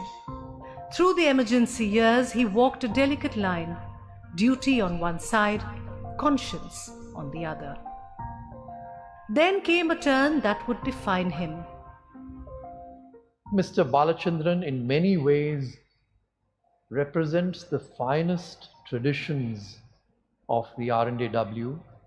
You know, it's a rare breed of officers who effortlessly made the transition from high-profile police work with all the trappings of power to the relative anonymity, complete anonymity of intelligence work, particularly external intelligence work.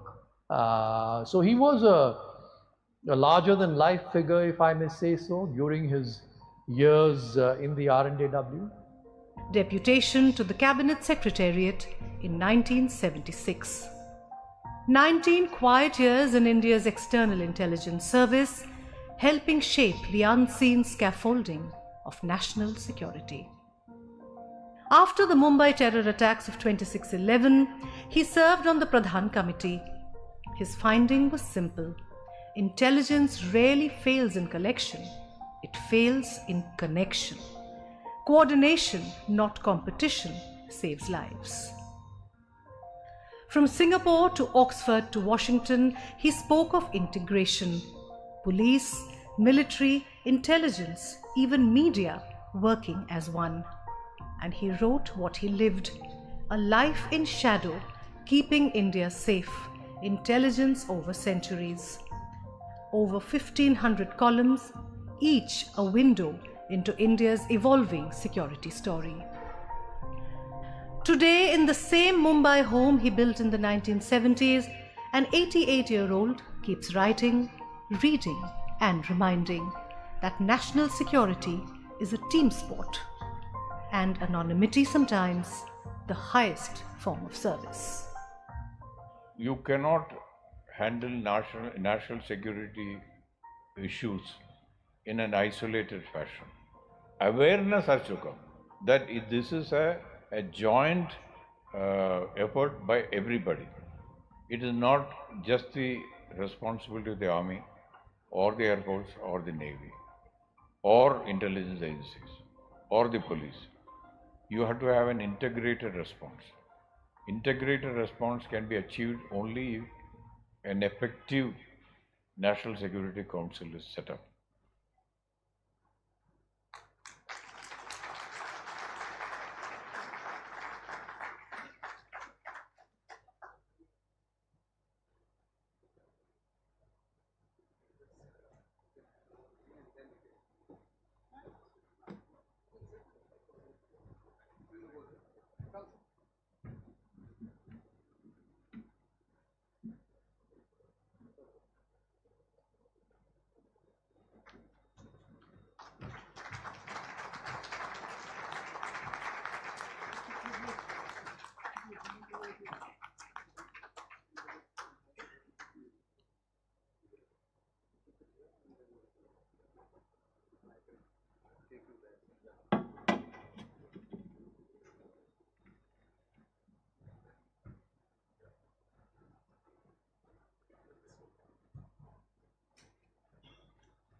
It's amazing.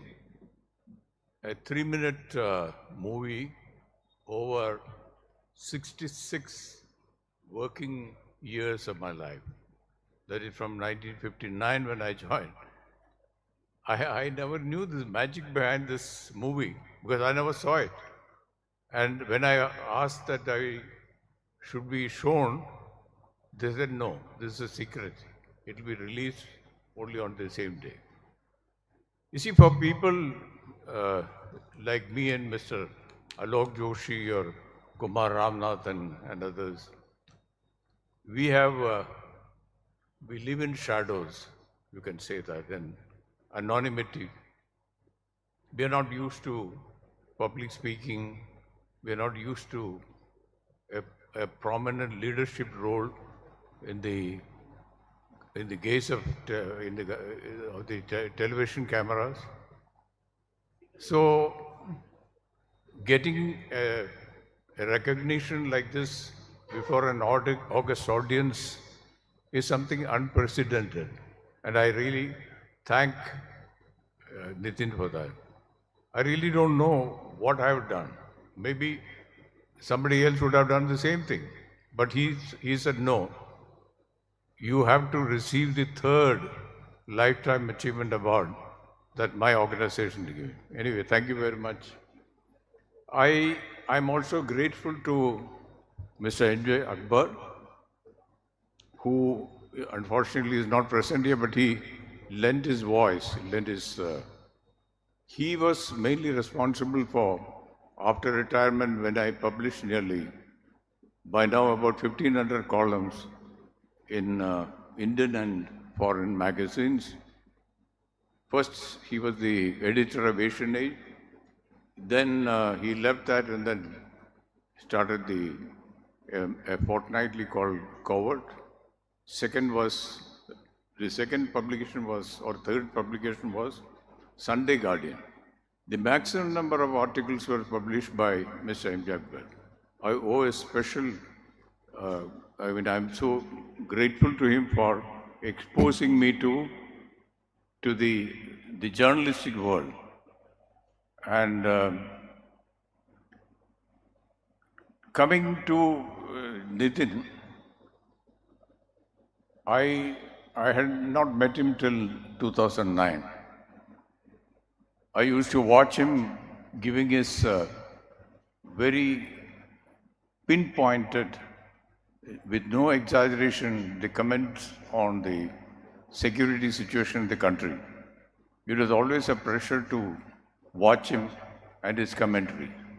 The first time we met was in 2009 in Mumbai in a seminar on terrorism, where my friend Ajit Doval was the lead speaker, and I also presented a paper on indigenous support to terrorism.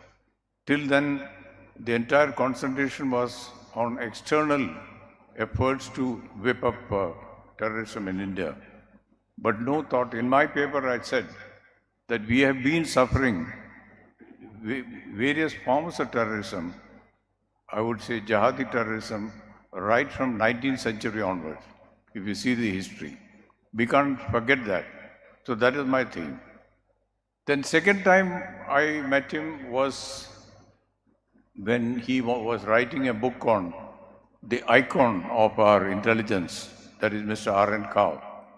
I had the privilege of working fairly closely with him. So when he started writing a book on R.N. Kao, he requested me to guide him, and he came out to Mumbai. And we had long discussion. I gave him some of the letters Mr. Kao had written to me. And I also reviewed his book for Outlook. And I may just be permitted to read just a para about his quality of writing. It is not easy to write on the milestones of a spy chief's life when most of it is under shadows. However, Nitin Gokhale is refreshingly different. He modestly cautions the readers that his book is neither history nor a detective thriller or a comprehensive chronicle.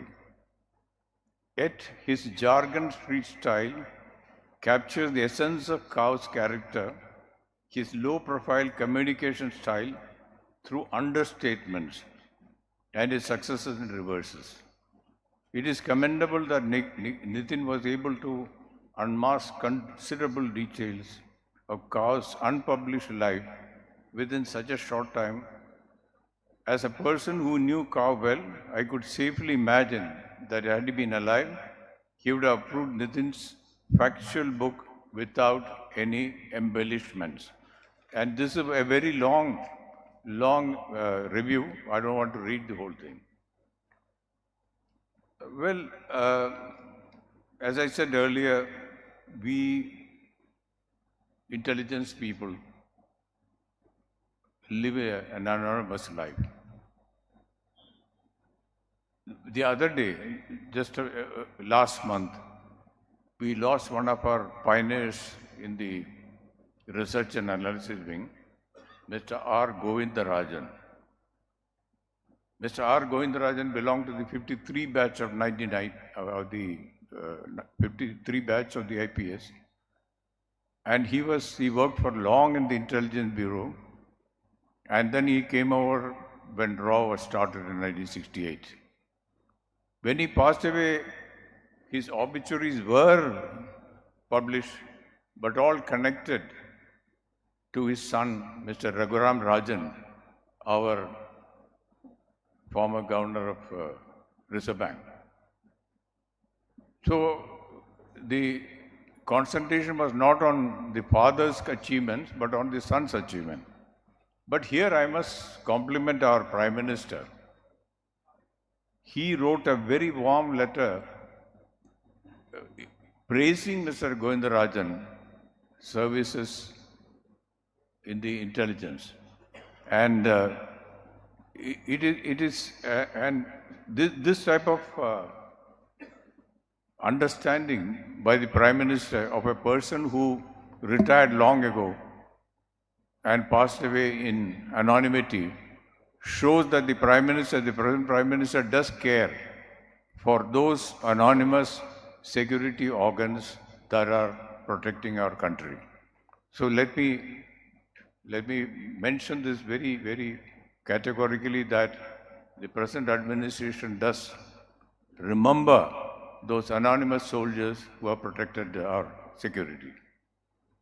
Nitin asked me to give a brief talk about intelligence, the role of intelligence and national security. I have written a lot about it. In fact, my first book is purely on that. And my fourth book is about the intelligence over centuries. So, but briefly I must say that there is what we know as the so-called intelligence failures are really not so. In 2002, I was requested by, actually 2003, I was requested by an American group called the National Advisory Council on South Asian Affairs, which wanted me to give my opinion on the effectiveness of the new intelligence reforms proposed by the President Bush administration after 9/11. So there I give a talk about what is intelligence failure, how does it occur, and it went into the prime details. That particular lecture was attended by various famous think tanks, representatives in Washington, like Dr. Stephen Cohen, Walter Anderson is well known in India, then Robert Hathaway, Professor Hussein Haqqani, who later became Pakistan ambassador to America, and others. So there I said, how does intelligence, the so-called intelligence, failures occur? I had said that intelligence cycle involves 8 stages. One is a collection. Second is a collation. If you don't collate properly, you will never be able to retrieve it. Third is analysis. Fourth is dissemination. Be disseminated to the consumers. Then the next step is integration. In my interview also I said the same thing. We have to integrate the intelligence from different sources. And that is the job of the National Security Council or Intelligence Coordinator. Then the other thing is adjudication. Now, what is adjudication? When you give intelligence, there are a lot of gaps, and those gaps have to be filled in. So further intelligence has to be collected. That is what we call adjudication. Then it comes to the policymakers, action, and then review. Now, many cases which we think that were intelligence failures, I'll quote only a few examples. One is the Pearl Harbor attack on 7 December 1941. Two case studies done by two universities of the Army's think tanks said that enough indications were available with the then government of the United States that such a surprise attack was coming. But yet there was a failure on the part of the executive organs to take preventive action. The second case that was discussed by me was the 6th October 1973, the first phase of Yom Kippur War.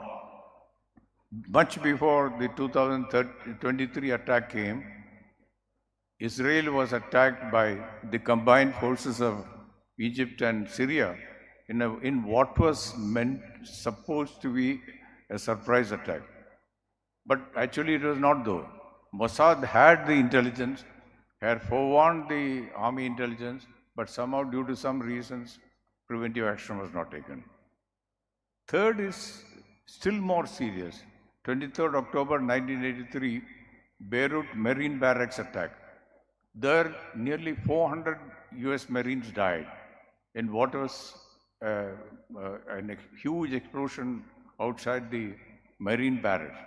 And the same day, the suicide bombers went to the French barracks and killed about 50. This is one of the worst intelligence failures in history.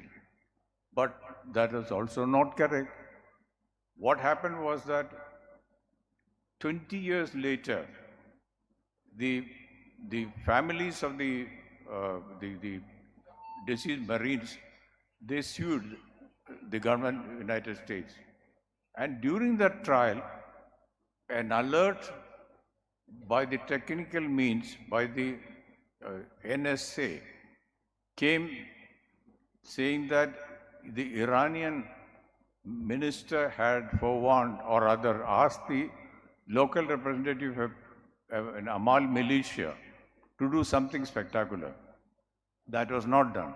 That was not sent to the Marines at all. Marines could not take preventive action, and so this death took place. And then it was on that basis that the families of the Marines were given compensation. Then there was another incident on 28 November 2002 in Mombasa. There, a hotel patronized by the visiting Israelis, it was bombed.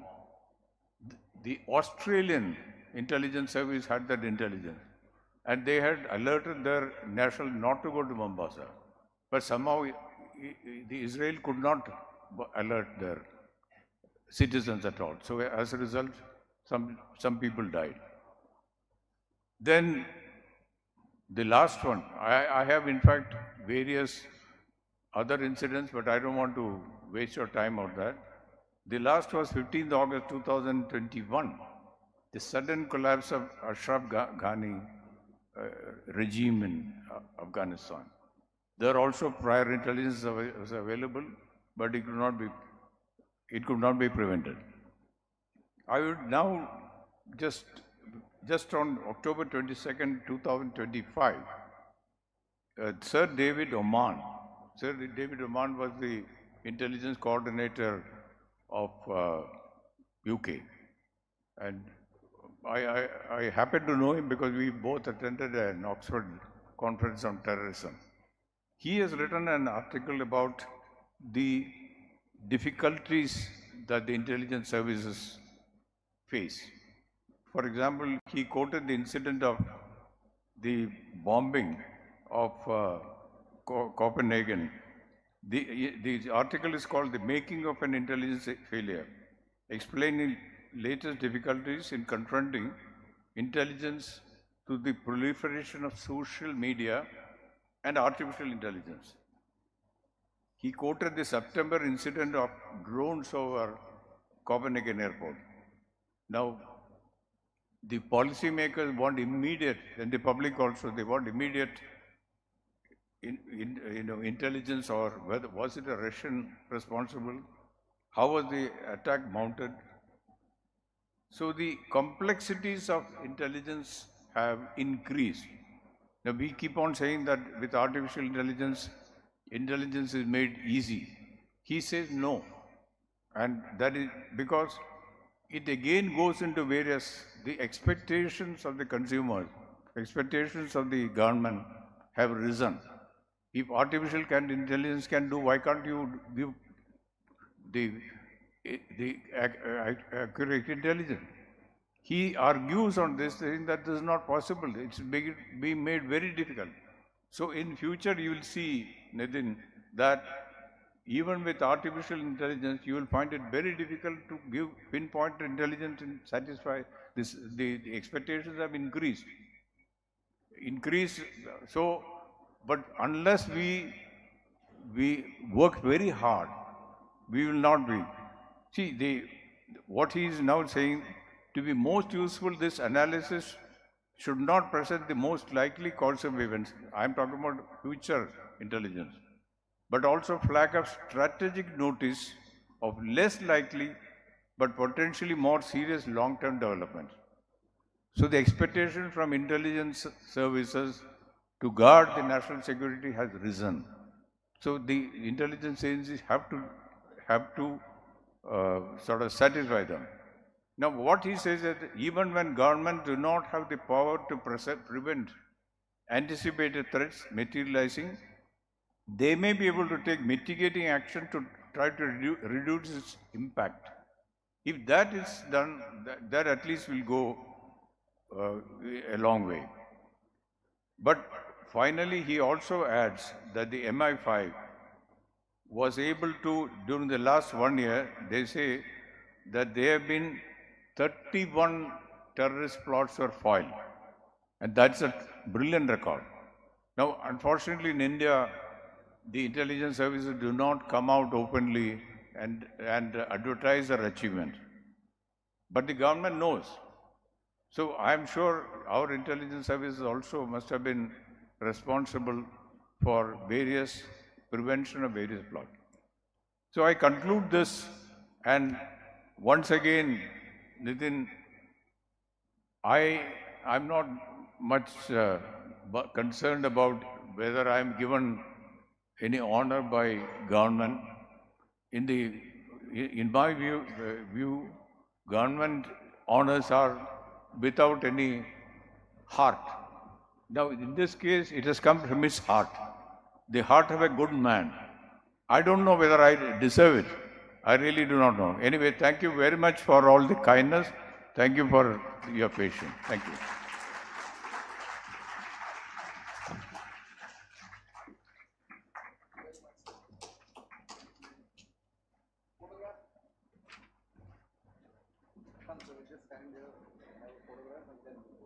Thank you so much for your insightful words, Mr. Balachandran. And now we are taking a photograph, Nitin Gokhale, Mr. Balachandran and Mr. Alok Joshi. Thank you so much, gentlemen.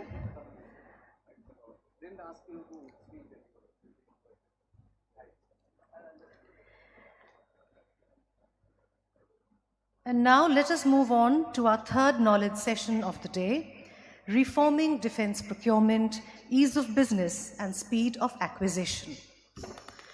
This session will explore how evolving policies like DAP 2025, supported by digitization and stronger industry participation, are reshaping India's acquisition landscape, driving efficiency, empowering industry, and ensuring faster, fairer, and more future-ready delivery to the services.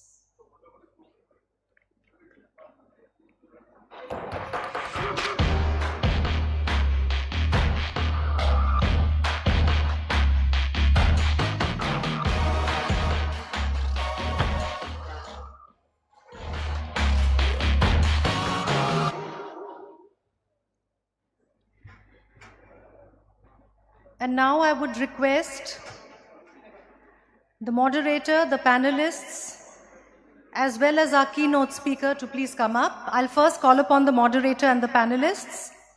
Mr. Rajinder S. Bhatia, Chairman, Defence Business Kalyani Group. I'll check.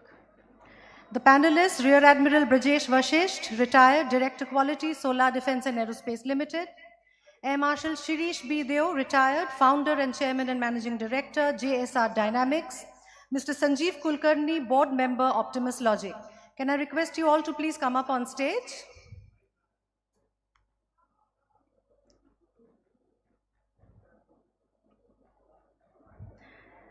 I would also like to call upon the Additional Secretary, Department of Defence, Ms. Deepthi Mohil Chawla, to please come up and deliver the keynote address.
She will deliver the note and then join.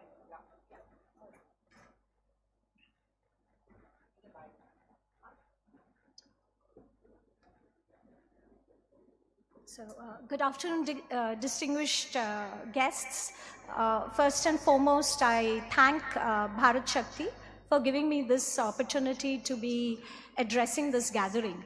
The Shakti behind Bharat does not just lie in all of us sitting here and ideating, talking, and listening to people. It also lies in us imbibing the essence of what is the Shakti of Bharat, which is Atmanirbharta and self-reliance.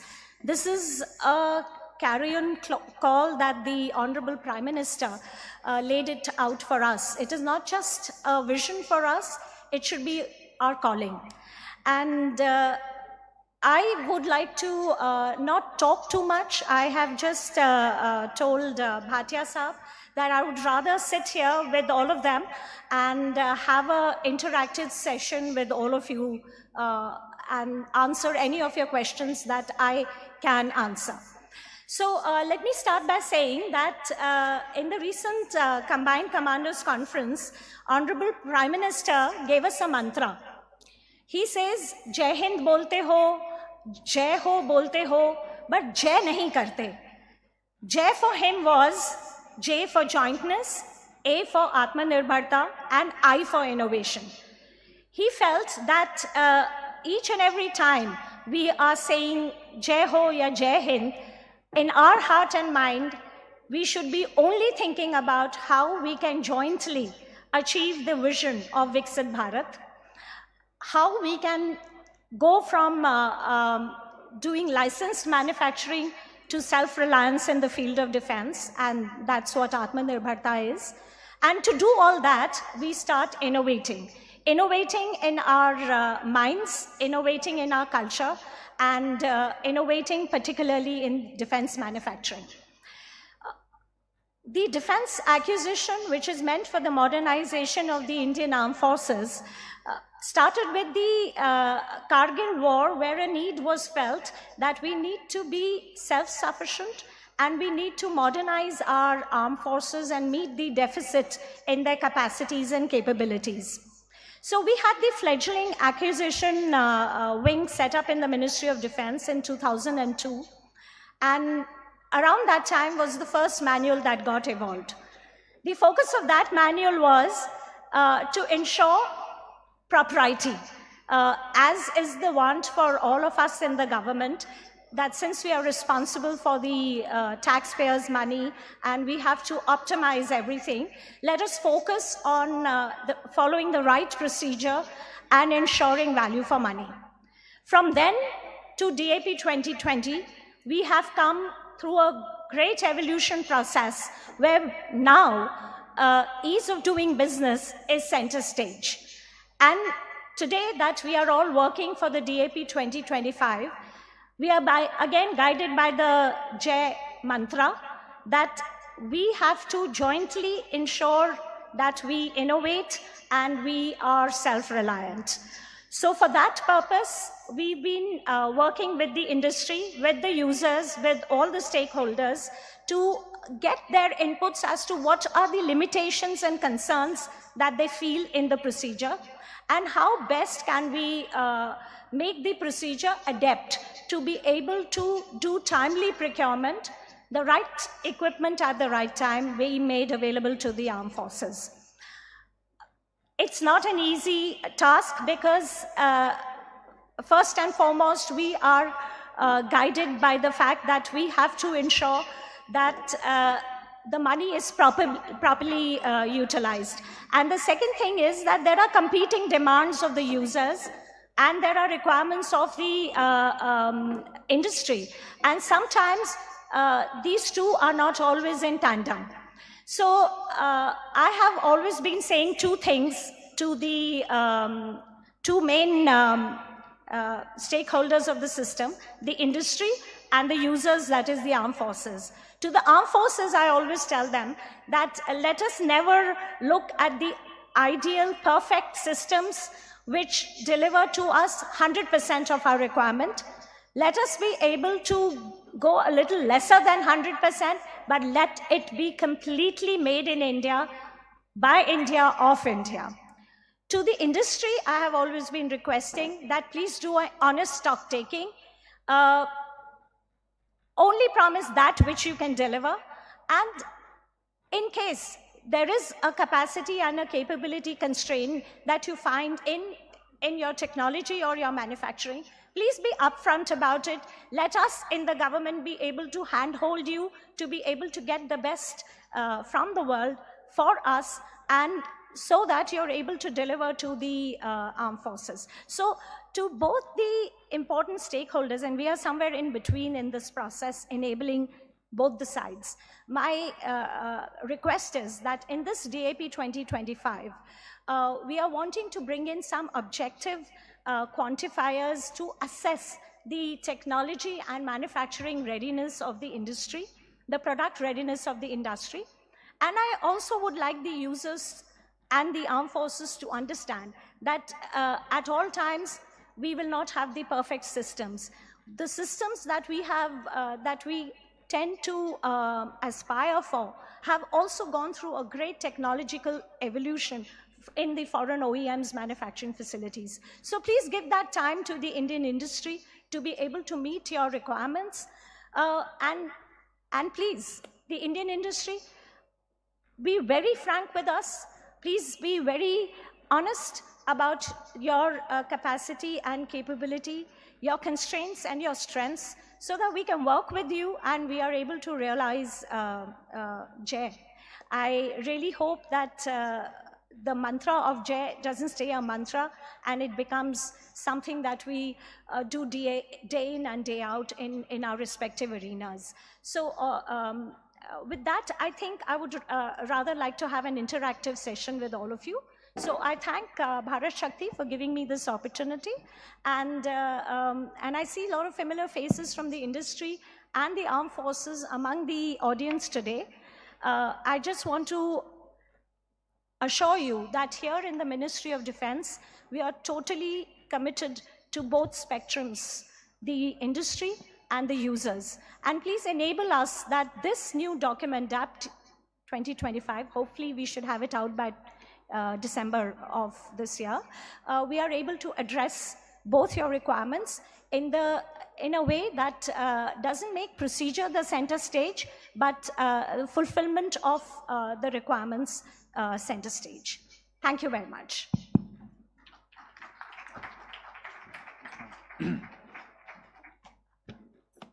Good afternoon, ladies and gentlemen. It's indeed my pleasure to take up this session, which probably is the most important session from the point of view that defense procurement is going to be the key to the development of the industry.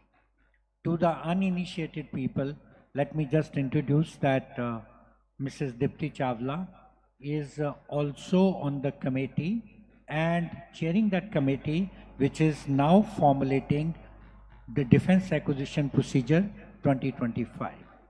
She also has a wonderful experience and a very open mind. She was given the choice to give her keynote address and come off the stage, but she said that I would love to take all the questions and interact with panelists. The second panelist which we have got, in fact, she is very gracefully accepted to be here, is my good old friend Air Marshal Dio. 30 seconds about him. He was the Vice Chief of Air Staff, entrepreneur, a brilliant mind, and you will get a perspective from him which is both of the people who are in the uniform and what he's trying to do in the industry for the last few years.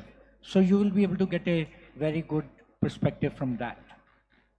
Admiral Vashisht has been in the Quality Assurance Department of the Indian Navy, but he's also extremely well knowledgeable about what we are talking today, which is basically talking about ease of business and speeding up the acquisition. And to get the real startup perspective, we have Sanjeev Kulkarni, who is the director with a company called Optimus Logic. Now, with all this as the background, let's lay down the ground rule for today's discussion. To each of the panelists, we will give starting 3 minutes to give a little perspective on what they are doing and what they would like to suggest on the first topic, which is ease of doing business. I'll start with Air Marshal Dio. All yours, sir.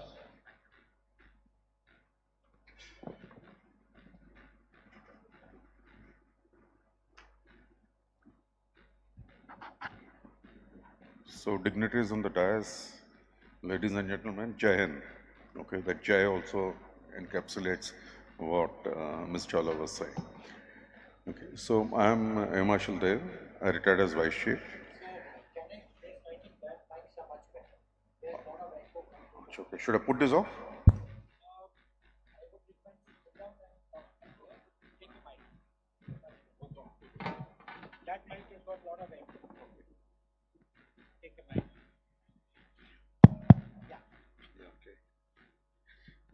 So can you hear me in the back? Yeah, it's much better. Great. I'm a Marshal Dev. I retired in 2018 and I set up this industry. Before retiring, I had a choice like all senior officers do. Okay, there was some governorship in the offing, some lokpal in the offing. But I chose to become an entrepreneur and I don't regret it at all. Why did I choose to become an entrepreneur? Because while I was serving, I saw this gap.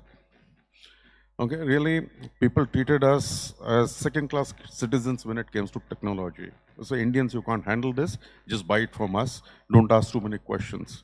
From my group captain days, I used to feel insulted. Foreign, lobbies were so strong then that they would say, okay, and ask any kind of questions you want, or any kind of specs, checks that you want, but eventually this contract will get done. So that used to upset me a great deal. And I found that when this new government came in, okay, they were very sincere in Atmanirbharta, and there was a really a change of policy. where the government really encouraged, they meant what they said about Atmanirbharta. And then I saw that yes, private industry has a chance of, existing. Small people like, not private industry was always there, big players were always there, but people like us who want to punch way above their weight. Okay, so just to make best use of this 3 minutes, I want to tell you what is it that is required to ease this procurement process. From the ministry's side, ministry has been extremely helpful. Where we are today with plenty of orders in our hand and doing absolutely high-tech stuff. So much so that you come and see my visitor's book. Okay, designer of Iron Dome has come and has complimented us on where we are and what we do. Okay, but that aside, we started because we got money. The most important challenge for Atmanirbharta and most important challenge for making sure that MSMEs, they come up and they contribute, is availability of money. When some MSME like us, we want to punch way above our weight and we want to develop missiles, bombs, we have the competency. We just don't have the money. We were very lucky that we are supported by Government of Maharashtra, and we had investors who made the matching contribution, and we are where we are now. We have spent almost 200 CR. But the difficulty with most MSMEs, you can't bootstrap a large project. You want MSMEs to produce, they're really talented, they can do a lot, but you can't bootstrap a large project. You have to have debt. And then what happens when you have debt is, even if you have a contract, okay, somebody is sick in the somewhere and your whole project gets delayed by 15 days. My debt burden was 6 lakhs a day. And we were going through this process of, anything that you sell to the ministry, it has to be certified, it has to be, so somebody delays it by 6 days, or some clearance comes, 10 days later, that is 60 lakhs, that's gone down the drain. So servicing this debt that MSMEs have to take in case they have to move forward is a big, big deal. So are the bank guarantees. Okay, to give bank guarantee to the government, firstly, banks are not convinced at all that defense is the sunrise industry. Even now, the banks are so circumspect about dealing with you that it's difficult to get this money. Fortunately, Mrs. Sitaraman, she has done a wonderful job. She called the SIDBI guys and told them that, listen, you got to lend to MSMEs who are in the defense sector. That has worked. Okay, it has to continue.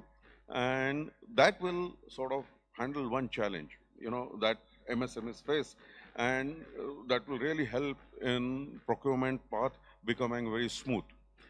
The other challenge is that in defense field, you are actually people like us who don't need anything from anybody. We don't need any JV, no TOT, nothing. Okay, whom are we competing against? Who is our biggest competitor? Our biggest competitor is the government. Then come the big boys. Big boys, okay, Bhatia Sahib is also in that category. They say, okay, small guys, look, how did you get this contract? Okay, we got it under IDEX because, ministry thought it fit. Okay, we fought our way and we got that contract because we are competent. Okay, and we have the ability to deliver. I don't have a turnover of, 5,000 crores to deliver a missile. Okay, see what the Houthis are doing. See what the North Koreans are doing. Okay, learn from them. Okay, we cleared every test that was thrown at us, okay, before we did captive and carriage for our aircraft.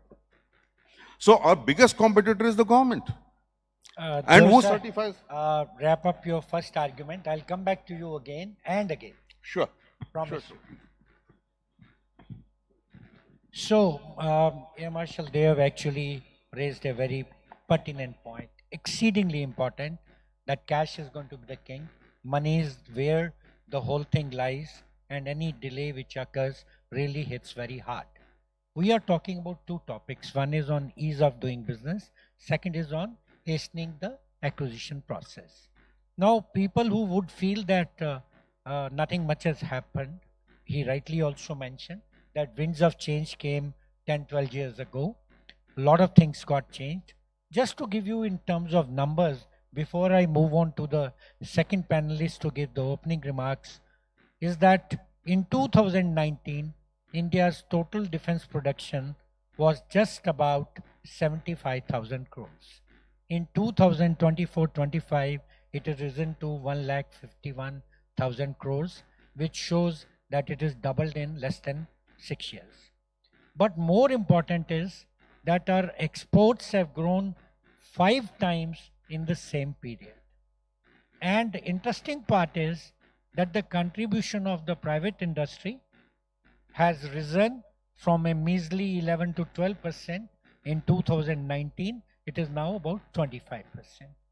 Lot of things have changed. Lot of things need to change, as was indicated by our Raksha Mantri when he said that 2025 will be the year of reforms. Why declare it a year of reforms? Because obviously much more needs to be done. So moving on to that, let me now come to, okay, so Kulkarni ji, you have got a perspective of a startup. We started in 2013, and I love your tagline, which I'll mention later on, but let's hear from you your opening remarks. 3 minutes. I will come back to you again, promise.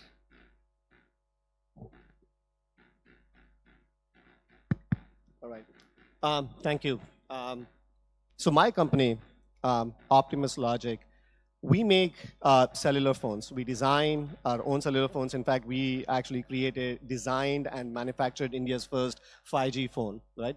We are in one of the very fast-moving and very newly emerging areas of defense. Not just defense, but by the way, we don't operate just in defense. A lot of our customers are in non-defense world. And this is the peculiarity that we face in our industry, right? So they call it military-industrial complex, right? Military, in my opinion, is just an adjunct to the industrial complex. And this is nowhere more true than in the industry that Optimus Logic operates in. What I mean by that is, if you look at the defense spend in military handsets or end-user equipment, end-user compute equipment like tablets and so on and so forth, the outlay is maybe in a few thousands of crores. On the other hand, the entire civilian electronics industries is tens of billions, actually hundreds of billions of dollars, right? So there is a huge dichotomy. The civilian industry actually outproduces the military industry by 10:1, 100:1, right? So what this means is that from startups who are operating in our industries, like telecommunications and so on and so forth, we are highly dependent on the supply chain flows of the civilian industry, right? The civilian industries have their own rollout, their own plans of their entire equipment. The chipset X comes on this date. The chipset X has the following capabilities, the following characteristics. It supports the following features. The chipset Y will come a year from now or 2 years from now, and so on and so forth. And the entire industry moves more or less in tandem with these civilian industry, more often foreign civilian industry-led timelines. And as a player who works both in the defense and non-defense, we cannot just go and say, oh, you know what, we are going to operate in our own timeline, we are going to operate in our own specs and so on and so forth. We need to basically move in line with how the rest of the industry works, right? So one of the biggest pain points that we have is that, we are in trials at various different, Army-related, Air Force-related contracts. And the biggest issue for us is just timelines. The process is very slow, has lots and lots of trials, lots and lots of paperwork, and so on and so forth. So much so that by the time we actually might get contract, the chipsets that we actually rely on might be having their end of life, right? So that again then slows down procurement, results in wasted R&D and so on and so forth. So in some sense, what I'm essentially asking the procurement process of military is to take into consideration the new age realities of this modern supply chain and essentially reform and change the procurement policies in line with the larger industry at large. I would like to stop there. Thank you, Sanjeev. I am now going to come to Admiral Vishisht. And Admiral Vishisht, when he was talking about ease of doing business, one of the key areas in ease of doing business is the quality assurance or quality control. You having headed that very effectively for a reasonably long time and also put into process many things. How can you help people who have brought their pain points become little lesser, and what is your views on ease of doing business? धन्यवाद sir. Respected Madam Bhatia sir and Dev sir, former chiefs and audience. जो event मेरे दिल के काफ़ी close होता है, मुझे बोला गया था यंग एज में कि 15 दिन का पखवाड़ा हिंदी करना, एक दिन हिंदी दिवस उतना इम्पोर्टेंट नहीं है. आपको जो इवेंट हो उसको शुरुआत आप हिंदी में करिए, वो आप ज़्यादा अपनी राष्ट्रभाषा को सम्मान दे रहे हैं. और स्वावलंबन के लिए मैं समझता हूँ राष्ट्रभाषा से ही शुरू करूँगा. सर, मैंने बैठ के पीछे काफ़ी कुछ लिखा था, but I thought I will finish in few minutes. Sir, reforms in defense procurement, I will say two ways. One is the procedure, second is the mindset. Mindset, I will say, sir, जो आपने quality related question मुझसे पूछा, now I will wrap up and come to that. Main problem our industry was facing during procurement, our QRs which are made, initially they were of combination of various good quality product which was never easy to procure, design. However, if my industry is making Indian industry, they are making first time, they are competing with the foreign industry who were there for the last 40 years, their product is absolutely perfect, and if I am making first time, it is very difficult for my industry to get those specifications the first go. So my QR should be in such a manner that essential and desirable. For example, if I'm making an ammunition which has got a range of 20 kilometers and proximity from 5 to 30 meters, what happens if my industry is able to make it proximity for 4 meters and range up to 19 kilometers? Will I reject it? If I reject, I will not get the product. So I will say, sir, we have to make you in such a manner so that if there is marginal difference in my quality or specification at the end, but the safety and function is not getting affected, I should accept it as a version 1. But for that, I need to formulate my procedures, because then L2, L3 will have an issue because it is against the RFP. RFP was saying something else. So this, I feel, so this issue need to be addressed. And other thing which I felt related to quality assurance, there was a problem for the industry to get the product being tested and user trials at our facilities which are available. I know someone industry who developed a armament, they waited for 3 years, they could not test it in the country because facilities were available in the country, but they could not get it. They have to go abroad and get that thing tested, and then they have to go for that product. My stand is, sir, all our facilities should be provided to industry free of cost. Of yes, big industries, they can pay, they should pay it, but the small industry, MSME, should be provided free of cost. And urgency, requirement, priority to all this testing should be given. Then only we can come up to the level, then only procurement can be faster, sir. That's all. Thank you, sir. Okay. So you raised a very interesting point, and I think I am going to ask you to answer that. One is regarding the QRs being formulated, which are very stiff.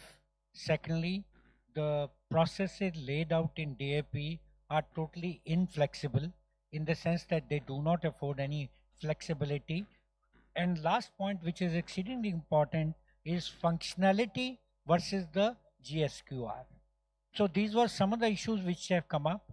Before we open the first part to the House to ask questions, would you like to comment on that, Mrs. Chap?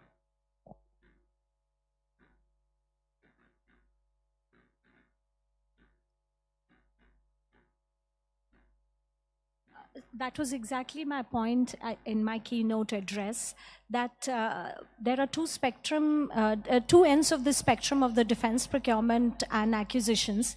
One is the users, which are the armed forces, their requirements, and the other is the industry, the manufacturer of those requirements. From both, it is my earnest request that we need to be a little realistic. We need to be giving primacy to innovation and self-reliance.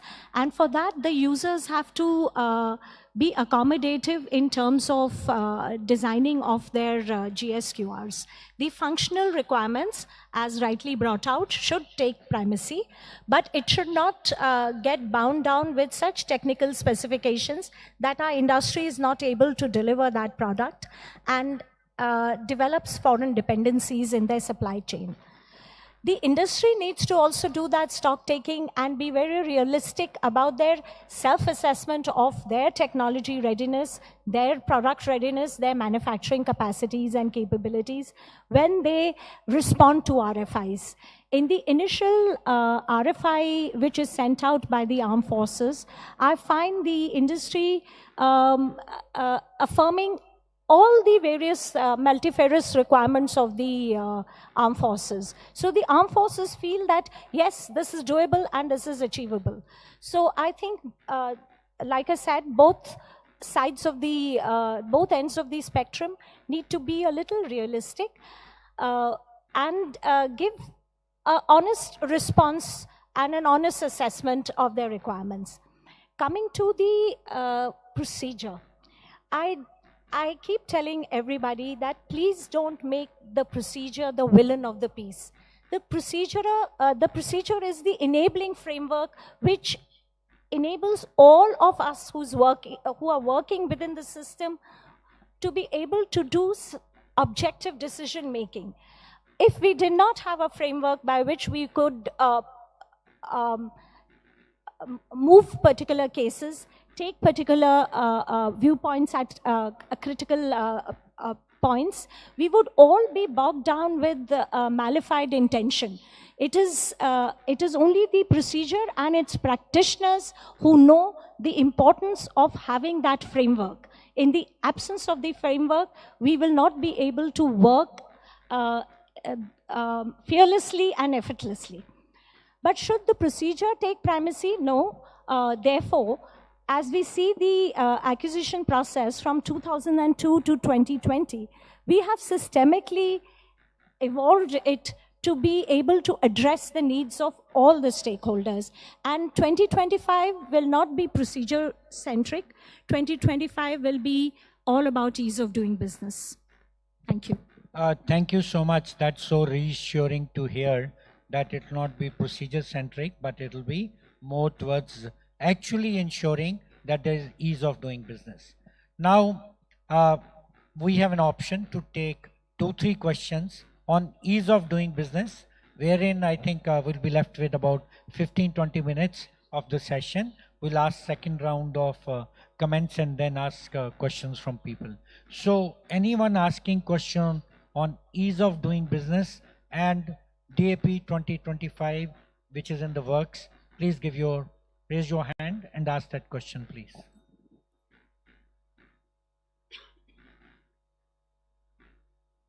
Yeah, please. Yeah, yes.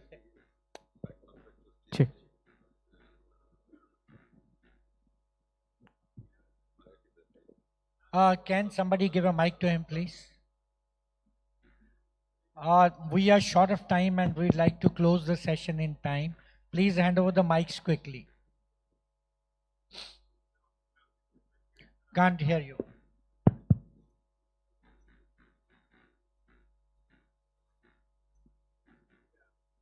Good afternoon. Yeah, good afternoon, ma'am. This is Venkat, Head of Airbus Defense and Space for India, South Asia. Thank you for your comments on the ease of doing business. The question I have is, shouldn't we also have a measure of yardstick as a speed of doing business?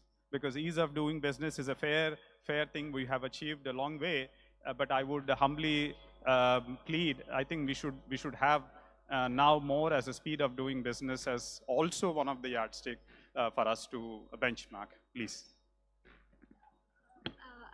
Absolutely. The ease of doing business, the one important pillar of the ease of doing business is the speed in which we do the business. And the speed is essential for every stakeholder. But in order for us to be able to do this speedy decision making, we need a lot of support structures from all organizations. First and foremost, the testing infrastructure. The testing and trials have to be not serially done, they have to be parallelly done, and we have to have these testing and trial nodes available all over the country where constant testing and trials are done. That takes the bulk of the acquisition time. The testing, and without that we cannot have an objective assessment of the readiness of the product and its ability to meet the user requirement. The other process actually doesn't take as much time as is perceived. The entire process of opening a price bid, concluding a contract and getting an approval can take anything from 6 months to maximum 12 months in case we have to approach the cabinet for a sanction. So the government of India is aware of the need for testing and trials to be hastened, for third-party certifications to be brought in.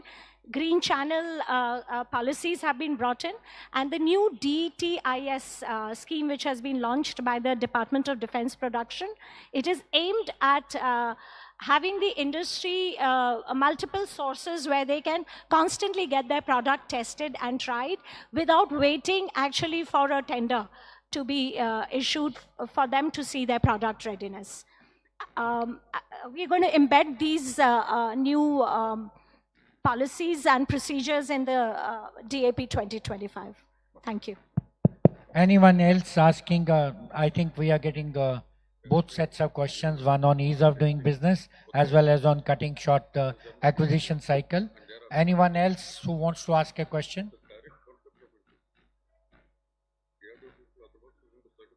There's a mic. Hi everyone. My name's Tushar. I'm from Toronto, Canada. Here in Canada, we're in the process of replacing our Victoria-class submarines. And recently, our Prime Minister has visited the Hanwha shipyard as well as the ThyssenKrupp shipyards. And recently as well, the German and Norwegian defense ministers came to Canada to propose a joint procurement for the Type 212. Can you hear me?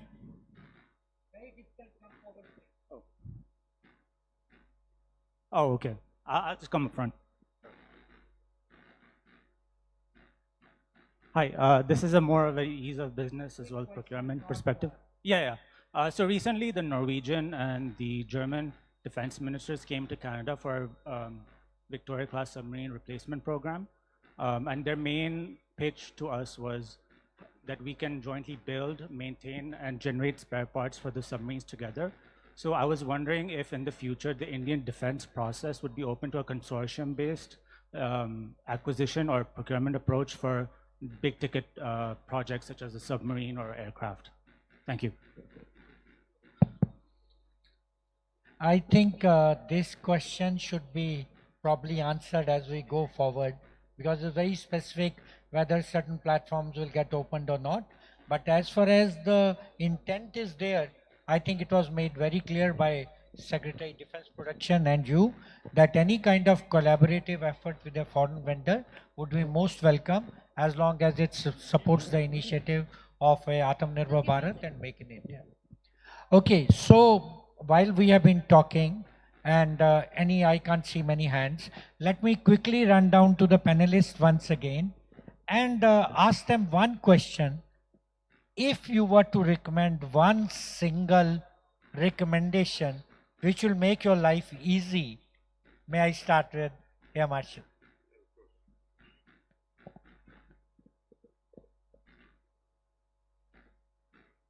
The most important recommendation. Hello. Yeah. Secretary has already said that it is in the offing, but I would like to underscore it once again, that currently Government is our biggest competitor, and big boys also would like to see us sink. But the government wants Atmanirbharta, and there's a direct conflict of interest where government agencies are giving us the testing facilities and certificates. So this has to be hived off. This conflict of interest, which is so blatant, and it's, you know, like, I'll just give an example. DRDO makes glide bombs like we make. They make anti-ship missiles. We make anti-ship missiles. Okay, we have contacts for that. And I don't have to tell you about guns. Okay, here is a person who has, you know, who has been through it all. So now what happens is that, so DRDO employees are the ones who are going to give a certificate. They're all great guys, and nothing against them. But it is a conflict of interest. Okay, they have been doing our hand holding, they have been taking us along. Okay, but speed of doing business, somebody said, okay, so one person is down. Okay, they are really not equipped to handle, you know, so much of commitment that has come their way. Sir, okay, and they will give point taken. We need to avoid conflict we of need an interest. overall of that system, and it has to be hived off from DRDO. It should be independent of DRDO. Possibly come under users directly, or under DMA, or under the ministry. So the point which is very validly mentioned and given out is that we should avoid conflict of interest. In fact, there will be apparent feeling, whether apparent or right or wrong, that there's a conflict of interest between PSUs and private industry. He also mentioned DRDO and private industry. I think at the end of the day, we are looking at all the silos should be put down, and it has to be a whole of nation approach, whichever supports. But your point is exceedingly well taken, sir. Next, one single recommendation you would like to make.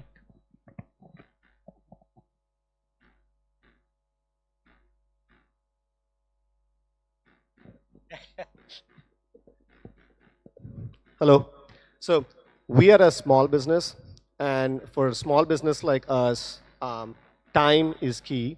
Time is money, right? So if there is any single recommendation that I would have from my company, it is the speed of contract signatures and requisite volumes. I think that is missing for us, right? Because unlike other panelists who in these things who have 1,000 crore revenues and so on and so forth, we are a very, very small emerging players with really, you know, cash is king there.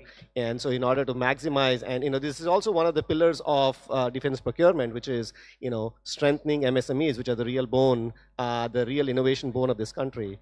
So that would be my recommendation: speed and quantity. Thank you.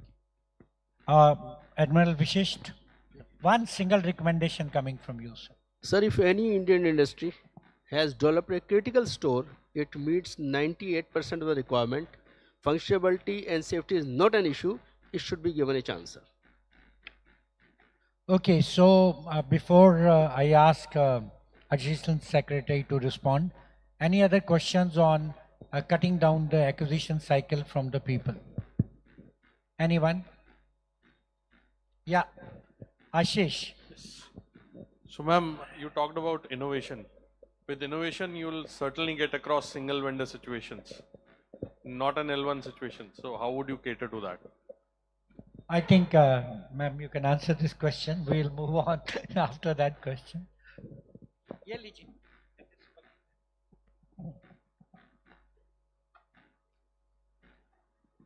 Single vendor, I do not know why it is made out to be a very another villain of the piece, like the procedure. Nothing like that. Any industry or any organization which is able to come up to the technical specifications is going to be welcomed. The problem lies within the corporate setup. You will have your own colleagues bringing you down with kind of unsubstantiated complaints. That kind of puts the pressure on the functionaries to address those complaints and ensure transparency and visibility in the decision-making process. But otherwise, the very fact that we go through extensive testing and trials is to technically qualify the right product and the right company. So it's not that single vendor is not welcome in the process. It is welcome in the process, but I guess the industry has to mature it and do that.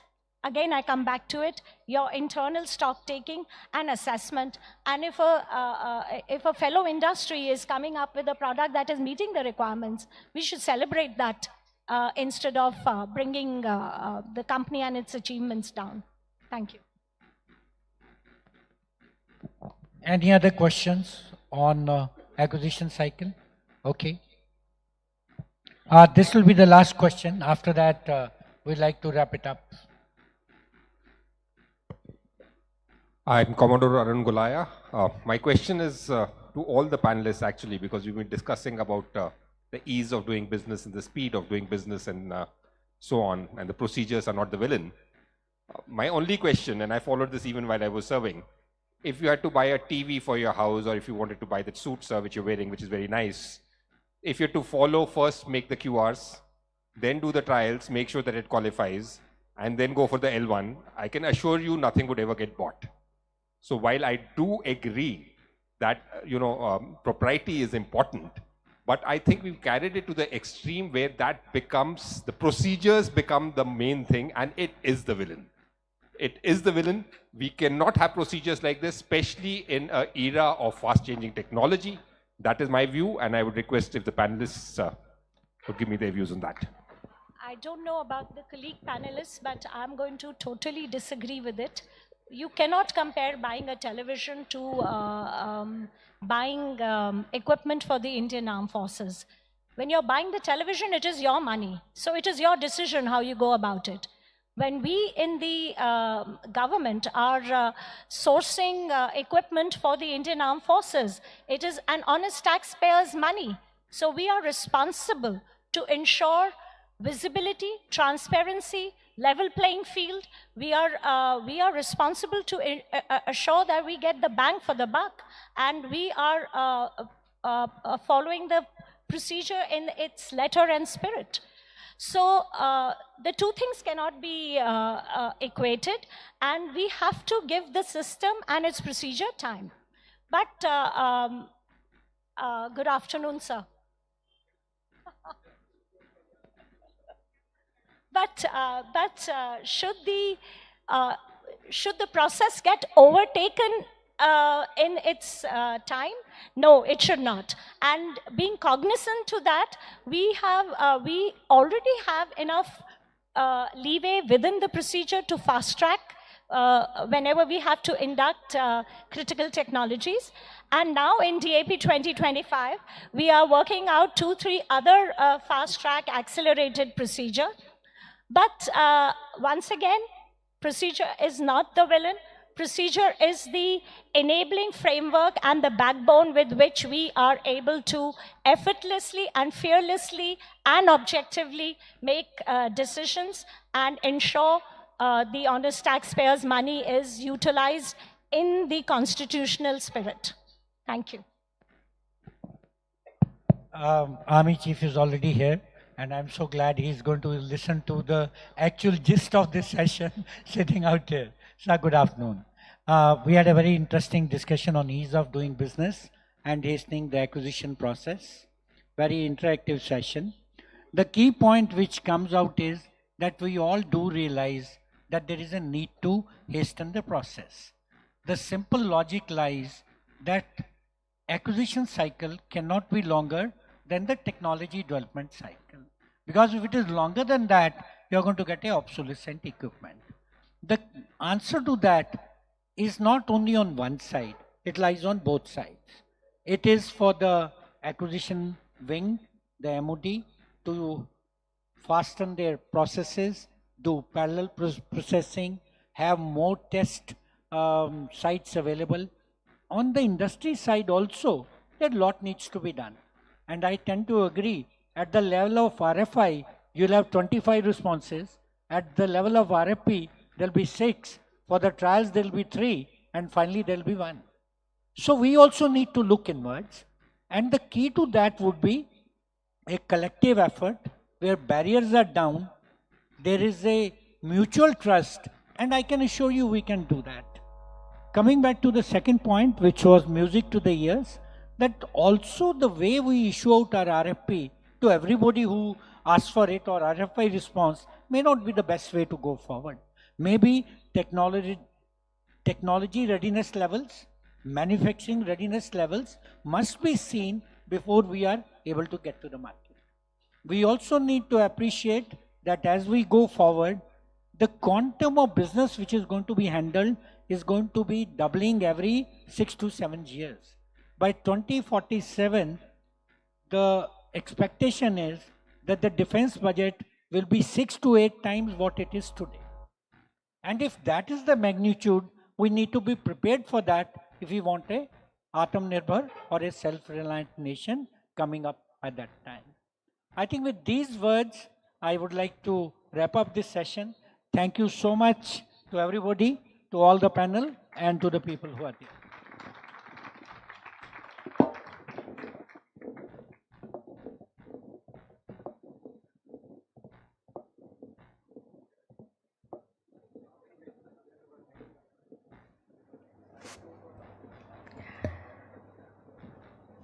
Thank you so much. Our sincere thanks to all panelists for their valuable perspectives on the evolving procurement landscape.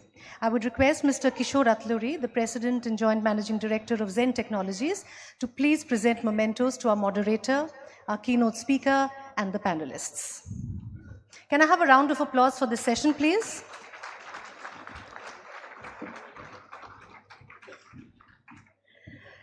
A memento to our moderator, Mr. Rajinder S. Bhatia.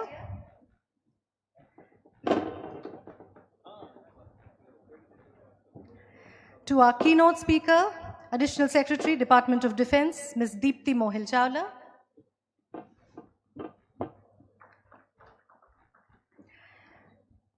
A memento to Air Marshal Shirish B. Deo, retired, founder and CMD, JSR Dynamics.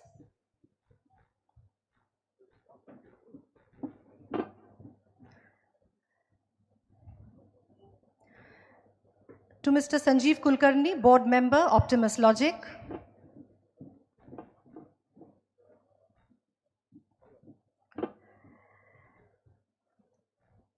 And to Rear Admiral Brijesh Vashesh, retired, Director Quality, Solar Defense and Aerospace Limited.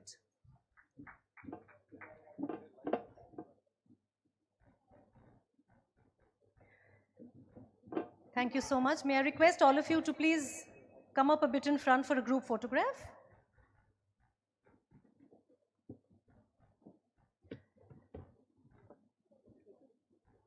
Can I have a round of applause, ladies and gentlemen?